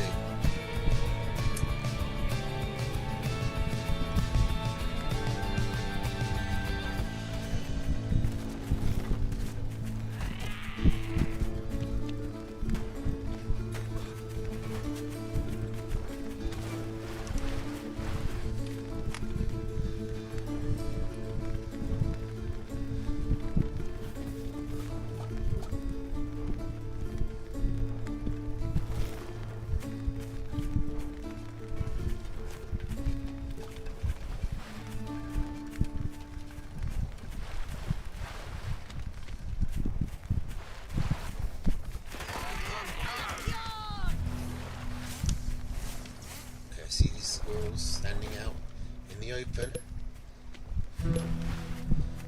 Neither player willing to commit yet. Both players staying even.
Going to respond. Okay, well, Kerper, I'm about to finish anyway, so and I don't know if there are any games left. I might have hogged a lot, but to be honest, I'm just surprised we made it this far.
think it's 1-1 at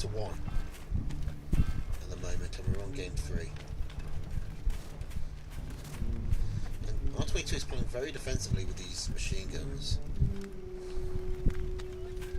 This gives the tank a chance to eco ahead of him, which he's taking.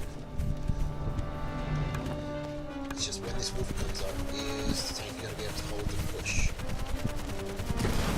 Is R22 even going to push? I mean, the tanker actually got his wolf up first, which means these machine guns make a lot more sense.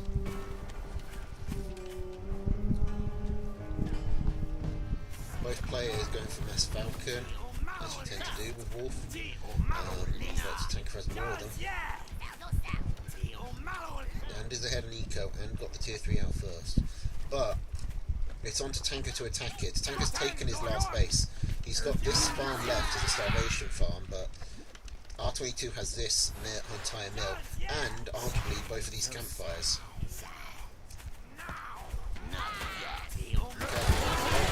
Anyway, R22 doesn't need to attack, but he's decided to. And it's not gone well for him. Because his cams aren't involved. His cams aren't doing anything, because most of his opponents are his Falcons. Now I'd be surprised if it's going to push through on this here. Goes around the machine, goes to get the third base, guns that down quickly.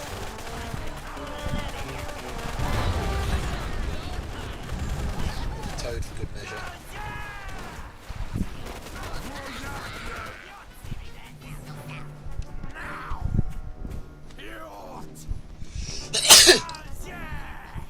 R22's getting another wolf up, but he's pretty behind in eco right now.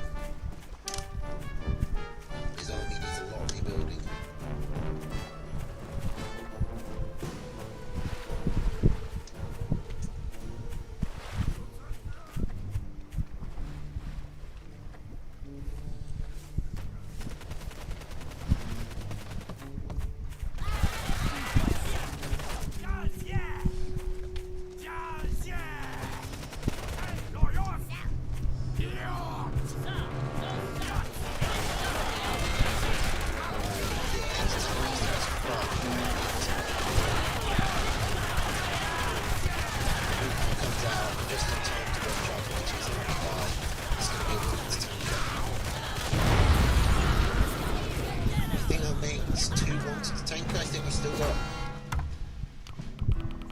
Some casting left to do. Okay, R22 versus tanker. Squirrel, pigeon, falcon, skunk, badger, mole against squirrel, mole. I say badger, mole, it's a badger wolf. It's squirrel, mole, falcon, skunk, snake, wolf.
Scouted out, he has to retreat. And it's not that early either. It's over a minute in and both players have expanded. Tanker slams down a snake. Sorry, I'm on my last legs here. The casting is not up to snuff.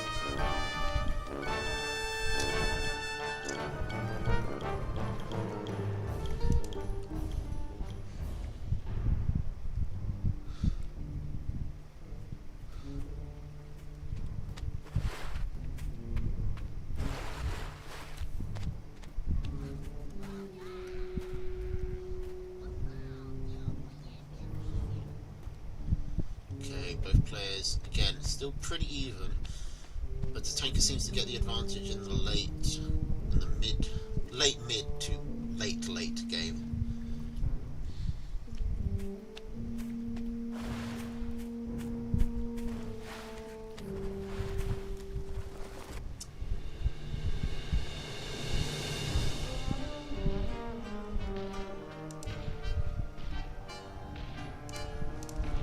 Hang on, our game glitched out, I can't.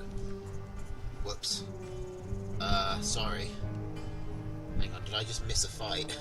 Because the game fucking... Hang on. No, I'm not fucking around like this. We're doing this properly. This could be the last game of the evening. I'm going to fast forward to the 3-minute mark. Back where we were, because I just, the game just sort of froze on me and I had no idea what just happened. But I could hear the sounds. So I know something happened.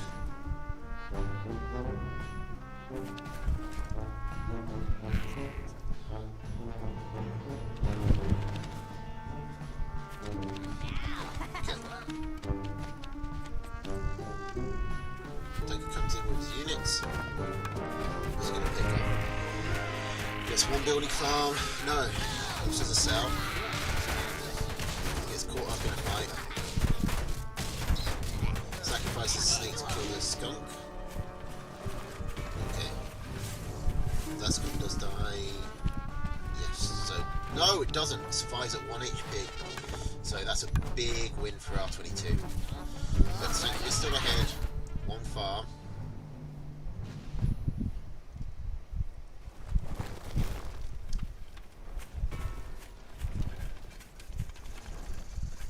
Man, so many 1 HP skunks. I don't know what it is about skunks. They seem to disproportionately survive at 1 HP. It must be something about the way their health works out with like the DPS numbers others do, where it's just you always sort of have one remainder. It doesn't divide. Or maybe I'm just like seeing a pattern where there isn't any, but I swear to God, skunks are the most common unit to survive at 1 HP. Okay. So both players going to 16 farms. Tanker getting his skunks, R22 getting his falcons. Both players have 12 tier 1s, although the tanker has extra squirrels instead of the pigeons.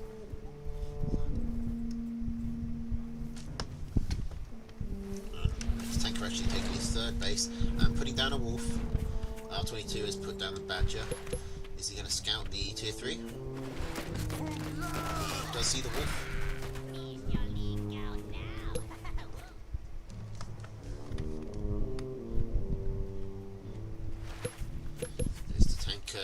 Gonna get the scout in return.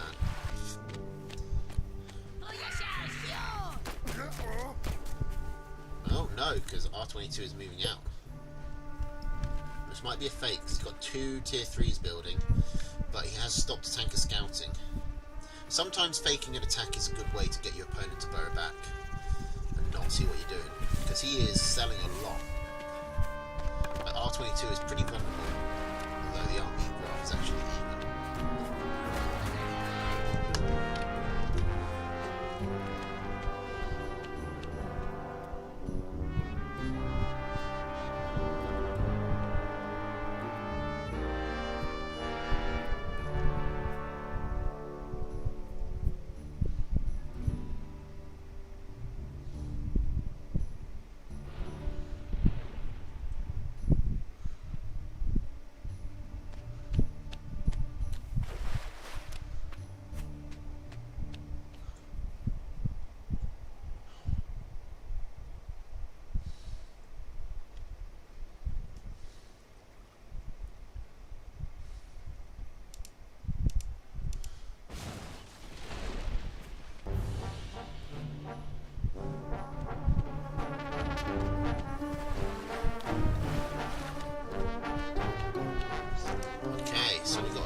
quite heavily to this base, so I think he wants to keep going. Take it to a later game. I mean, he does have the advantage here. In his mind, he knows that there's a base here, he just doesn't know that the tanker's taken it. So in his mind, it's 4 mils against 3. So it's to his benefit to take the game longer, especially because that gives him time and space to build up all tier 3 ones, which, you know, badgers will eventually outscale anything the tank can produce. Just when is the tanker ever going to put a farm down here? Because until he puts farms down here and starts using this mill, it's not actually doing anything to have it. It's just 60 wasted food. It will help him if the base race scenario comes up, and it does let him burrow behind enemy lines. If you see the way the territory is here for R22, he should know that there's a mill, that this mill has been taken, because his territory doesn't extend as far as it should. But he's just not scouting properly. I mean, he's scouting into his opponent, but you do occasionally need to scout the other areas as well to make sure shit like this doesn't happen. Because imagine if instead of building up farms here, the tanker had built farms here. Like he'd be farther and farther and farther ahead. R22 would have to win. R22 is fully saturated these mills, so he has to go back here if he wants to expand any more. He's going to find it.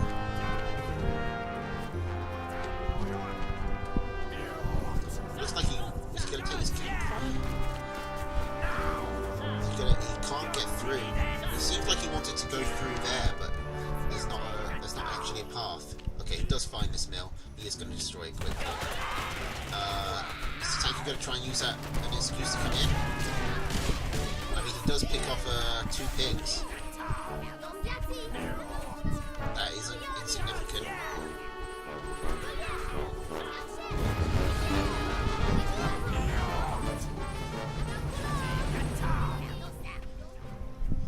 See, this campfire, I mean, the cliff does protect it for R22, but the Falcons can very easily hit that from with that high ground vision, so it's not like it's a safe campfire to take. But it's just that the tanker has taken all the farms he can take. This mill is fully saturated. He's up to 26 Falcons though. R22 going for 36 squirrels. I mean, the tanker's only got 2 skunks, that's not a bad option. Against Mass Falcon.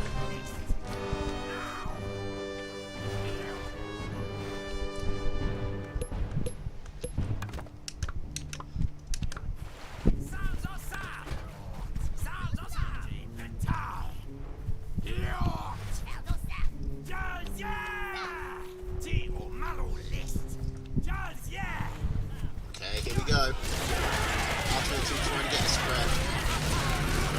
How's this back to do? It does have the ram, it has a well, that's just so many Falcons. And there's not a lot. R22 only has 9 pigeons. He needs to keep that badger up and ready on the front lines. Is that badger gonna die? Come on. Yes, okay, the badger stays alive. R22 does lose a lot of farms there, but again, it's the same problem for the tanker of he needs to break this. R22 just needs to hold.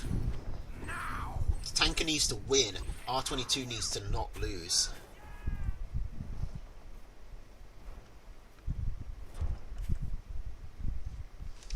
So the eco is even, but this tanker does have a significant army advantage, and doesn't look like it's changing anytime soon. R22 is selling tier 2 ones instead of tier 1. It's still low on pigeons. He's trying to keep his farms buffed, but that means his army can't be buffed. Okay, this is it. This is the tanker's last hurrah. If he can't break this, then R22 will win.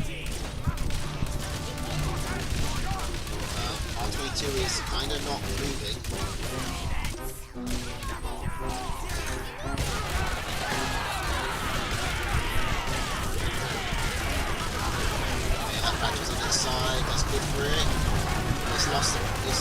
the warp buff, and the Falcons are just too numerous. Ah, this tank even keeps them all alive for GG. That is GG!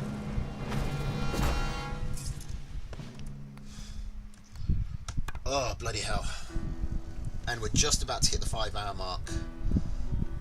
I'm calling it a 5-hour stream. I could sit here for like 2 minutes, but I'm calling it 5 hours. Alright. So, tomorrow is the PBC, which I intend to stream as well. If there's not enough people for the PBC, I'll try and do something anyway. Maybe I'll go back to the final mission and see if I can kill all the pigs. But for now, I really need to call it a night. Thank you for staying with me, everyone, especially you, Heartseed. You kept me going. We're in it together. I'm sorry, a lot of the casting was actually pretty poor. In the beginning, I was too distracted, and by the end, I was too tired. And the middle part, where I was, you know, theoretically best of both worlds, none of the games fucking worked. So, not the best casting stream I've ever done. But still, we made it. And that's half the challenge. Even if I did have to start hitting the fast forward button a couple of times. Alright. I don't think there's anyone I can raid. God, I just saw my face cam when I tabbed out, and I look fucking miserable. Yeah, okay. Yeah, most people I think have gone to bed. You know what, I am going to wait 30 seconds just so I can say this was a 5-hour stream. Because I fucking earned it. Alright. This was not easy. Okay, so I'll try and stream throughout the week. I won't be here next weekend. I'll do the PBC if it's around. If it's not, I'll try and do something else. I will, you know, same as I say every week, I will try and stream more, but I will probably end up fucking exhausted by 7 o'clock because I don't sleep right and not doing it. But that's it for now. Thanks for coming, everyone. I will upload the VOD to my YouTube channel and highlight it here, so you can watch it later. Thanks for coming. Have a good night. Toodles.